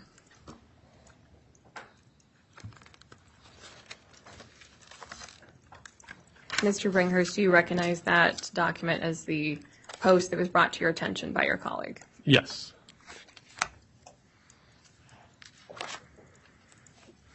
And Your Honor, at this time, I'd like to admit and publish to the jury Exhibit 501, which was authenticated by the first McCraney Declaration filed on June 28th at paragraph 15. 501 is authenticated, it's admitted, and may be published. And if we could go to the next page, please. Mr. Bringhurst, do you recognize yourself in this posting? Yes, I do. Are you there in the red shirt? Yes, that's me. And Ms. Gambo, if you could expand to Mr. Bringhurst there. Mr. Bringhurst, could I just ask you to read that out loud to the jury, the text that appears under your photo? Sure. He is it says Kyle Bringhurst, prosecutor. He is the prosecutor who falsely charged Levi and Marissa without evidence and who continued his quest to steal/kidnap baby Cyrus. In spite of all facts and evidence, he also worked tirelessly to suppress evidence from being received by Levi and Marissa and broke many laws and ethical boundaries. The depth of his wickedness are truly remarkable. Mr. Bringhurst, is any of that true? I am a prosecutor, and I believe that is the extent of the truth in that paragraph. When this post was first brought to your attention, what was your reaction? I was a little shocked by it. I was upset. I was upset that these things were being said about me that were not true, and I had no ability really to respond. And remind us again, why did you not have the ability to respond? Well, I knew that the things stated here were false, and the reason I knew they were false is because I'd been privy to information from a sealed confidential case, and we don't share that information or speak out on those cases. So if you'd wanted to set the record straight, you were restricted by the law and your position here at the prosecutor's office from doing so? That's correct. I saw the words in there that you're the prosecutor who falsely charged the parents in this matter. Is that, again, how a Child Protective Services Act works? Are there charges brought? No, that's another falsehood. The state files a petition on behalf of a minor child who's been abused, abandoned, or neglected. We don't charge the parents. They are not defendants in that sense. They're respondents. They're responding. But we're filing a petition on behalf of a child who has been either abused due to something the parents did or didn't do that caused harm to the child, whether that be physical injury, malnourishment, failure to thrive, or who's been neglected, who isn't getting the care they need, whether that be subsistence, medical care, or any other kind of care that a child needs for their well-being. If they're not being properly cared for, then we file a petition on behalf of the child, but we're not charging the parents. Mr. Bringhurst, is this the only post about you on freedomman.com that you're aware of? Unfortunately, it is not. And Ms. Gambo, if I could ask you to go to previously admitted Exhibit 351 and publish page, I believe it's 406.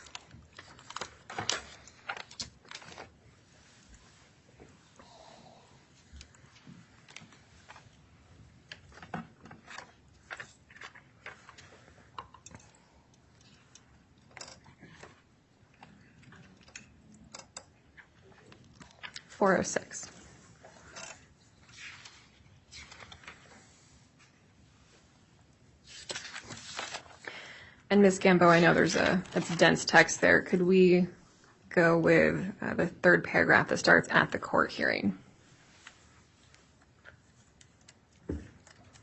And Mr. Bringhurst, could I just ask you to read that for the jury? At the court hearing, depraved prosecutor Kyle Bringhurst brought his case against Marissa and Levi along with CPS worker Roxanne Prince. He had no evidence. For your knowledge, Idaho State Statute 16-1602 requires that in order for a child to be forcibly removed from his parents, there must not only be actual evidence that the child is in imminent danger, but that the parents are the ones who caused, through conduct or omission, baby Cyrus to be in imminent danger. So let's start with that first paragraph there. Again, could you contextualize for us why that's an inaccurate statement? Well, I object to my characterization as someone who is depraved, first of all. And second of all, no case was brought against the parents in any Child Protective Act case. A case is brought on behalf of, in the interests of, a minor child. And could you educate us about why that second paragraph is also inaccurate? I would also note that he had no evidence, I believe, to be extremely inaccurate as well. Okay. Thank you for that point. As to the second paragraph, I think that's a misstatement of the law. As I stated, in order for a child to be removed, law enforcement needs to determine that a child is endangered by their surroundings and that prompt removal is necessary to prevent serious physical or mental injury to the child. There is not, the shelter care hearing itself does not require that the rules of evidence apply. That doesn't mean that evidence doesn't come in, it just means that it can come in through various forms of documentation or reports, things of that nature. It is true that in order to show that a parent has abused or neglected their child, we have to show that the child's been abused or neglected, and that's due to the conduct or omission of a parent, meaning they did or didn't do something that was necessary for their child's welfare. But that's a pretty sloppy description of what the law is, and it's not an accurate description of the law. Thank you. Ms. Gambo, could we go to the next paragraph under the previous one? And I think it's the one that actually starts again, depraved prosecutor Kyle Bringhurst.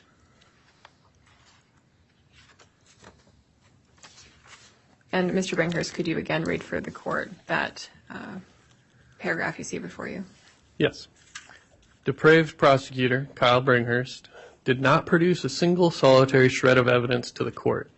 And you must remember that Roxanne Prince, who was the representative from CPS advising Prosecutor Bringhurst, gets paid by the Idaho Department of Health and Welfare, which makes money off of baby Cyrus kidnapping. In any other environment, this would be called a conflict of interest, and in most industries, it is illegal and prosecutable with jail time. And Mr. Bringhurst, again, could you articulate why this paragraph is inaccurate? I again object to my description as being a depraved individual. I'm certainly not perfect, but I believe that I do my best to try to do what's right, especially on these cases. That the idea that the state did not produce a single solitary shred of evidence to the court is false. As I stated, the court has to make certain findings for a case to stay open. If the court can't find that there's reasonable cause for a child to come under the jurisdiction of the court is to dismiss a case at shelter care hearing. So if no evidence is presented to a court will dismiss a Child Protective Act case at shelter care hearing.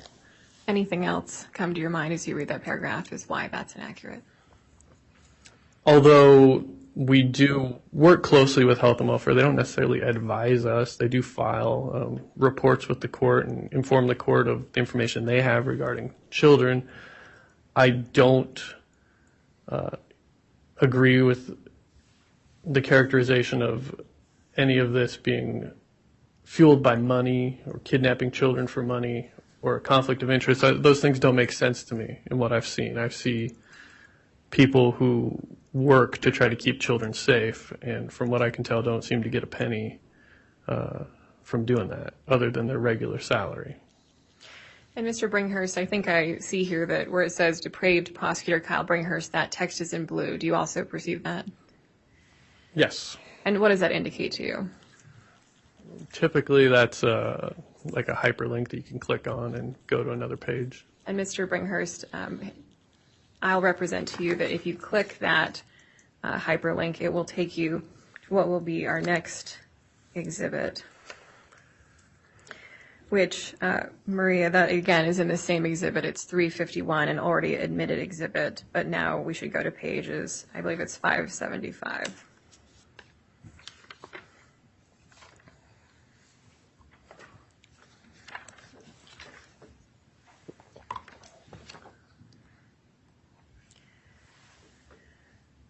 Mr. Bringhurst, what have you seen this before? I have. I've seen this page. I think if you click on the picture of me in the red shirt from the prior 2 exhibits ago, it also hyperlinks to this page. And so I've seen this on my computer. I've also seen that photo in my home.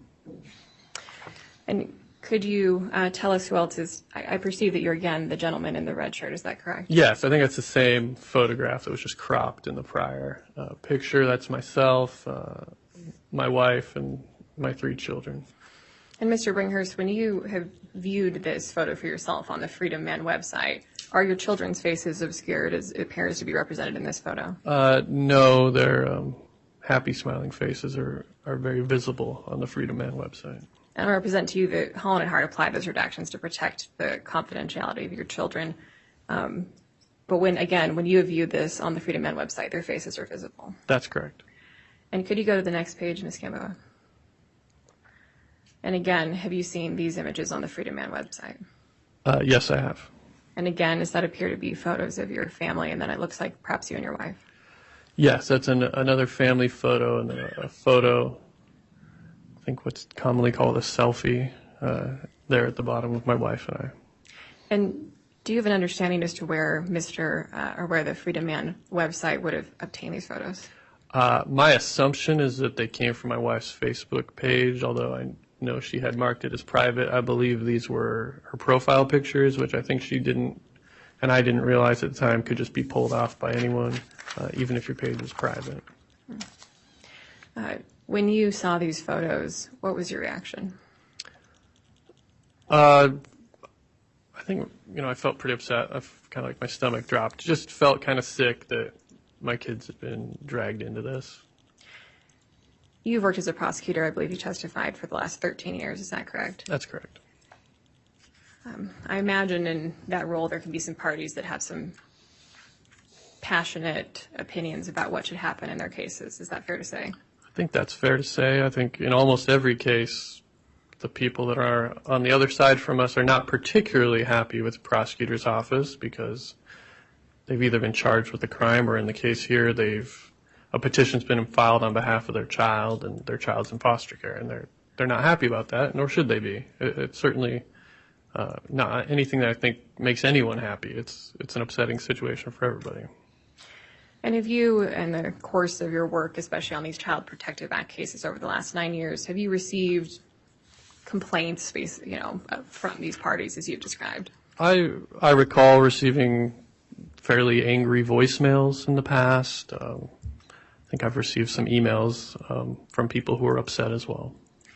And when those voicemails, phone calls, emails would come in, where were those directed to?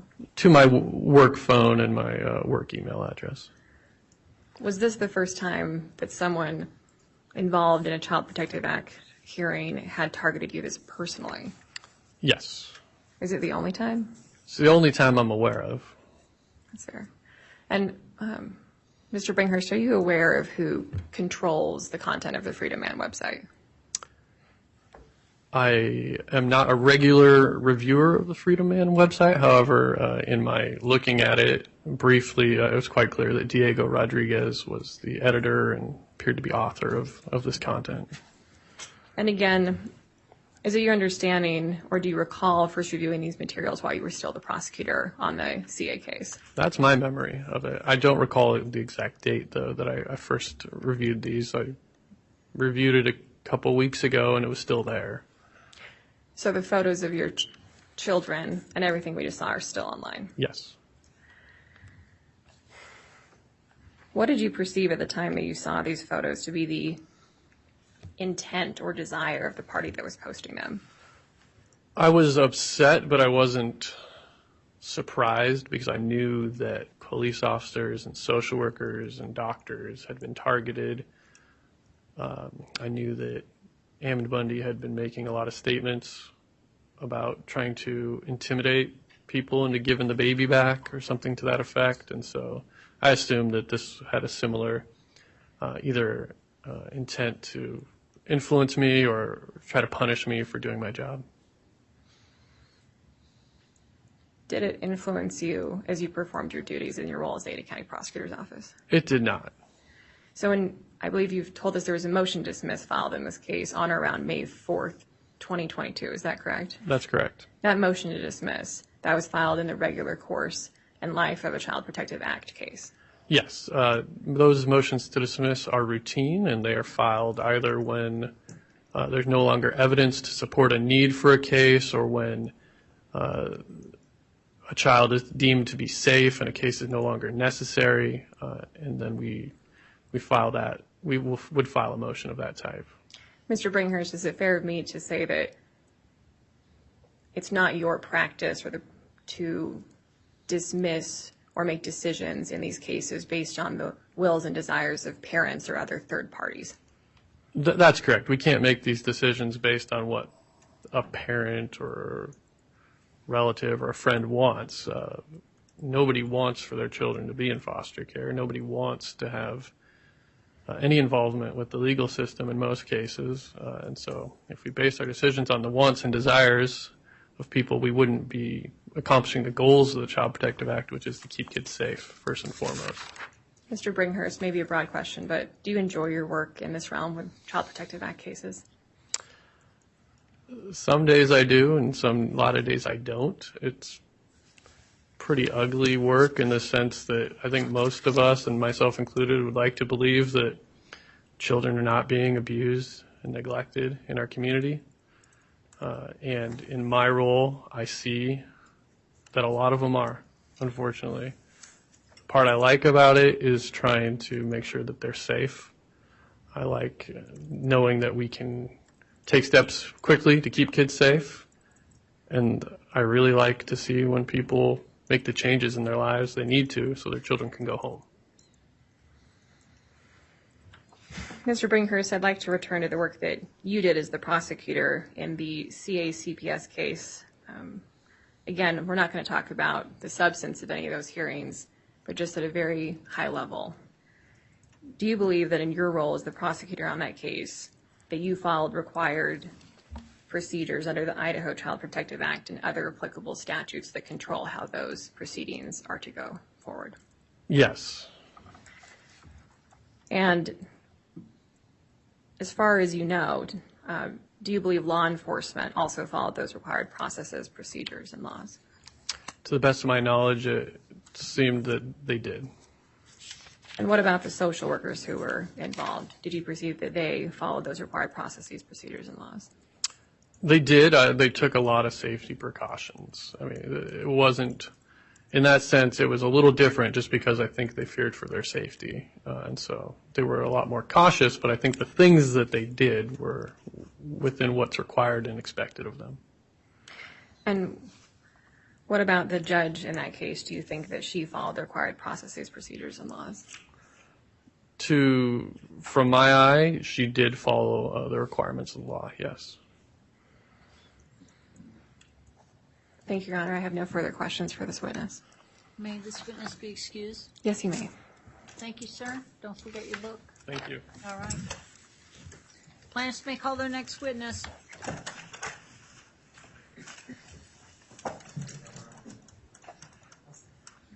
Dr. Natasha Erickson.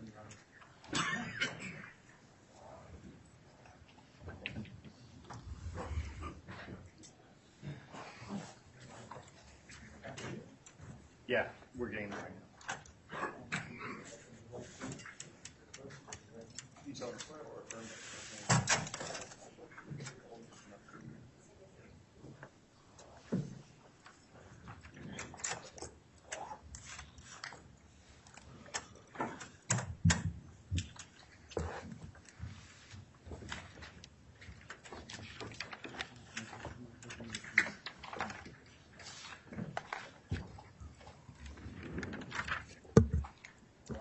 Ma'am, could you state your full name for the record and spell your last name, please? Natasha Erickson, Erickson.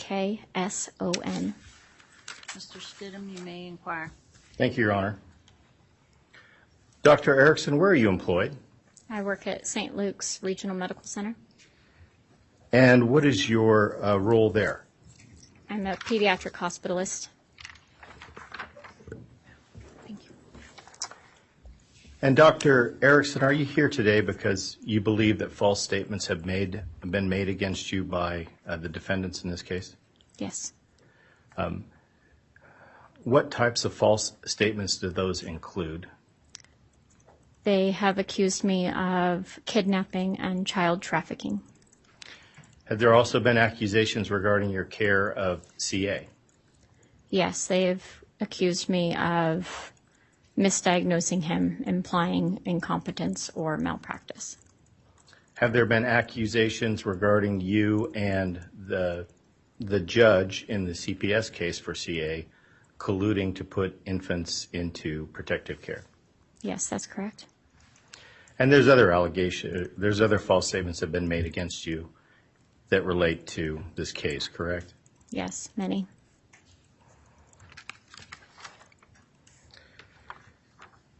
So, Dr. Erickson, to get back to some of those background questions, what is your role at St. Luke's?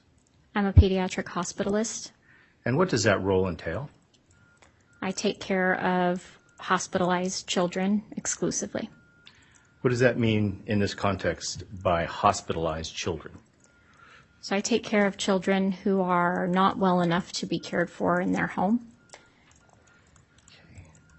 And do you have any specialized training in that regard? Yes, I completed a pediatric residency.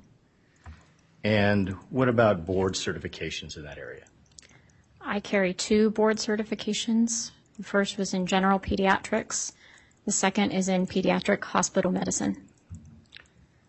Thank you, Doctor. And if we could, let's just step back a little bit and get a better understanding of your professional background, if we could. Sure. So, Doctor, where'd you grow up? I grew up in Las Vegas, Nevada. Okay. And when did you first decide that you wanted to be involved in healthcare or be a doctor? I was 3 years old. What was it that happened when you were 3 years old that caused that? My own pediatrician inspired me. In what way did she inspire you? She was just an amazing woman. She was smart. She loved her job. That was clear to a 3-year-old. And she was able to provide comfort even in the most uncomfortable situation, like a cold doctor's office. So is it fair to say that's been your trajectory since you're 3 years old? Yes. And where did you complete your undergraduate schooling? The University of Puget Sound. And what did you study there? I received a Bachelor of Science in Biology. And after Puget Sound, what was your next step in your academic career? I went to medical school. And where did you go to medical school, doctor? Eastern Virginia Medical School in Norfolk, Virginia. And did you complete your medical training there? Yes, I did. And after you received your medical degree from Eastern Virginia, what was the next step in your professional career? I stayed at the same institution to complete a pediatric residency. And what was involved in that pediatric residency? It was a 3-year training program in general pediatrics, but included exposure to outpatient medicine, inpatient medicine, and a variety of subspecialties within pediatrics. So is it fair to say by that stage in your career you were interested in pediatrics? Absolutely. And what had led you towards pediatrics at that stage? Frankly, I like kids more than I like adults. And did you receive any honors while completing your residency? Yes. What honors did you receive? In the first year of my residency, I was awarded Intern of the Year. And then I actually stayed on after completion of residency as a chief resident. And what were your duties as chief resident? Along with patient care, I was responsible for ongoing resident education and also quality improvement and various administrative responsibilities within the Children's Hospital. Thank you, doctor. And after you completed your residency, what was the next step then? I moved here to Boise. And did you join St. Luke's then? Yes. And when about was that, doctor? 2015. And have you been with St. Luke's since? Yes. What attracted you to St. Luke's, doctor? My husband and I wanted to get back closer to family on this side of the country. Boise was an easy sell, and I really loved the environment and the people at St. Luke's. And what was your first role at St. Luke's? I was hired as a pediatric hospitalist. And has that been your role since? Yes. So, doctor, about how long has that been that you've been at St. Luke's as a pediatric hospitalist? 8 years this month. And has the position been rewarding? Yes. What qualities do you believe are important in a pediatric hospitalist? Certainly competence would be priority number one. But after that, you have to be a good communicator because you're dealing with families in crisis usually. And you have to have a heart for taking care of sick kids. So, doctor, obviously the jury has an understanding as to what we're here for. So I'd like to move us, if I could, to the first instance that you came into contact with CA, if I could. Okay. When was that?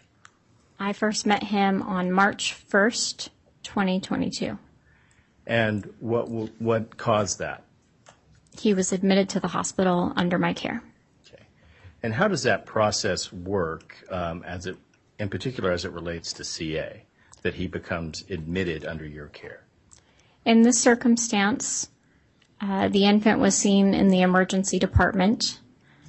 The emergency department did their portion of an evaluation and determined he was not safe or well enough to go home. And they called me and requested that he be admitted to the hospital for further care. And thank you, doctor. So just to be clear, that we've heard a lot of testimony about that period from the 11th to the 15th. We're talking about an earlier period, correct? Yes, that's correct. So March 1st, correct? March 1st. Okay. And did you have any What was it that triggered your admittance as far as your communications with the emergency room? He was found to be dehydrated and severely malnourished. And how does the process work after that, Dr. Erickson, once you contacted by the physician in the emergency room? What was the next step with regard to CA? We generally have a brief conversation about the patient. I agreed, based off of my very quick chart review, that CA indeed needed to be admitted to the hospital. And what was it about CA's condition as it had been relayed to you that caused you to believe he needed to be admitted to the hospital? I heard his weight, and I looked at his growth curve, and it was abundantly obvious to me at that moment. So there's been some discussion about the growth curve. Could I have you help us understand that a little bit, Sure. Doctor? So you said you looked at the growth curve. What are you looking at? Growth curve is a graph that we use to track a child's growth patterns, and it provides a comparison to all other children. And why is that? Well, why is that significant at this age that you're looking at a comparison to other children? Children come in all shapes and sizes, but there's still what we consider norms in growth. And as long as you're within the norm of the growth curve, that usually means that you're healthy. So going back to March 1st, you'd indicated you looked at the growth curve, correct? Correct. And how does that process work when you look at the growth curve in the situation with CA? So I looked at the growth curve that was generated based off of his weight in the emergency department. Our electronic health record automatically plots that data point onto an appropriate growth curve. And what was plotted by that as it relates to CA? He was not really even close to being on the growth curve. When you say not on the growth curve, what do you mean by that? He was markedly below the lowest line on the growth curve, which either reflects the second or third percentile. Did you, in fact, take any steps to determine what percentile CA was actually in? Yes, our health record will calculate that data for us. And based off of that calculation, he was at I believe, the 0.05 percentile for age. And was that significant to you? Absolutely. Had you ever encountered an infant at that age in that condition at that percentile in the growth curve? Not in my clinical practice, but I have seen it in textbooks. So once you determined that CA was 0.05, what was your next step, doctor? I told the emergency department physician that I was happy to accept him for admission. And what's the next step in that process? At the Children's Hospital, we're on the 4th floor, so the patient gets moved from out of the emergency department to the 4th floor. And then that is when I first meet the patient and interview his family. And is that what occurred in this case, that you had a chance to see the infant and meet the family? Yes. Okay. And what do you recall regarding that interaction? I recall asking all of my usual standard questions that I ask every patient that I admit to the hospital. I also recall that getting a detailed past medical history for the patient was quite challenging. What do you mean by that, doctor? I had the impression the parents were being deceptive in the information they were providing or not providing me. What was it that gave you that perception? There were multiple instances. The one that stands out the most is when I tried to obtain more information about his prior growth and his prior medical care. And why is it that you're seeking that information from the parents? It's important for me when I'm taking care of a child who's so poorly nourished to try to identify what the trajectory has been like in the past. And so I really wanted his prior medical records, prior weights, prior growth curves, because I didn't have any of that information in our health system. And so you did have the weight that was measured on that day, correct? Yes. And we'll be talking about the medical records here in a bit, doctor. But do you recall the weight of the infant when you did that first examination? I believe it was 6.38 kilograms, which translates to just over 14 pounds. And what does that equate to as far as the average infant, as far as age, that weight to age? So 14 pounds is the average 3-month-old. So we touched a little bit on the concerns you had, or your discussion with the family. Was there anything else about that discussion about getting past medical information that was significant to you? Other than the fact that I had a hard time obtaining his growth records, the family also had reported to me that the patient had been seen by a local naturopath for allergy testing or food sensitivities.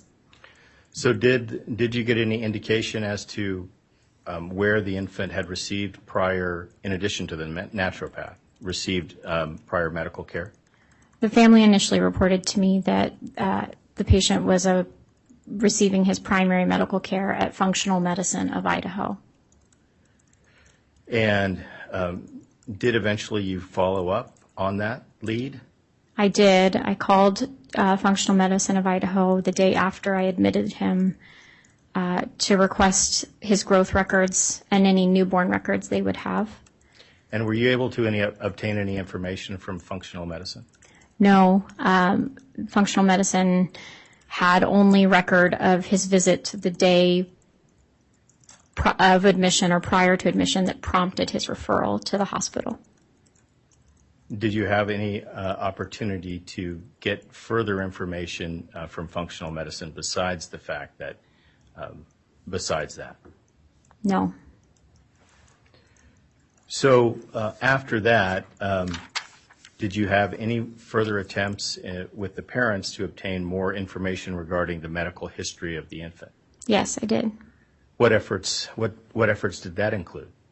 I went back to the patient's room and discussed with his parents that I couldn't get growth records from Functional Medicine because it appeared that he was a new patient, and asked if he had been seen anywhere else or been weighed by anybody else in the community where I could request medical records, birth records, newborn screen, that kind of stuff. Were you able to get any more information from the parents in that regard? The parents reported to me the patient was previously seen by a Dr. Batuk in the area. Did you get an opportunity to follow up with Dr. Patuk's office? Yes, I called Dr. Patuk's office and requested the same records. And I was informed that he was not truly an established patient of theirs at that time, that they only had one visit when he was about 2 weeks age for a circumcision. So what was the significance to you, doctor, of the inquiry you'd made to Functional Medicine and Dr. Patuk's office, and where you were in your analysis? I had no information. I felt like I had tried really hard to track down any kind of medical records, and I had nothing to go on as far as trying to determine why this baby was so malnourished. Were you ever able to obtain any information regarding whether the infant had received medical care between, other than the circumcision, between birth and when he went to go see functional medicine? Other than seeing the naturopath for food sensitivities, I understood that he had not been seen anywhere else or had ever been weighed by anyone else. Is that typical for an infant not to have been weighed between birth and 10 months old? No. And is is that medically significant to have an infant weighed during that period of birth to 10 months old? Yes, it's part of the routine care of infants. You said it's routine care. Is it significant as far as being able to provide health information to the infant? Yes, absolutely. And why is that?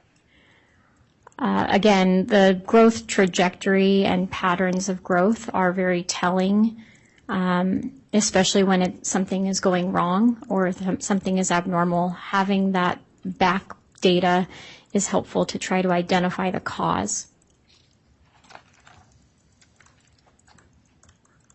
So, doctor, any other issues that were of concern to you in addition to weight checks by not having medical records relating to the infant between birth and 10 months old? Certainly, I wish that the baby would have been seen for other routine medical screenings. Routine well child checks are not just for vaccines. If parents elect to do that, it's for monitoring growth and development, screening for emerging medical illnesses, and also providing what we call anticipatory guidance to the families about what's the next step in their child's development and what to expect. So, doctor, to go back to kind of the process you're in there in early March, you'd had the discussion with the parents, and you've explained to us kind of where you were as far as information there, correct? Yes.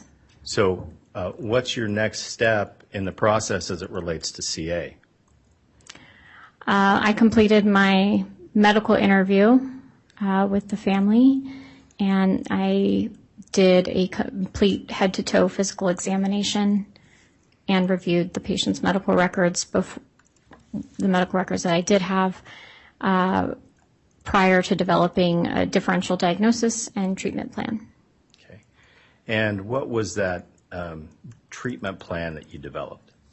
It was primarily a feeding plan to get the baby's nutrition back on track. And why was that important? It was clear to me that the baby was not getting sufficient calories, and so working with our dietitian, I developed a feeding plan that was regimented, that we anticipated would help the baby grow and thrive. And so, doctor, you've helped us, you just discussed the treatment plan. What can you give us a sense from your perspective, the seriousness of the infant's condition at the time that you were developing that treatment plan? His degree of malnutrition was severe. I don't think I've seen a case of this severe of malnutrition in my career thus far. I hope I will never see it again. I was very glad he was hospitalized so that we could get this fixed for him. And you said severe. What's the risk that an infant faces based on that level of dehydration? With dehydration, severe dehydration, you can see electrolyte abnormalities. If those go untreated, you can have significant, what we call arrhythmias or abnormal rhythms of the heart that can lead to a cardiac arrest, just the baby's heart stopping. You can also see kidney failure. Kidney failure can also lead to some of those electrolyte abnormalities that I mentioned. We can also see brain swelling that can progress to seizures, coma, and even death. So, doctor, you developed the treatment plan, and were you able to pursue the treatment plan while the infant was in your care at the hospital? Yes. And did the parents agree to that treatment plan? Yes, they did. And doctor, again, we're in the time period. Well, help me out with the time period. What's our time period that we're talking about in which you first implement a treatment plan for the infant? Again, I met the baby on March 1st, and he was admitted under my care until March 4th of 2022. March 4th. And Was the treatment plan during that period that you had developed, was it working? Yes. What were the indications to you that the treatment plan was working? Well, the baby looked a lot better. He was a lot more active and interactive. Obviously still small. You don't get to the right size in a couple days, but he was acting more appropriately for his age. And he gained really good weight in our care. And Doctor, I think you'd mentioned there were some allegations or false statements that have some statements you contend are false relating to your interactions with the parents during this treatment period, correct? Yes. Okay. So let me ask you about how those interactions really went from your perspective, okay? Okay. So you've discussed with us the interview and the medical history. How did other aspects of your interactions with the parents occur during that March 1st to March 4th period go? Most of my interactions were with the family. I would say all of them were collaborative.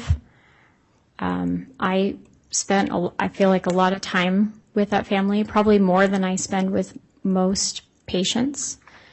I kept them informed of everything we were doing and any changes in their care. But we did get to a sticking point when the family requested to leave the hospital. And you referred to a sticking point when the parents sought to leave the hospital. When was that? I believe they first requested to leave the hospital overnight between March 2nd and March 3rd. And why was that a sticking point? At that time, the baby was not yet feeding at his goal, and he didn't have any way to accomplish feeds successfully at home that we had proven would work. And I also believe he was still on IV fluids at that time. And so was that, so did you believe that the infant needed to stay? Yes. Okay. And did you communicate that? Yes. The following morning when I spoke to the family, they again requested to leave what we would consider against medical advice. And I reviewed with them my concerns and the reasons for why he was not yet ready for discharge home. And what was from your perception, what was the reaction to that? They agreed to stay in the hospital. And then, Doctor, as far as your communications and interactions with the parents, I'll come back to the infant in a second, but your interaction with the parents between, again, that period until the 4th, what happened next in kind of that line? On March 4th, the family again wanted to go home. The infant was continuing to show good progress. He was continuing to gain weight. And he had started demonstrating success with bottle feeding. When they requested to leave, however, he had only completed 2 bottle feeds, and I wasn't certain that that was sufficient demonstration that he would be successful at home. And by successful at home, what do you mean by that? That he would continue to feed well and gain weight and thrive.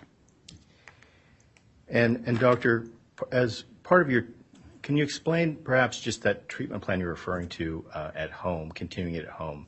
What was involved in the treatment plan as far as providing nourishment to the infant? Well, obviously we hope that all babies can go home eating by mouth like the rest of us do. But in this case, I felt that he would be better served with both feeding by mouth when he could, and then also going home with a feeding tube, so that if at some point he lost the stamina to eat, which we can see in cases of failure to thrive, that he would still have a way to get nourishment. And how did that work? Maybe can you Sure. just explain the general parameter of what you're talking about as far as a feeding tube? So a feeding tube, we call an NG tube, stands for nasogastric It's a small, flexible tube that's inserted from the nose and goes down to the stomach. And it remains in place, and we can provide any kind of liquid nutrition and hydration through that tube with the help of either a pump or a syringe that the family's taught how to do all that. And doctor, I'd like to ask you some questions again about that time period. Before I do, have there been allegations, false statements? Have there been false statements made by the defendants regarding your use of testing while the infant was in care? Yes. Can you give us just a general sense of what those false statements were about? They assert that I completed unnecessary testing on the infant for the purposes of increasing the hospital bill. Did you do that? Absolutely not. So what did you do during that period? And you've given us some understanding as to what you had or didn't have by way of medical information, and you've talked about the treatment plan. What did you do by way of testing? When I first met the infant, he vomited right in front of me, and it was bright green. Probably doesn't mean much to non-medical people, but that can be a marker of a surgical problem or even a surgical emergency. So I immediately sent him down to evaluate for that, something called malrotation. It basically means twisting of the intestines. So I sent him for a test that looks for that to make sure that he was safe to put anything in his stomach before we started feeding. Any other testing that you did during that period with the infant? Yes. What was that? I sent some additional blood work later in the hospital stay, in addition to what had already been done in the emergency department, primarily to screen for the cause of his malnutrition. And any other? And what was the results of that testing, I should ask? So I primarily sent thyroid testing, and initially his thyroid tests were profoundly suppressed, but in a rather unusual pattern. And the pattern indicated one of two things to me, which I also confirmed with our endocrinologist, who would be the expert. The first pattern would be there would be something wrong with his pituitary gland, which seemed unlikely because that's very uncommon, or they were abnormal because of his severe malnutrition. And what was the result, or what was your analysis based on that? I elected to not pursue additional evaluation immediately, and the family and I agreed that we would repeat the thyroid testing in a few days to see if it was improved after we had gotten more nutrition on board. And again, did the parents agree with that? Yes, they did. And perhaps so I can stop interrupting you, did the parents during that period agree with all of your proposed, at the end of the day, did they agree with all of your advice regarding medical treatment relating to the infant? Yes. And doctor, any other tests besides those that you've shared with us that you performed on the infant during that period, or performed for the infant? Well, he had previously had some lab work done in the emergency department, including blood and urine testing. I also had to follow electrolytes to monitor for something called refeeding syndrome, which is a condition that we worry about in cases of severe malnutrition, where if you reinitiate nutrition too fast or too rapidly, you can create more problems. And the way we screen for that is with blood work. So I monitored for that to make sure we were feeding him in a safe way. Anything else, doctor, that was significant by way of testing or examination? Not that I can recall. And doctor, at some point, we've talked about testing, and as you pointed out, there's been an allegation regarding running up the bill, in effect, correct? Yes. Okay. At some point, did you have a concern that finances would be an issue with regard to the parents? Yes. And what steps did you take in that regard? Well, after a discussion with the family when they had requested to leave against medical advice, I got the impression that there was a concern for cost, and that was perhaps why they wanted to leave before I felt it was appropriate. Unfortunately, that's a fairly common occurrence, and so I asked our social worker to help with that and help family navigate that.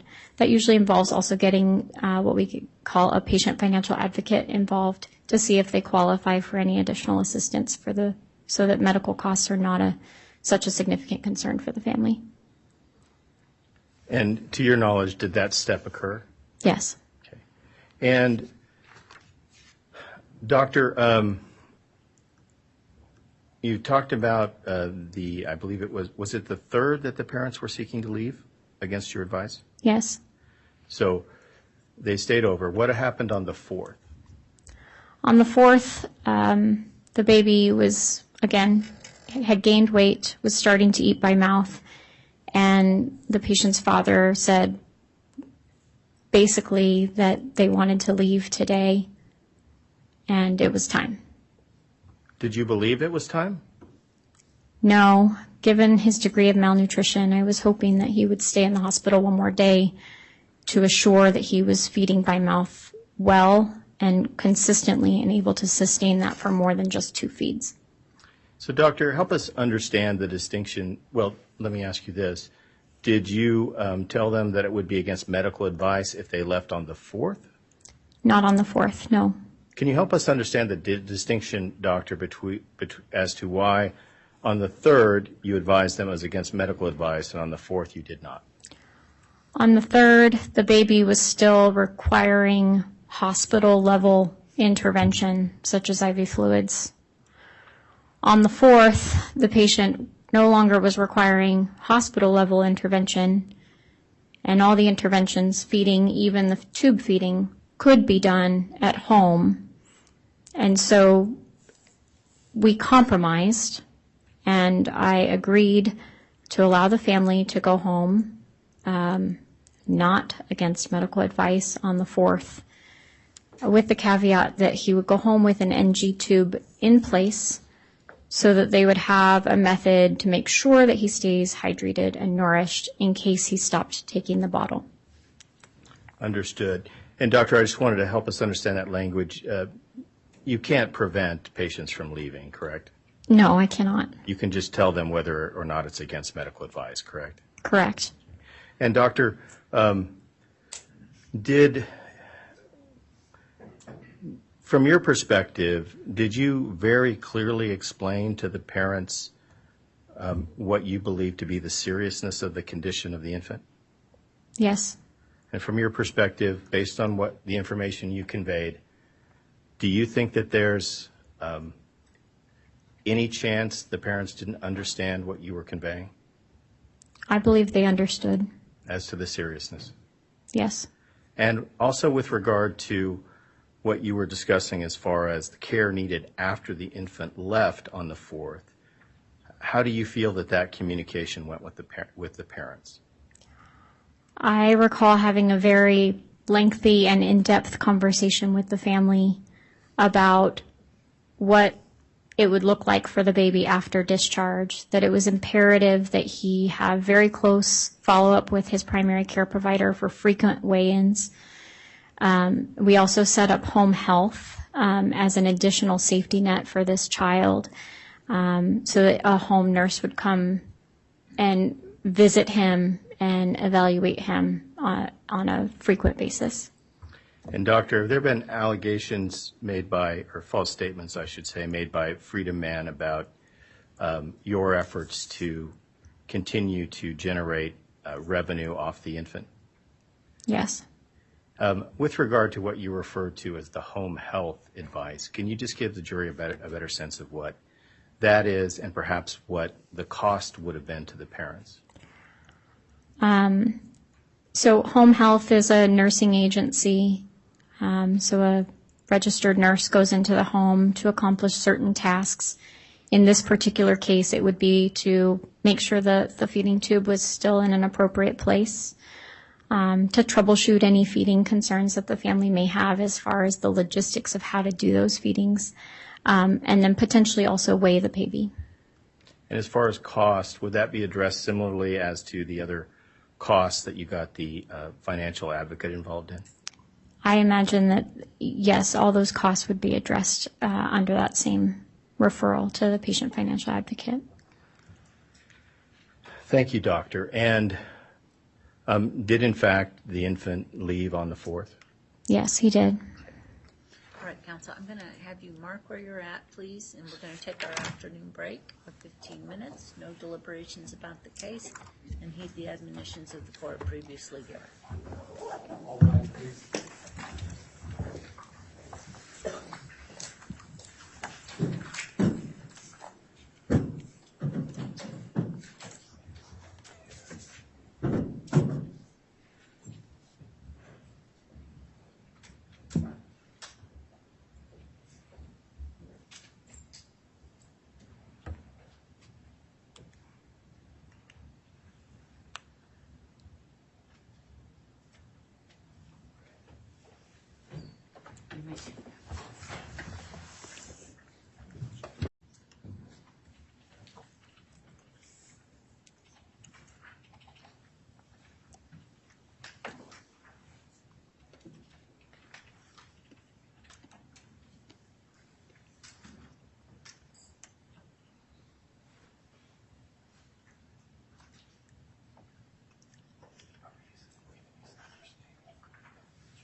Thank you. Please be seated. Did anything happen over the afternoon recess to affect your qualification? Seeing none, the witness remains under the oath previously taken. Mr. Stidham, you may proceed. Thank you, Your Honor. So, Dr. Erickson, we were just talking before the break about the time period around when the parents were leaving the hospital on March 4th, just to reorient you, okay? Yes.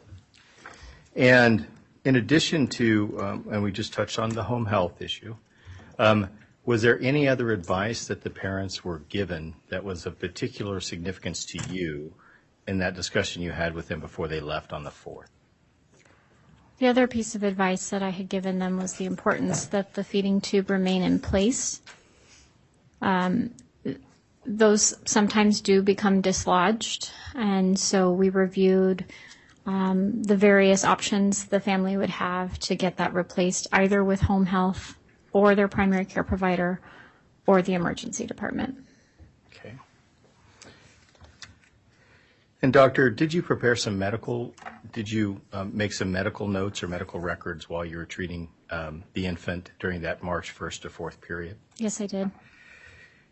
And, Your Honor, Exhibit 1 are the medical records relating to the care of the infant. They're authenticated by the McCraney Declaration of June 28, 2023, pursuant to Idaho Rule 902. We'd ask for those to be admitted. And, Your Honor, they are the larger set of medical records, but we would believe if we could admit these, it'd make it much easier for other witnesses. Better way to say it, Your Honor, they include more than just Dr. Erickson's notes, but they all relate to the infant.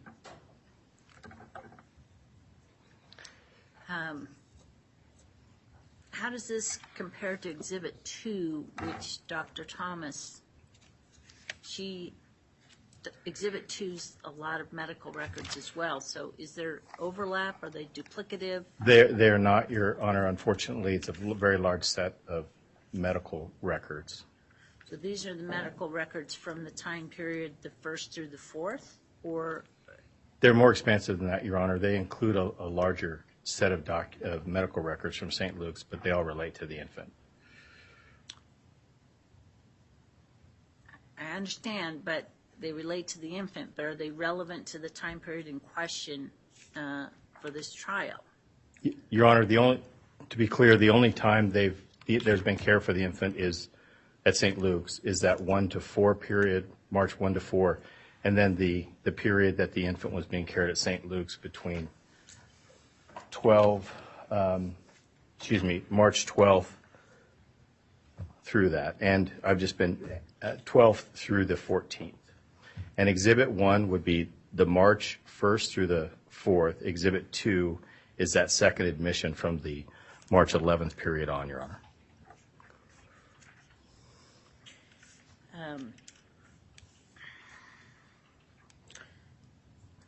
I realize the Exhibit 1's been authenticated, and I realize I've admitted Exhibit 2. Right now, I'm going to go ahead and admit Exhibit 1, subject to further consideration by the court whether or not it should be narrowed for purposes of the jury's consideration. But the entire exhibit will be tentatively admitted, and you can refer to whatever documents you wish to refer to with this witness. But I'm going to have to see how this large exhibit, as well as 2, is necessary for the entire exhibit to go into the jury. So we can address that outside the presence of the jury. Exhibit 1 right now is admitted in its entirety, subject to modification if not tied in through other witnesses. It may be published. And Ms. Gamboa, could we go to Exhibit 1, page 18?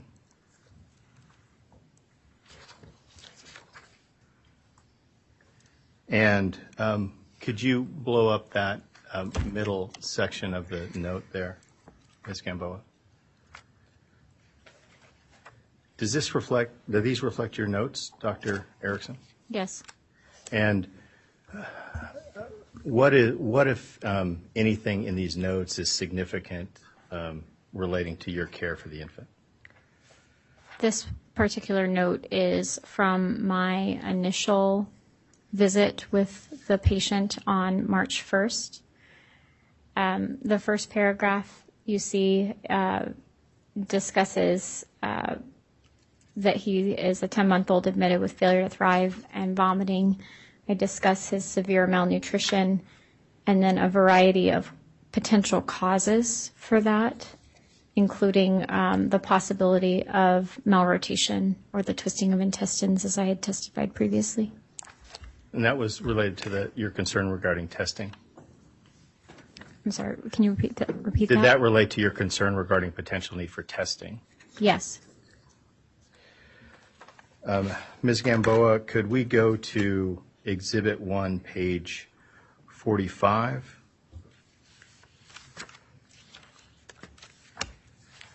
Tell us when you're there, Doctor.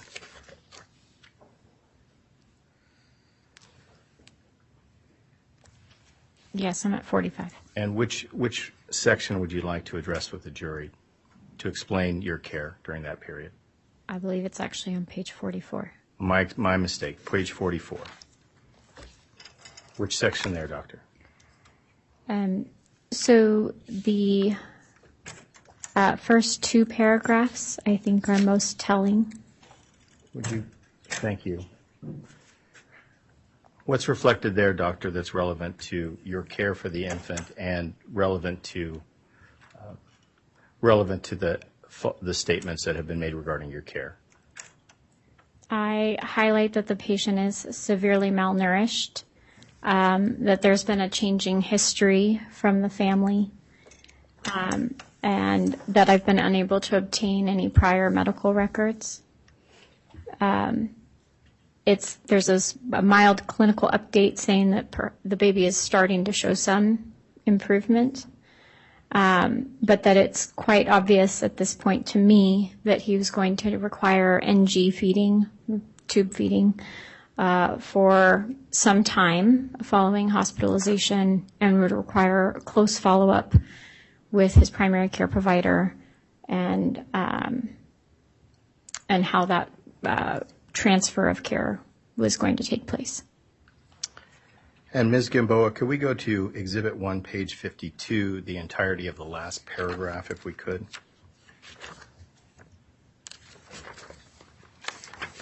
And Doctor, what's the significance of this note? And is this your note, Doctor? Yes, it is. And what's the significance of this to your treatment of the infant? This is from my discharge summary, which is a final document that summarizes the entirety of the hospital stay. And the highlighted portion, again, details the specific follow-up plan and recommendation for baby CA. And what, again, was that follow-up plan? That he was being discharged home and had close follow-up the following Monday with Erin Dykstra, who's a local nurse practitioner. And I also note that the nurse practitioner that had seen him previously did not feel comfortable managing tube feeds, which is why he was transferred to Mr. Dykstra's care, who was much more comfortable with managing infants with failure to thrive. Okay, and Your Honor, Dr. Erickson, I wanted to just make sure I had asked that clearly. Was it also communicated to the parents the need for weighing and monitoring after discharge? Yes. And that related also to Mr. Dykstra's care, correct? Yes. And why is it that weighing in by a medical care professional was so important after discharge? It was really the only way for us to monitor the ongoing success of his renourishment. And was there concern if there was a change in weight after leaving the hospital? Yes, we would be able to identify if the patient was failing his treatment plan, hopefully sooner rather than later, so that we could make any modifications to the plan that was needed. And Doctor, how much did the infant weigh, to your recollection, when it left your care? You can see in that table the top weight of 6.545 kilograms. And I know we're dealing with what, to those of us who are not in your profession, seem to be relatively small amounts of weight. Can you help explain to the jury what that meant as far as the progress of the infant while it was in your care? Sure. The trend in weight is actually quite tremendous for a baby of this age. The goal weight gain for him, based off of our dietitian's analysis, was somewhere between 8 to 15 grams per day. And I'm terrible at mental math, but you can see from March 1st to March 4th that the baby gained several hundred grams in a few days. And for lack of putting it a better way, how did you feel about the infant's progress while under your care? I felt that the feeding plan, as outlined, was tremendously successful for him in the hospital.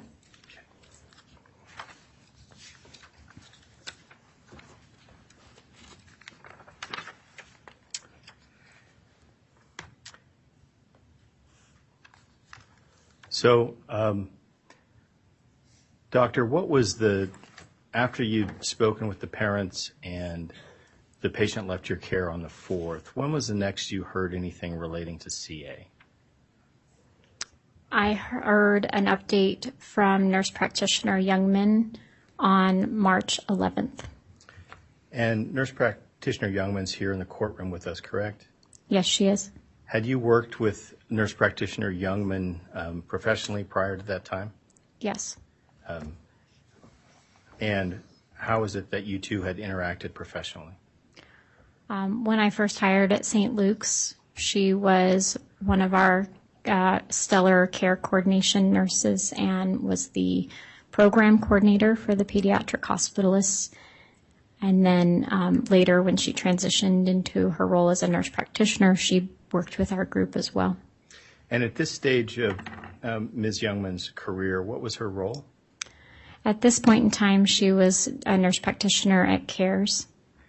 And we've heard some background about CARES, but do you were you interacting regularly with Ms. Youngman relating to care? When the time called for it, we shared patients occasionally. So you got notice from Ms. Youngman, and I'm sorry, what again was that date approximately? March 11th. March 11th. And what do you recall regarding that conversation? Ms. Youngman texted me to call her about a mutual patient, which I did, and she informed me that CA she had become involved with the case because he had lost weight, and a health and welfare referral had been made, and that it was possible that he may be declared a ward of the state and taken into protective custody, and he may also require readmission to the hospital. So, Dr. Erickson, just to maybe pause at this point, are you aware that there have been false statements made by Mr. Rodriguez, Freedom and Press, and the other defendants to the effect that you referred the infant to the Department of Health and Welfare? Yes, I'm aware. Did you refer the infant to the Department of Health and Welfare? No, I did not. Did you have any role whatsoever in the referral of the infant to the Department of Health and Welfare? No, I did not. Now, understanding you did not make any referral to the infant, based on what you know in the case, do you doubt at all the need for the infant to have been referred on the 11th? No, I agree with the referral. So we're back at the 11th. You heard from Ms. Youngman, correct? Yes. Okay. What happened next as far as your involvement with CA? Well, my involvement with CA continued when Dr. Rachel Thomas called me from the emergency department requesting that he be readmitted to the hospital for weight loss. About what time was that? I believe it was shortly after midnight on early morning of March 12th. Do you recall where you were at that time? I was at home in my bed. So after you were, what do you recall regarding did you in fact speak with Dr. Thomas? Yes, I did. What do you recall regarding that discussion with Dr. Thomas at or around midnight of March, or excuse me, was it after midnight? I believe it was after midnight. So early in the morning of March 12th? Yes. So what do you recall regarding that conversation? Dr. Thomas called me and told me that baby CA had lost weight and she felt he needed to be readmitted to the hospital, to which I agreed. She also explained some very extenuating circumstances regarding what was occurring at the Meridian Emergency Department at the time, that there were multiple security concerns. Everyone in the emergency department, I understood, had removed their badges, and they were brainstorming a way to safely get the baby moved from Meridian to the downtown campus. And what, if anything, did you convey to Dr. Thomas during that conversation? Again, I agreed with her assessment that the baby needed to be admitted again, and I told her I would be happy to accept him for admission. So what did you do next? I drove to the Boise Hospital. So you left home and went to Boise? Yes.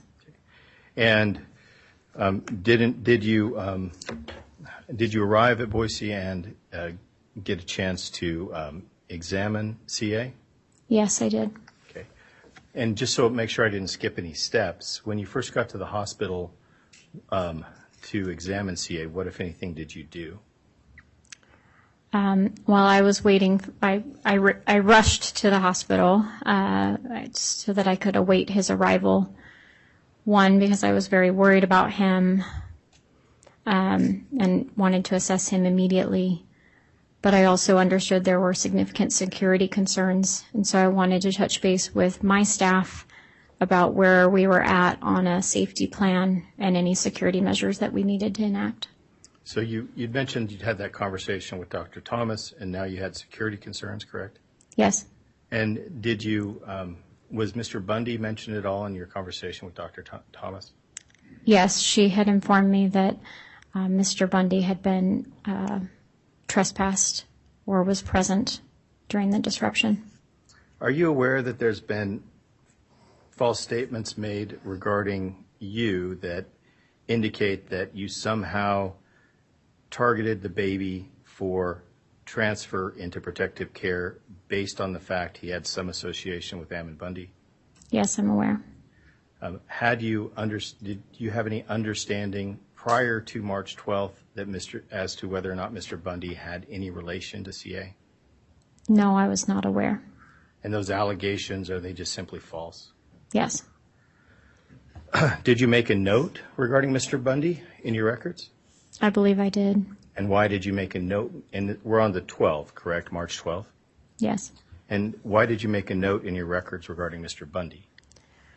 I made a note because the security concerns related to this particular patient encounter was relevant to the care and the measures that we were going to have to take as a medical team in providing safe care to the baby. So you rushed to the hospital, and what happened next? I met the infant and re-examined him. There was no family, obviously, there or anybody to provide any medical history. So other than reading the chart and examining the patient, that's the information I had to go on. What was your reaction when you saw CA? I was angry. Why were you angry?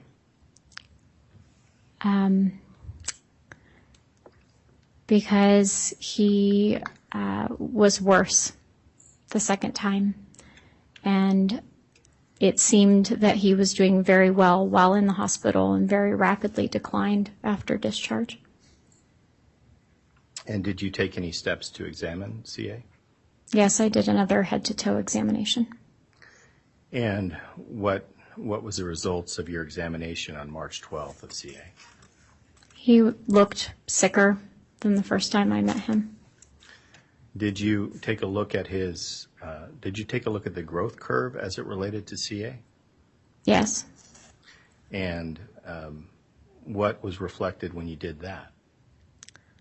Not only had he lost all the weight that he had gained in the first hospitalization, but he had actually lost even more weight and was a lower weight than the first time I had admitted him on March 1st.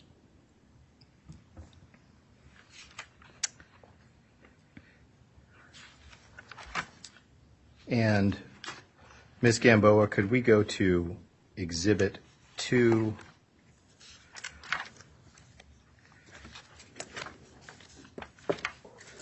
page, let me make sure I've got the right page here, 47.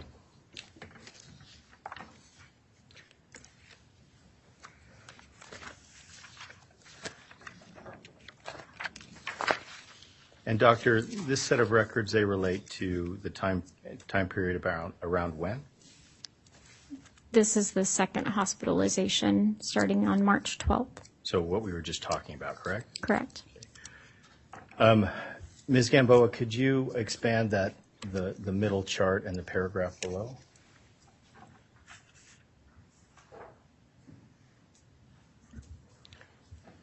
Doctor, can you explain the significance of what we're looking at here?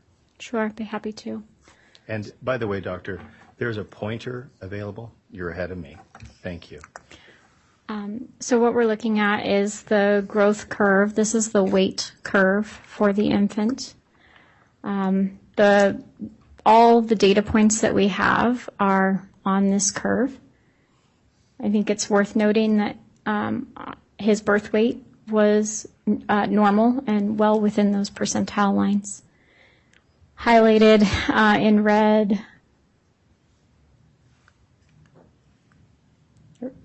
there we go.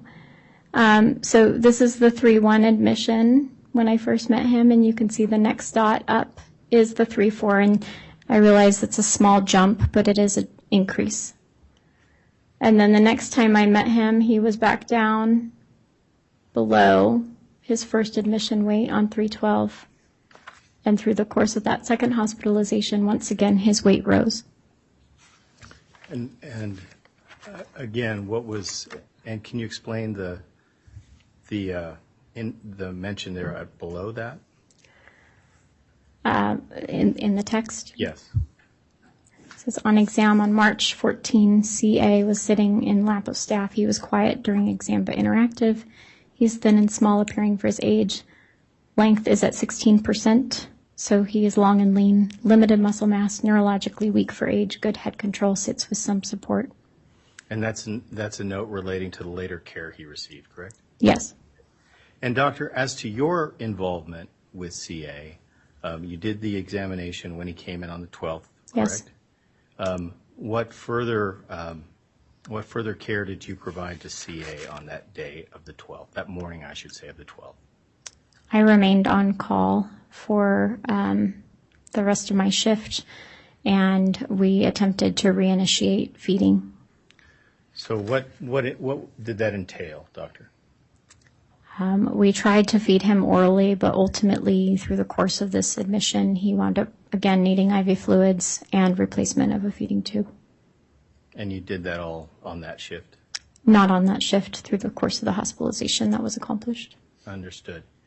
And again, just sticking on the 12th, at some point, was the care for the infant transitioned to another doctor?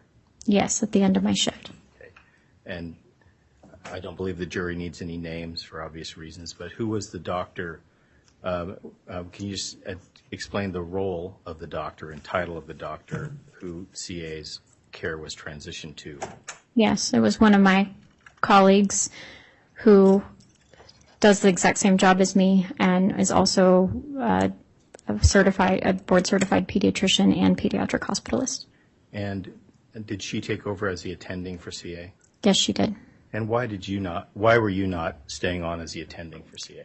Because I was working the night shift that week, and decisions are generally made during the daytime. So had nothing to do with Mr. Bundy or Mr. Rodriguez. That's just how the process works based on the work shift that week. Is that fair? That's fair. So can you just explain to the jury, if you could, what role you played in providing care for CA during that following week, so the period of, March 12th through the 15th? I did his initial admission and then remained on call for a few more nights and provided any sort of on-the-fly coverage for his care. Doctor, just to ask you about one last question about the infant's condition when you saw him on the 12th. Did you have any doubt that he was that he needed to be seen by a doctor? No, I had no doubt. Do you believe, what types of risks do you think that the infant faced had he not been brought in for care on March 11th? Based on his trajectory, if left untreated, he would have become more and more dehydrated and malnourished, and he could have died. So, doctor, at some point, did you become aware of heightened concern based on Mr. Bundy's involvement in this matter? Yes, I understood there were significant security concerns. And when you arrived, and you indicated that you rushed there on the 12th, correct? Yes. Did you see any signs starting to show at the hospital on the 12th of individuals coming related to CA's care there? Not when I arrived at the hospital, no. Okay. What about as time progressed? I don't recall seeing anything, but I was on the night shift. Okay. And so, doctor, did you have other than what you've kind of laid out for us as your involvement through the 15th, did you have any other involvement beyond that in CA's care? No, other than routine providing coverage. And Doctor, I assume you're aware that protests began at the hospital, correct? Yes. Okay. And did you, at any point, did you have concerns about doxing as related to you? Yes, immediately.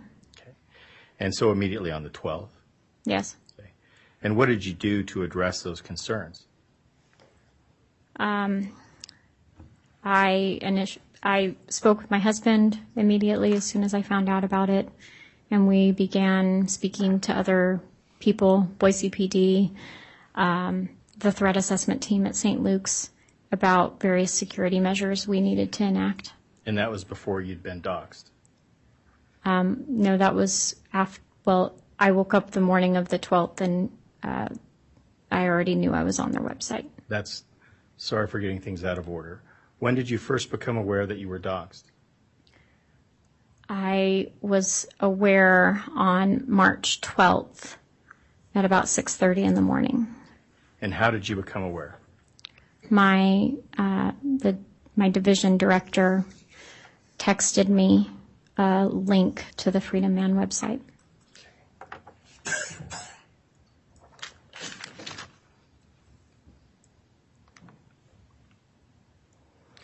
And did you follow that link?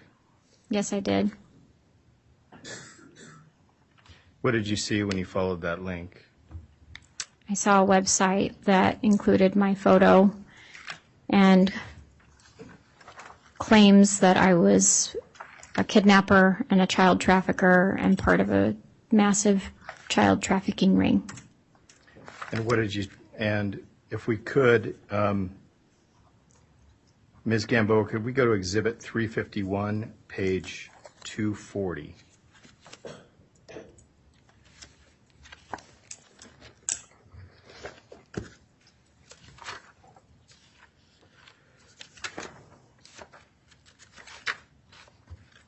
I don't think I have 240. I think you'll be able to see it on the screen, Doctor.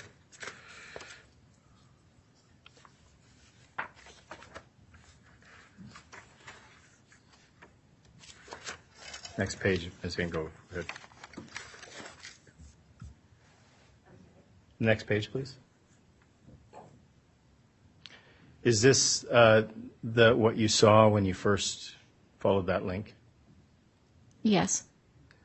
And Ms. Gamboa, could you blow up just the top part of that, the top third, the banner? And is that you depicted there, Doctor? Yes, the first photo on the left. And you were in the courtroom, and could you identify Detective Fuller as the middle picture there? Yes. Okay. And could you read for us what's indicated in that banner? This child trafficker profile, Dr. Natasha Erickson. And could you go down, Ms. Gamboa, to the middle third of that? And can you read, near that donate button, can you read the text there, Dr. Yes. Erickson?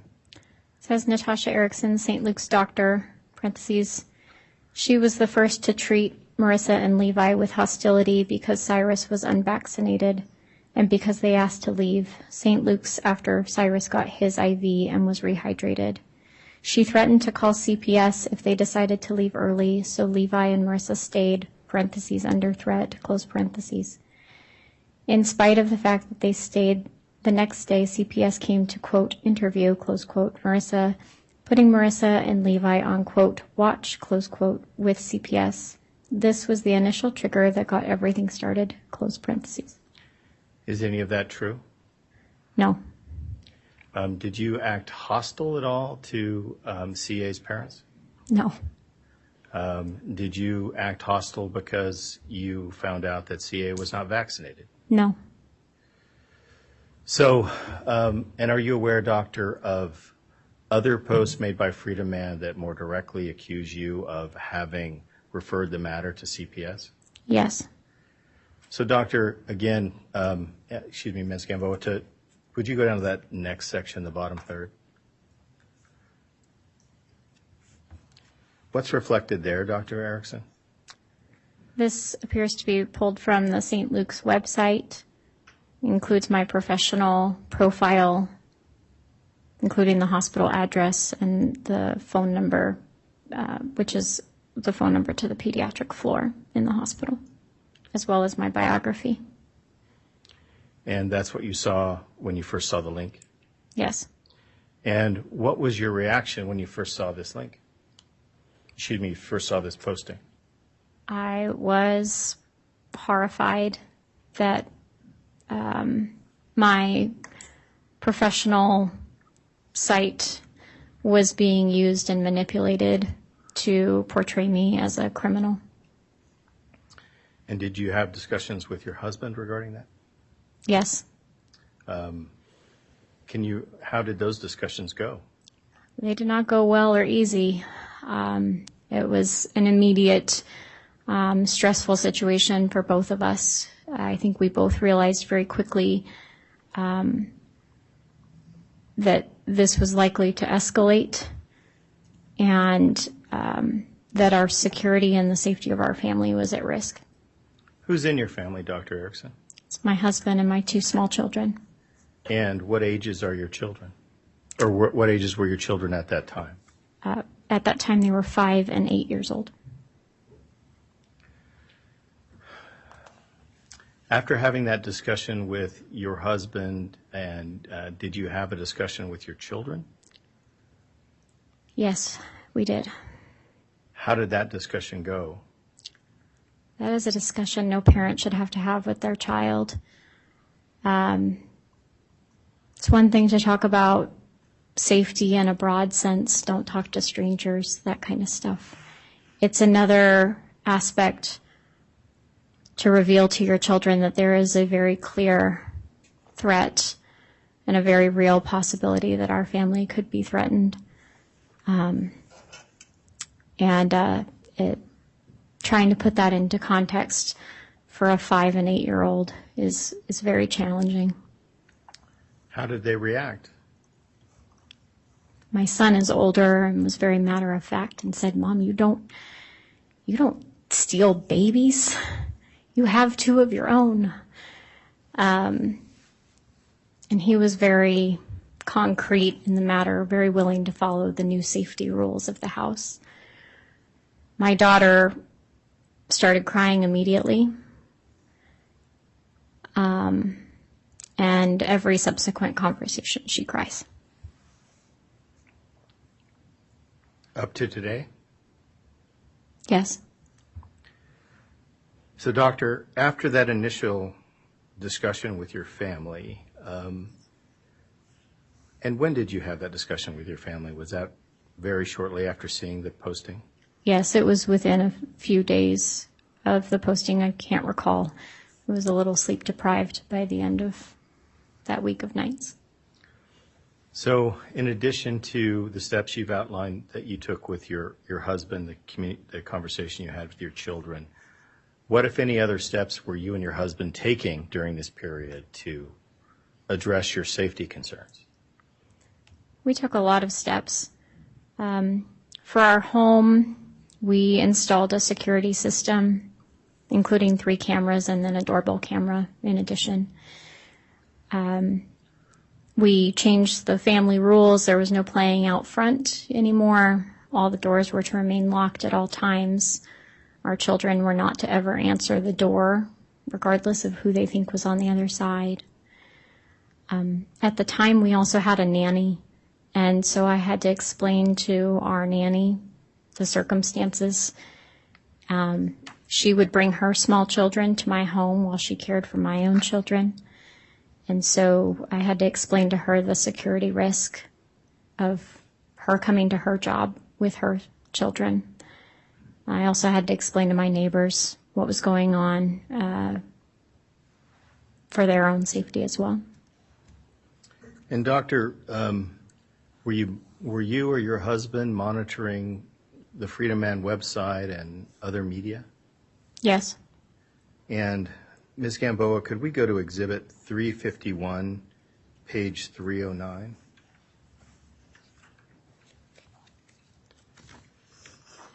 And could you expand just the text around, from the banner to the end of the text, Ms. Gamboa? And I know, Doctor, that is this one of the iterations of postings you saw? Yes. Okay.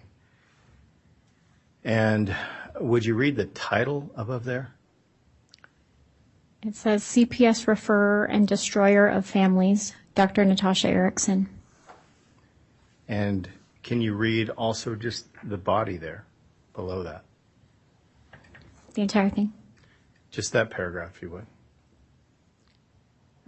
Beginning with Natasha Erickson. Yes, please. Natasha Erickson, St. Luke's doctor. She was the first to treat Marissa and Levi with hostility because Cyrus was unvaccinated and because they asked to leave St. Luke's after Cyrus first got his IV and was rehydrated. She threatened to call CPS if they decided to leave early, so Levi and Marissa stayed under threat. In spite of the fact that they stayed, the next day CPS came to interview Marissa, putting Marissa and Levi on watch with CPS. This was the initial trigger that got everything started. And then could you read that last bit there, the last paragraph? The central paragraph or the Yes. very last one? Yes, please. From Levi and Marissa's experience with Dr. Natasha Erickson, it is obvious she has a God complex and loves to threaten families using CPS as a weapon when people don't do what she tells them to. If she was so quick to threaten Marissa and Levi with a call to CPS if they tried to leave the hospital, imagine how many other families she has abused in her years of work at St. Luke's. And then just that last paragraph. The following screenshot is from Natasha Erickson's bio page on the St. Luke's website, which has now been taken down. Here was the old link and the hyperlink from St. Luke's. And were steps taken to take your professional information off the website? Yes. And is that still the case today? Yes. Doctor, what, if any, significance did it have for you to hear that language regarding the God complex? It's insulting and not true. And it really undermines the job that I do and the care that I give to children. Ms. Gamboa, could we go to Exhibit 351, page 801?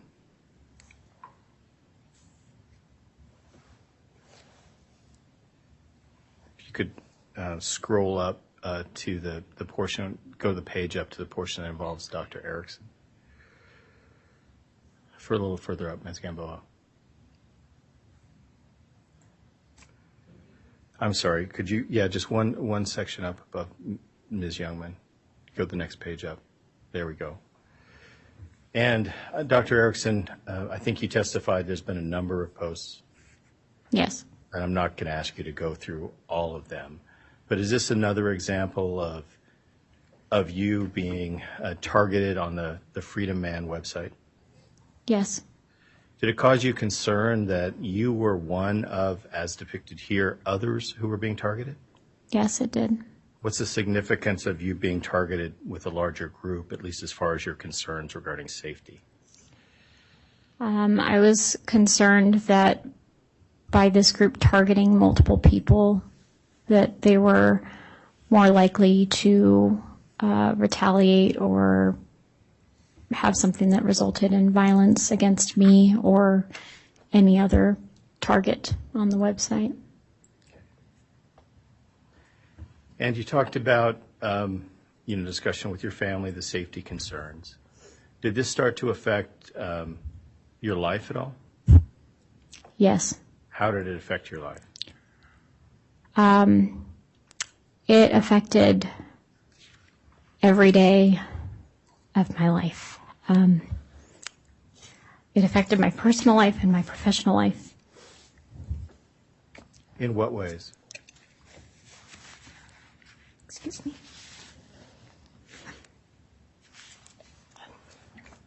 Professionally,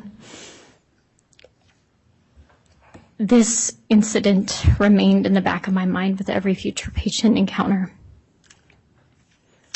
I was worried that that patient's family, whichever patient I may be taking care of, would have read this and maybe believe it about me, and therefore wouldn't trust me with the care of their child. It also made it hard to relate to families because I became very closed off. Rather than making small talk with families and building that rapport that is so important for me, I felt I couldn't safely do that. Did it affect your ability to share personal information in encounters?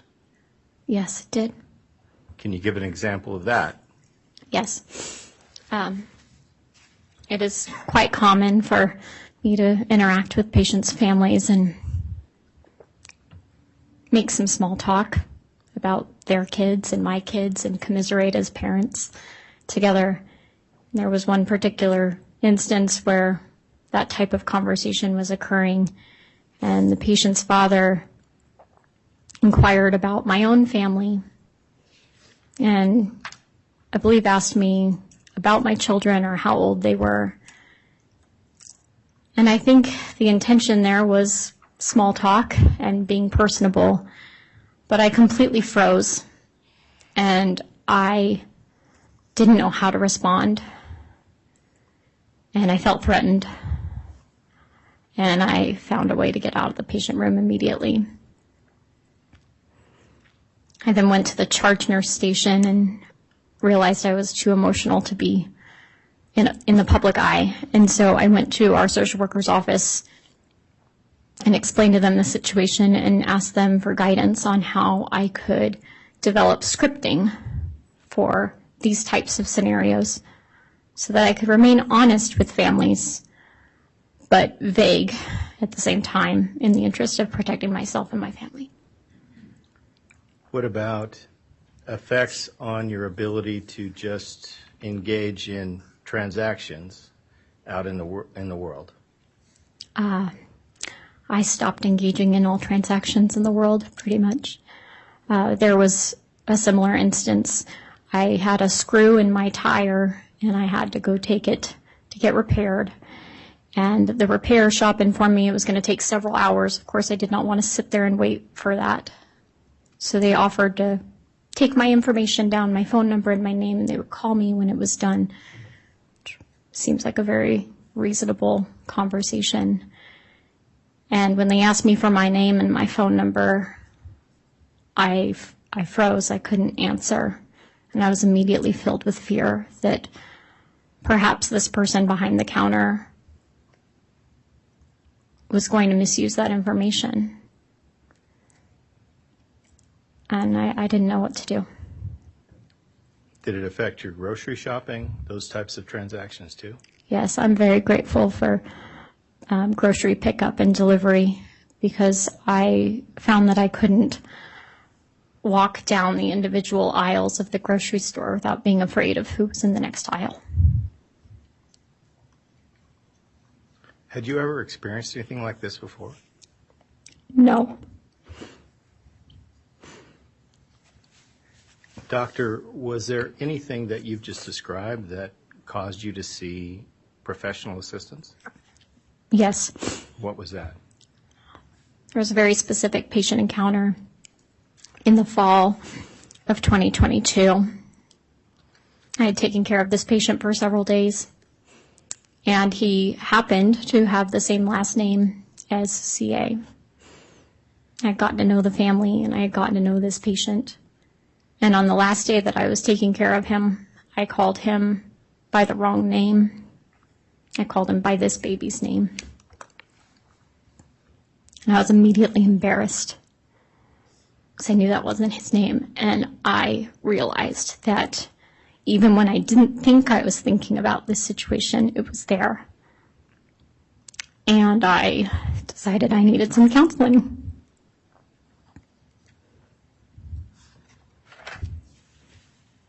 Thank you, doctor. Thank you. And at some point, you made a decision to join this lawsuit as a plaintiff, correct? Yes, I did. Was that a hard decision to make? Tremendously hard. Why was that hard? Because I envisioned I was going to have to do exactly what I'm doing today. And get up and be vulnerable and tell my story to a whole bunch of strangers.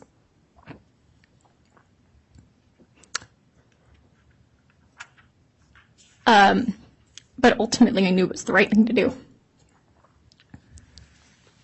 Doctor, did the frequency of the postings or relating to you, the online false statements, did they slow at all after you decided to join this lawsuit? No.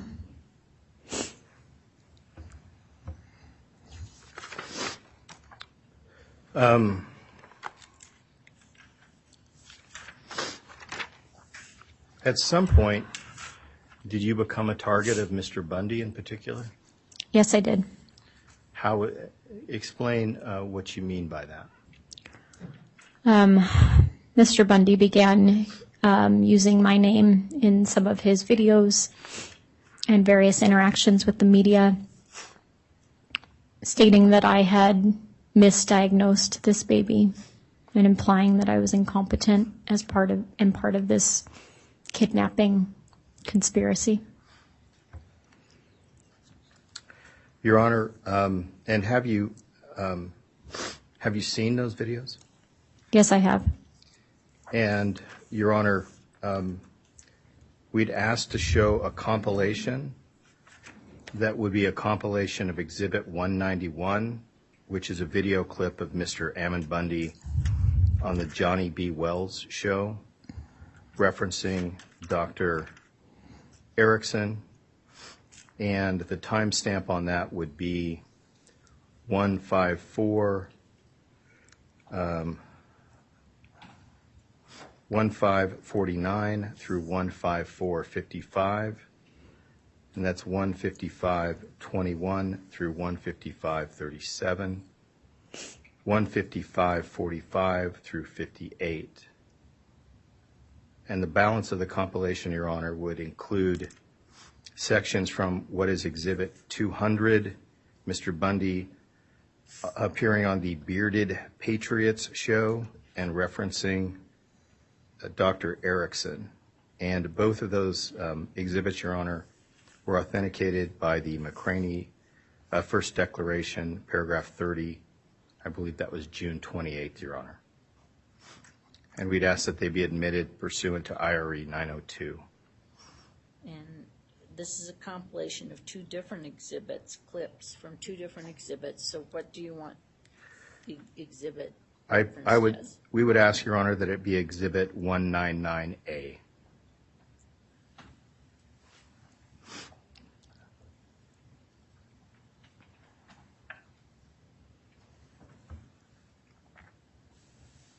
(199A) is admitted as a compilation video of materials from 191 and 200. Those entire videos are not admitted, but the clip is admitted as having been authenticated. 191 and 200 having been properly authenticated. So 199A is admitted and may be published. Thank you, Your Honor. Ms. Gamboa, could you play what we have identified as NE1? Only thing that he was able to eat was his mother's milk. The St. Luke's doctor, Natasha Erickson, the one who called the CPS, and she also is the first one that misdiagnosed baby Cyrus and caused this whole mess. Yeah, but they weren't worried about his health. They weren't concerned about him. They were just going to take him from his loving, caring parents and give him to a foster parent. But anyway, this doctor ended up, from what we can understand, calling CPS, and ultimately CPS came and took the baby. The doctor, before she called this CPS, CPS, she also misdiagnosed baby cyrus. And St. Luke's had misdiagnosed baby cyrus multiple times, I believe. So, Dr. Erickson, to go back to one of the statements Mr. Bundy makes in the clip, when you cared for the infant, was the only thing that would sustain the infant its mother's breast milk? No. Is that a false statement by Mr. Bundy? Yes, it is. And to maybe cut to the chase, is everything Mr. Bundy said as it relates to you in those clips absolutely false? Yes, it is.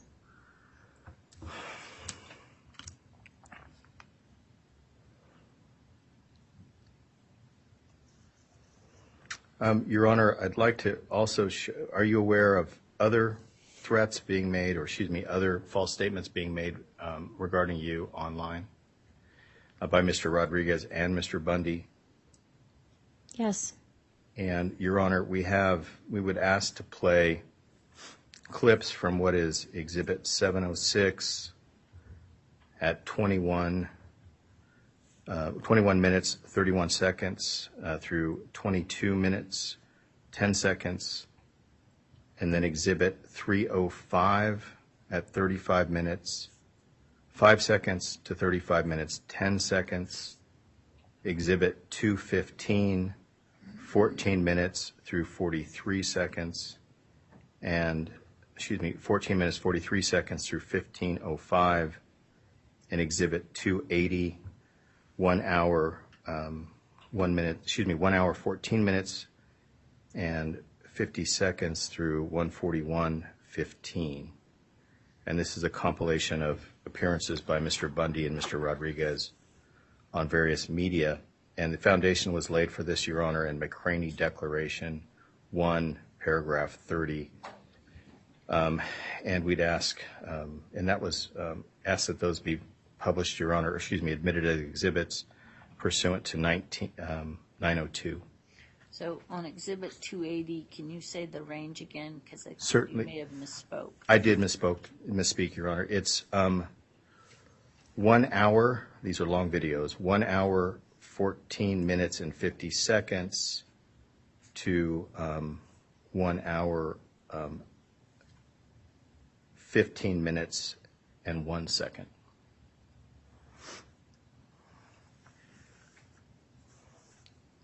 And Your Honor, if you're willing to admit it, we would ask that it be marked as Exhibit 706A, the clip. This is a compilation of Exhibit 706, 305, 215, 280 that have been properly authenticated. The exhibit that's being admitted and may be published is Exhibit 706A.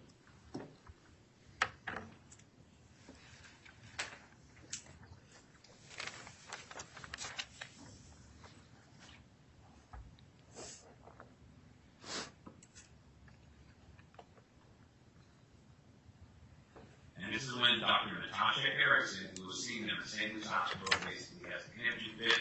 Absolutely not. You cannot leave this hospital. If you leave this hospital, you're going contrary to my medical advice, and I'll have to call CPS on you, and we're going to have to get the authorities involved. And so if you try to leave, I'm going to call CPS.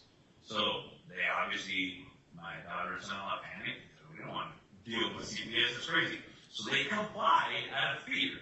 Out of fear, they complied and stayed there in the hospital, didn't try to leave, and sure enough, the Dr. Natasha Erickson called CPS anyway. So you look. I think that's the entirety of that clip, Your Honor. Then, Your Honor, let me ask this, Dr. Erickson. Are you aware that there was a rally called the PACT rally sometime in March 18, 2022? Yes, I'm aware. And that was shortly after the infant had been discharged from St. Luke's on the second admission? That's correct. And have you watched the video relating to that rally? Yes, I have. Your Honor, we would ask that a compilation from that rally, which the sections relating to Dr. Erickson, be admitted as an exhibit It would come from Exhibit 367. It'd be timestamp 1 minute 43, 2 minutes 26, 3 minutes 23, through 3 minutes 42, 4 minutes 06, and 4 minutes 41, 7 minutes and 1 second, 7 minutes and 7 seconds, 10 minutes through 14 minutes, Your Honor. 10 minutes even through 14 minutes? Yes, Your Honor. Okay, and this is a compilation all from 367? It is, Your Honor, and 367 was authenticated by the first McCraney affidavit, paragraph 30. All right, this compilation is referred to as? We'd ask it to be 367A, Your Honor. All right. Exhibit 367A has been authenticated, and this compilation clip is admitted and may be published. Go ahead, Ms. Gamboa. This heifer called CPS on him anyhow. And then the doctor just freaks out. Oh no, you cannot leave. If you leave, that will be going against medical advice, and I will have to get CPS involved. Because either just power tripping, freaks. I'm assuming, and we don't know, but I'm assuming they already started off with a bad foot with them because Cyrus is not vaccinated. And you know how these people act and react when people are not vaccinated with children. As we have made it known that this woman's done this, you can see right here, this is her entire St. Luke's profile that we screenshotted, that we got right there. If you Google her and look for her today, you just find a 404 error. They completely scrubbed her off of the website. She's not even there anymore. They don't want anybody to know. And further, did you become aware that Mr. Bundy was making public statements regarding you that were being reflected in the newspaper? Yes. We would ask to admit, Your Honor, Exhibit 1, 2, well, in addition, was it also posted online, with the news articles? Yes. All right, I'm going to stop you for a second. I don't see how that last exhibit was a 4-minute video plus. I think I got the two exhibits confused, Your Honor, in the clips that I gave you. So could I clarify with Ms. Ambrose quickly?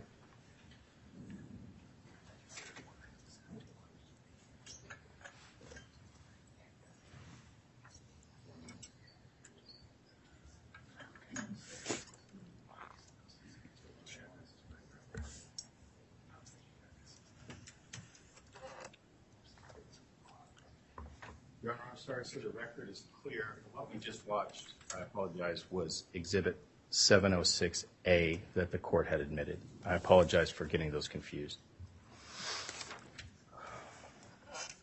Well, we already played 706A. That was the video before. I think we just had some confusion, Your Honor. We queued up the wrong video the first time. That last video we watched was 706A. That was a different video than we just watched before that I introduced as 706A. So you can call it something else, but you introduced 706A and you played it. Okay, Your Honor, we asked to call that one 706B. It was a compilation similar to the one we'd outlined. Okay. So I change your notes if you're taking notes. So the video that was just played, instead of 367A, is 706B. Is that correct, counsel? It is, Your Honor. Now what are you seeking to admit? The video of the PACT rally that I had given the court the timestamps for, which should be 367A, Your Honor. Okay, so now you're moving to admit 367A. You're right. That is right, Your Honor. Okay, that's been properly authenticated. Now 367A clip, which is longer? It is, Your Honor. Okay, is admitted and may be published. Thank you for that clarification. You guys can feel free to make your way on up. We're going to get started here immediately. There are a few seats. I know there's not seats everywhere. We'll get rolling. We do want to let everybody know that our good friend over here has been so kind as to make these shirts. Can you just hold up one of those shirts so they can see? It says, "Bring Cyrus home." And for those who don't know the story, there's a king's crown there because my grandson Cyrus was named after King Cyrus in the Bible, for the story that you may have heard. And they have been so kind as to make these shirts and let us know that anybody who purchases anything they have on their table there, that those proceeds are going to go to help the family's legal expenses and additional expenses that they have. So thank you so much for that, brother. You guys have been so kind. And so it begs the question, what are we all doing here? Why did you guys all decide to come here on a Saturday afternoon and spend some time to listen to the story? Well, here's why. It's because state-subsidized child trafficking is happening every single day here in Idaho. And in this case, the Baby Cyrus case, simply opened everybody's eyes to it. Now, what we have learned here in the last 2 weeks, we've been fighting this battle. Our family has received a real crash course in what goes on with CPS, the so-called Child Protective Services, more like Child Abduction Services, is that this is exactly what happens every single time a child is taken by CPS. For those who don't understand, and I didn't until this process took place, the state of Idaho receives compensation from the federal government every time CPS kidnaps a child and takes that child from its parents' custody. The state of Idaho gets paid. Well, we have been told that apparently there is even a quota that many states have, that they have to kidnap a certain amount of children every year just to pay their bills, just so they can balance their budget. Guess what? They're coming for you. This is how it all got started. Literally. Hey, we're good to see you. So, what happened? What happened is they ultimately ended up at a place called Functional Medicine of Idaho. At Functional Medicine of Idaho, the nurse there did not want to do any additional review on Baby Cyrus until, in her words, he was fully rehydrated. And as you know, once you have your kids throw up, you buy Pedialyte, you fill them up with Pedialyte, they get rehydrated, and life goes back to normal. She wanted him to be better rehydrated. And in her words, and I don't know if this is true or not, but we assume it is, that the only place in the state of Idaho where they can rehydrate a baby through an IV, where they are able or capable of using an IV on an infant, is at St. Luke's Hospital. Well, our children rightfully did not want to go to St. Luke's Hospital because St. Luke's Hospital, like all these giant medical cabals, hurts people, damages people. God only knows how many people they've literally killed during the last 2 years of the COVID nonsense that went on. And you know, when you go there, they're not going to talk about any healthy means of recovery or anything of the sort. Everything to a nail is a hammer, and everything to a hospital is cut, drug, or burn. That's what it is. Cut, they want to give you surgery, they want to drug you with pharmaceuticals, they want to burn you with chemotherapy or something like that. So reluctantly, my children went there. When they went there, they went under the understanding they'd be there for a couple of hours to get an IV and go home. So they went, they got the IV, and the doctor, who was Dr. Natasha Erickson right here, wanted them to stay overnight. They decided to go ahead and stay overnight. They woke up in the morning. Baby Cyrus is fully rehydrated, the whole works, and they've been running tests, lab tests, and blood tests, etc. And all of his exams came back perfect. There's nothing wrong with him. He's not sick. Everything's fine. So they said, okay, great. If he's fine, can we go home now? And this woman right here, the night before, when they're doing the intake, the question comes up, is Cyrus vaccinated? The answer, no. Does anybody know what happens when you're talking to the medical establishment and you go against the grain? They go psycho on you, because they're all psychopaths. They're arrogant psychopaths with God complexes, because our society has groomed people to idolize doctors, police, and military. It's what our entire society is groomed to do. So they're used to and accustomed to everybody giving them deference. When you say that you haven't vaccinated your child, everything turns hostile. And at this point, it was a hostile situation. When they asked to leave, they were told, well, we can't forcibly keep you here, but if you leave, you're going against my medical advice, and I will have to call CPS on you. So my daughter and son-in-law complied out of fear. Okay, will stay. Now, mind you, they're private pay. They're paying out of pocket for all medical expenses. So they don't have insurance that's going to cover this giant $10, $20, $30,000 medical bill they're racking up. Because that's what they do at these hospitals. They keep you overnight and rack up these huge bills, and you can't even know what it is until afterwards. You can ask them how much this costs. They won't tell you. They don't even know. Imagine going to a restaurant saying how much this costs. Don't worry about it. You'll get the bill later. You go for a burger and fries, and you get a bill later, a month later, and it's $5,000 for a burger and fries. That's the way our medical system works. So they're just to rack up this bill and rack up this bill. Well, incidentally, they complied in order to avoid hassle with CPS. This heifer called CPS on them anyhow. So the next day she called CPS, or that day, and the next day CPS, which was a Thursday, came to visit Marissa asking all these typical questions like, what's your family life like? How does your husband treat you? Do you guys have food? What's in your refrigerator? All these intrusive questions is none of their business. You know what I'm saying? We thought that was odd. She wanted them to stay even another day to continue racking up the bill. So they're there from Tuesday, Wednesday, Thursday, finally on Friday after they've run every single test imaginable. And Cyrus comes back flying on every last one of them. They couldn't dream up of any other reason to keep them. So they kept baby Cyrus all the way till Friday, and they finally discharged him with a clean bill of health. So as far as we know, baby Cyrus is good, clean, good to go. Incidentally, as we have made it known that this woman's done this, you can see right here, this is her entire St. Luke's profile that we screenshotted that we got right there. If you Google her, look for her today, you just find a 404 error. You completely scrub her off of the website. She's not even there anymore. They don't want anybody to know. And so, what happened was, when my family was discharged that Friday night, Natasha Erickson, St. Luke's doctor, made a call over to Aaron Dykstra at Functional Medicine of Idaho, not Functional Medicine, it's Functional, and set up an appointment for the following Monday. And I'm giving you this backstory so you can see how benign the story is, so that you can realize, if this could happen to Levi and Marissa, what about you? Because you're next if we don't stop this.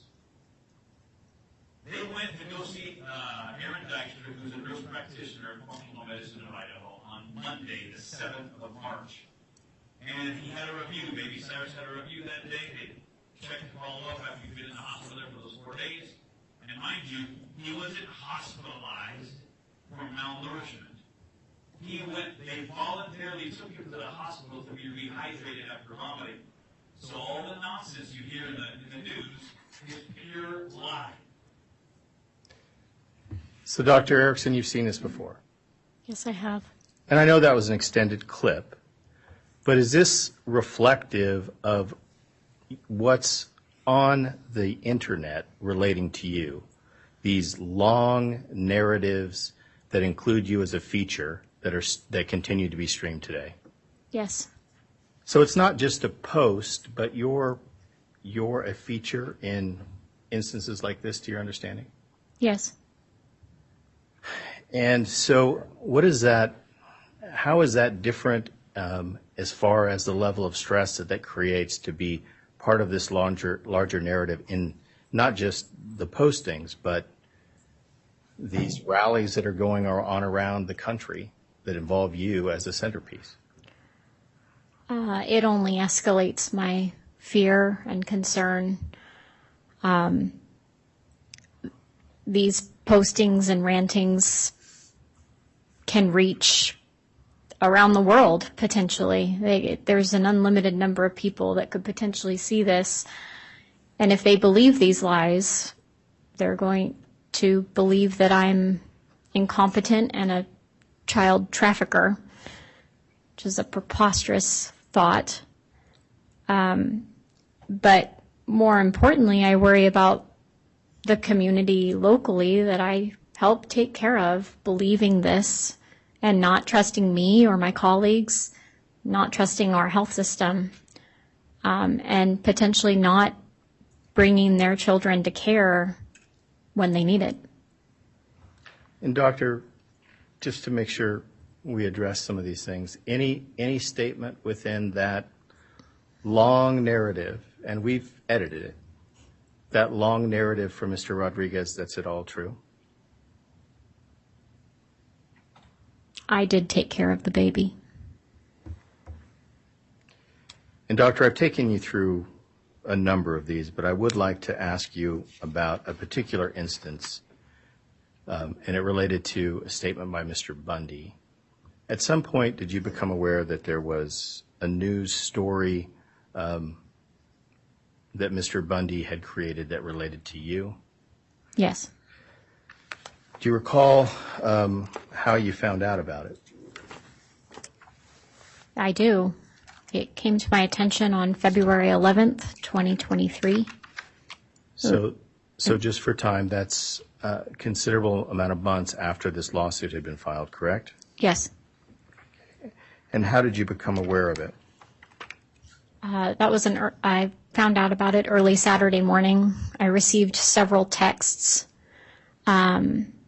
stating that there was a front page article of a local newspaper that named me in relation to this case.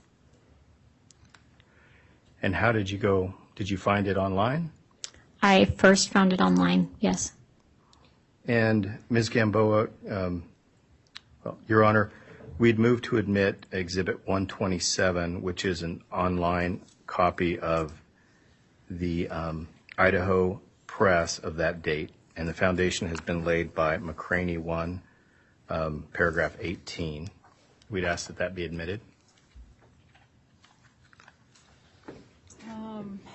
Do I have that exhibit, or do I need to go to the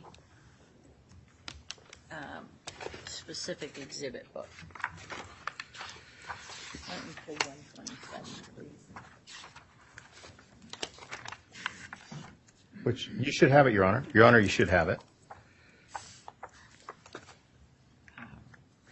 All right.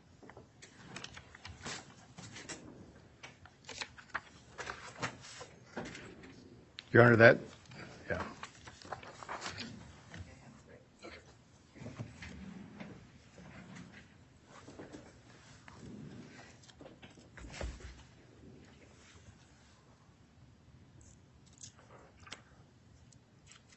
To Exhibit 127, Your Honor.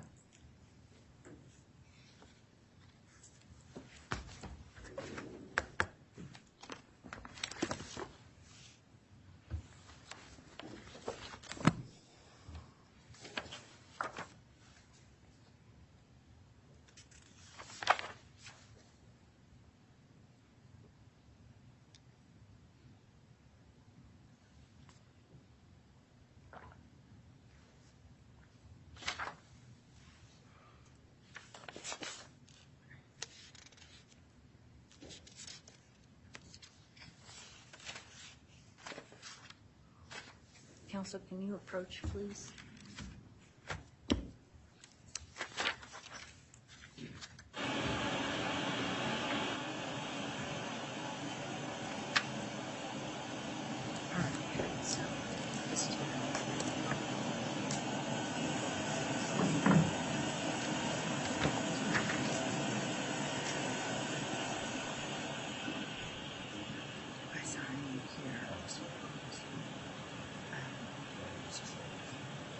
Well, my question is, I don't read this one.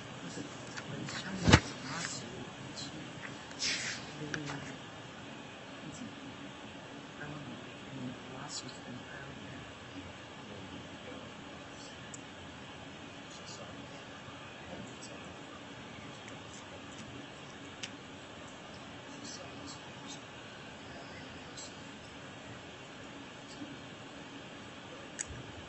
Okay, but look what it's going to say in that sentence.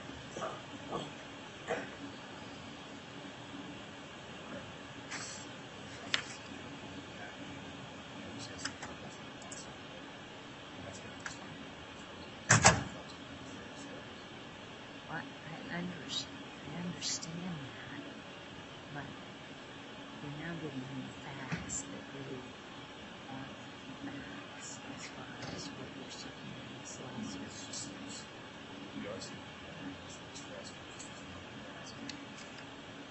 Oh, you're right, that's not there. You are right. So, that's...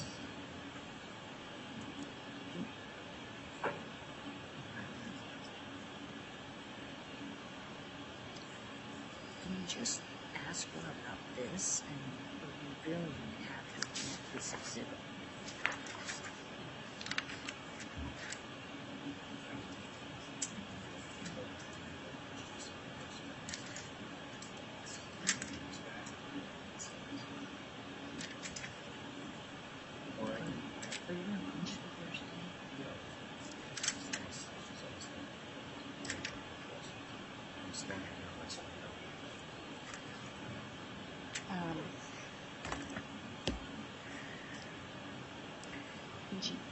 Can you limit it to this sentence? Did you submit that statement? You can allow you to reserve and submit a redacted one, but there's another statement here. There's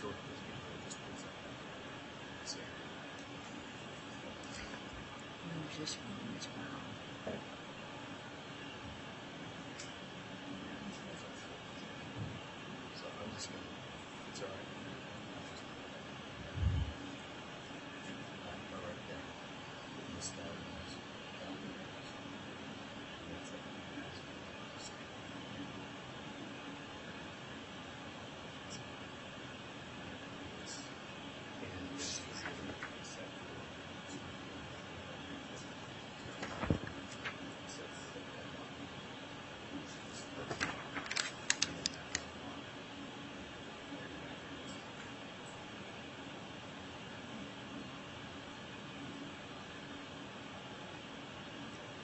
I'm going to reserve my room. I'll allow you to ask questions, but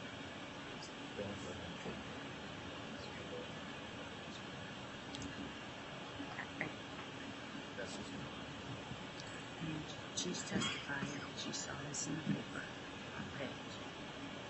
And you can say, is this what it said? Can you just read it from it and ask her the question? Do you need this? There's two references. Just mark them.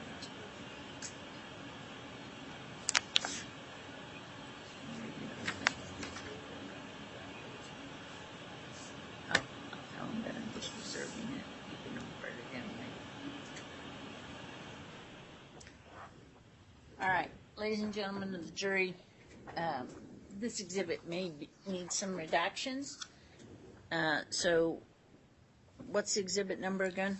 127. 127, Your Honor. So it's authenticated, but I'm just going to have counsel reference it at this time, and I'm going to reserve whether a redacted exhibit can or cannot be admitted, but I'm going to allow counsel to inquire. So the exhibit is not admitted at this time. You may proceed. Thank you. Do you recall on around February 10th, 2023, getting notice of that article that we were just discussing? Yes, it was February 11th. Excuse me, February 11th, 2023. Do you recall that? Yes. And as the court has said, we need to redact this exhibit to remove some information. But I'd just like to ask you whether you recall this statement in that paper, a statement by Mr. Bundy. It looks like St. Luke's CEO, Mr. Chris Roth, and the doctor that misdiagnosed baby Cyrus, Natasha Erickson, is asking for, and then it references the lawsuit. It seems like a lot since they're the ones who took Cyrus away from his loving and caring parents. Do you recall that? Yes, I do. And then also towards the end of the article, again quoting Mr. Bundy states, the truth is that Dr. Erickson and the other medical professionals at St. Luke's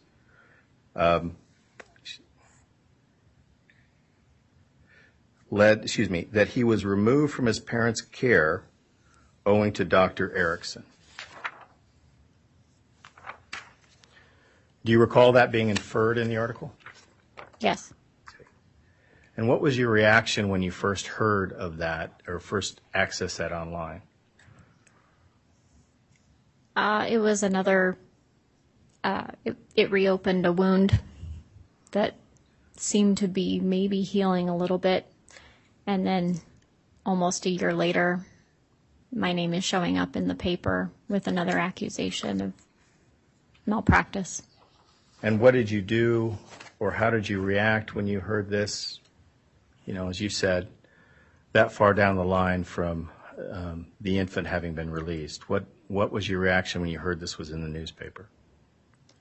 I was anxiety-stricken, horrified, angry, overwhelmed. Did you do anything in reaction to hearing that was out there in the newspaper? Yes, I informed my husband, who was out of town and en route to return home that day. When he returned, we sought out a physical copy of the newspaper. Why did you do that, Doctor?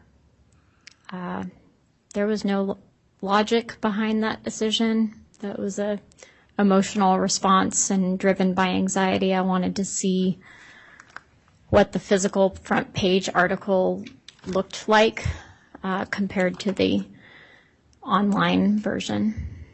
And what did you see? Well, did you eventually locate a physical copy of that? Yes, we had to go to 2 different places to find it. But when you found it, what did you see? I saw exactly what had been told to me, that there was a front page Saturday morning paper article with Mr. Bundy on the front and my name on the front page of the paper. And in addition to your name being on the front page of the paper, did it also represent Mr. Bundy's statement that you had, in effect, committed malpractice and misdiagnosed the baby? Yes. And what, if any, what was the step after that when you saw the actual physical paper?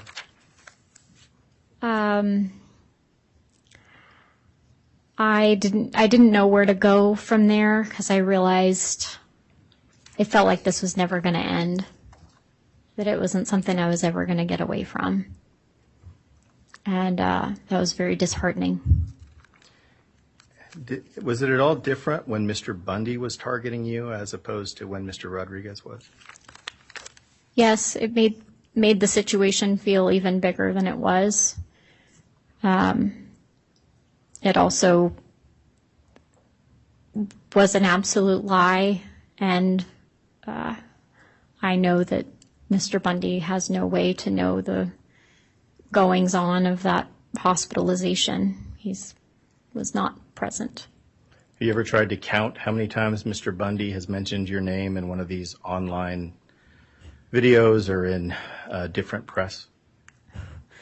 No, I don't want to try that. So, Doctor, we've talked about the initial posts, the longer videos that involve you, the different postings from Mr. Bundy. What's been the effect on your professional career from your perspective? I am afraid this will follow me forever. Why is that? Because the internet lasts forever. That content is still out there. It's quite possible it will remain out there indefinitely and accessible to as many people that go searching for it. Have you ever Googled your name and saw this stuff come up? Yes. I've actually considered leaving medicine because of this.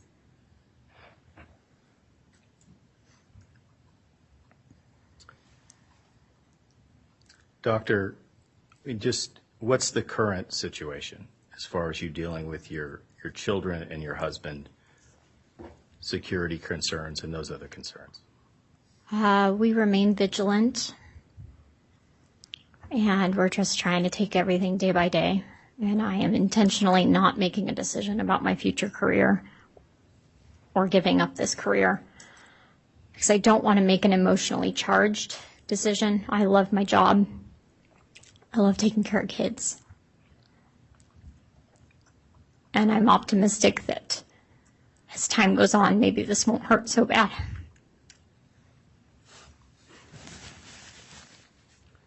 Do you still feel like it was the right thing to join as a plaintiff in this lawsuit?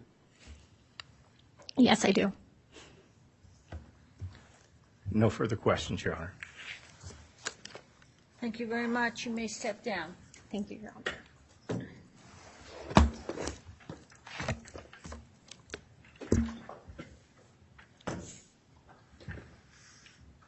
Counsel, do you want to continue with the witness or start again Monday morning? We could start again Monday morning, Your Honor. Our next witness is Ms. Youngman, and I would anticipate it would take longer than we have today. And we can still hopefully meet the timeline we previously discussed. We could start with Ms. Youngman today, Your Honor, and perhaps get some background to make sure that we're making good use of the court's time. We'd be happy to do that, but we won't finish today, Your Honor. We can accommodate the court schedule either way, Your Honor. I really am deferring to you what you would prefer. All right. Ladies and gentlemen, I think I'm going to stop taking testimony today. I have some administrative matters I need to take up with counsel. And I think just it's kind of been a long day. So we are going to take our break, and we won't be back until Monday morning. And I want to go over the timeline for you next week. It's going to be the same as this week. So Monday, 8:30 till noon. Tuesday, 8:30 to 5. Skip Wednesday. Thursday, 8:30 to 5-ish, maybe a little, maybe 4. And then Friday, 8:30 to 5. So that's the timeline for you to make whatever arrangements you want to make when you're not required to be at the courthouse. Now, over the weekend, it's important that you follow the admonitions of the court previously given. No research, no discussion. Do not allow yourself to be approached about this case. And no deliberations. If you happen to run into another juror, you cannot talk about this case. So we'll see you Monday morning at 8:30. Have a nice weekend.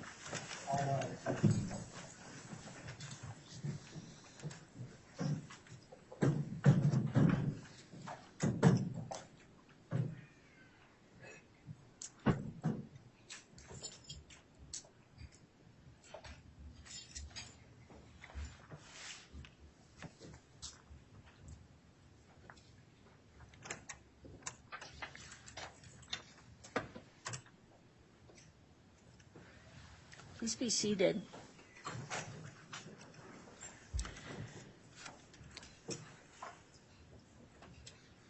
A couple of things have come to my forefront in thinking about this case. I am very concerned about the quantity of exhibits, and I am not in any way trying to tell the plaintiffs how to prosecute their action or not prosecute their action. But if really only a certain portion of exhibits has been admitted and shown to the jury, I'm not sure why the jury needs pages and pages and pages of the exhibits, which have never actually been discussed in the courtroom. It's kind of like the issue with the video. Normally, if there's a longer, let's say, a police video, there's a longer police video and the parties redact and show a clip from that video, the entire video doesn't go in. Only the portion that's been shown to the jurors goes into the jury for their consideration to replay if they wish to replay that video during their deliberations. I get that a lot of time and energy has been spent putting together these exhibits, but these exhibits, especially on the medical records from my review, are very repetitive, restate similar information over and over again. So I'm a little bit concerned, and I'd like you to give some consideration over the weekend if this is or is not the way you want to present it to the jury. If you're adamant it is the way you want to present it to the jury, then, you know, it's your choice and we can do that. I just don't know if your expectation is when you send in so many pages that you think the jurors are going to go through these pages in their deliberations. I'm not sure that's realistic. Maybe it is. The second issue that I'm going to throw out there is that normally once an exhibit is admitted into a trial, it's then a public exhibit. And I think these medical records are going to have to be sealed. While I've allowed the medical issues to be addressed during the trial because it's relevant to the plaintiff's claims, I do not want these exhibits to be something that a public member could request. And I think they're going to need to be sealed, even though they've been admitted at the trial, to protect the private health information of CA from improper use or dissemination of these records. I'm only allowing these medical records for purposes of your claims, and so that's something else I want you to think about on how we're going to protect these records and protect the interests of the infant as far as the medical records. I realize a lot of the other exhibits don't specifically show portions of medical records, even though there's been some reference today to some EMS medical records on a website. So I want you to give some consideration to that. My clerk's going to need, basically a separate flash drive for each of these clips so we can mark it as exhibit. What? Okay, so you need to mark it, is what my clerk's telling me, what each flash drive is. That way, if a juror from their notes wants to relook at clip 106A, that exhibit is a flash drive. They can put it in the wiped laptop that they'll have for deliberations, and they'll be able to review that exhibit.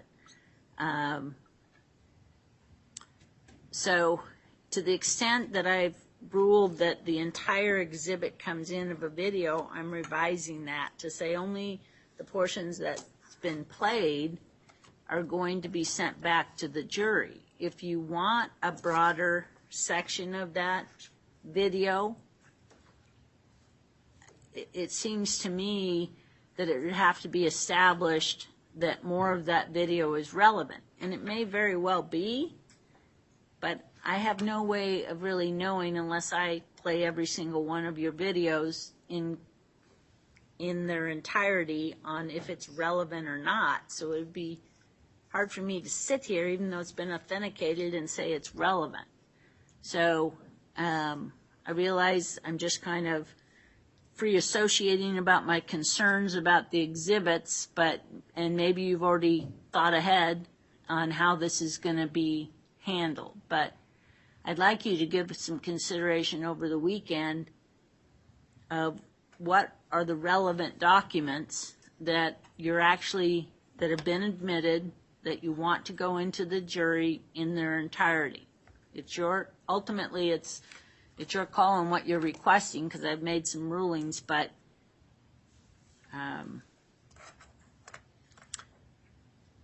this is overwhelming to the court, let alone to the jurors. So give that some consideration. Mr. Clerk, did you? And then the documents are off on, redactions and not redactions. So at some point you're going to have to confirm that they've been properly redacted. And I know my copies may not be the copies that are being put up on the screen, but in all honesty, I can't keep track of the redacted and the non-redacted medical records, and my clerk and I have been communicating, trying to figure this out. So I don't know if you need to spend a minute tonight and talk to my clerk, and we'll try and make sure we're all on the same page. Additionally, as to your timeline on witnesses, Monday we have a half day. Are you anticipating that Ms. Youngman will be on pretty much a half day, or? We would anticipate she'd be on a couple of hours. We would anticipate other witnesses on that day. Okay. but I will have to stop at noon. Understood. And are we still, I know I made a statement earlier today. Do you think you can meet that deadline of Friday? We're doing everything we can, Your Honor. We understand the court's position. We're doing everything we can, and that's the best I can say. I do still believe that that's realistic for us to achieve. Well, that's some good news. All right. Anything else you'd like to bring up, Mr. Stidman? No, Your Honor. Okay, then we will, what time do you want to be here on Monday morning?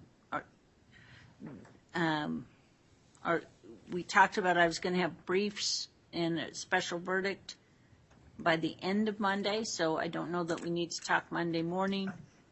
And the other briefing on the public figure, I can't remember when you were going to provide briefing on that issue. That hasn't been decided, Your Honor. When would you like to have that? Well, it's really, you need to tell me when that can be provided and when are we also arguing. Let me check with Ms. Jensen, Your Honor, but we'll alert the clerk if we could this afternoon. He's probably not going to be around this afternoon. Well, It's a 4:45. I think Your Honor, we need to huddle up on a couple things before I promise that. That's all. Okay. And then I don't know that we've set a time on the argument on adverse inferences. Do we want to set that time or? I think we can set that time, Your Honor. I don't believe we have set it before. Okay. When do you want to argue that? It's a brief Monday night, Your Honor, to get the court time. I would think Thursday morning, given we've got a dark day on Wednesday. You have a dark day. Okay, so we'll take argument on adverse inferences Thursday morning at 8 a.m. Yes, Your Honor. And if possible, I'd like the parties here for that argument since it could be a critical argument as well as counsel. And we'll make arrangements with security that people can be let in to start on time at 8. I think 8 to 8:30 would be adequate time. I think so, Your Honor. Okay. Dan, do we have anything else? All right, I think that's my list. I'll see everyone. So we'll say Monday at 8:15 with counsel and start with the parties at 8:30 in case there's anything else to take up just with counsel. Doors will be open at 8:15 to the courtroom. Thank you, Your Honor. Very much.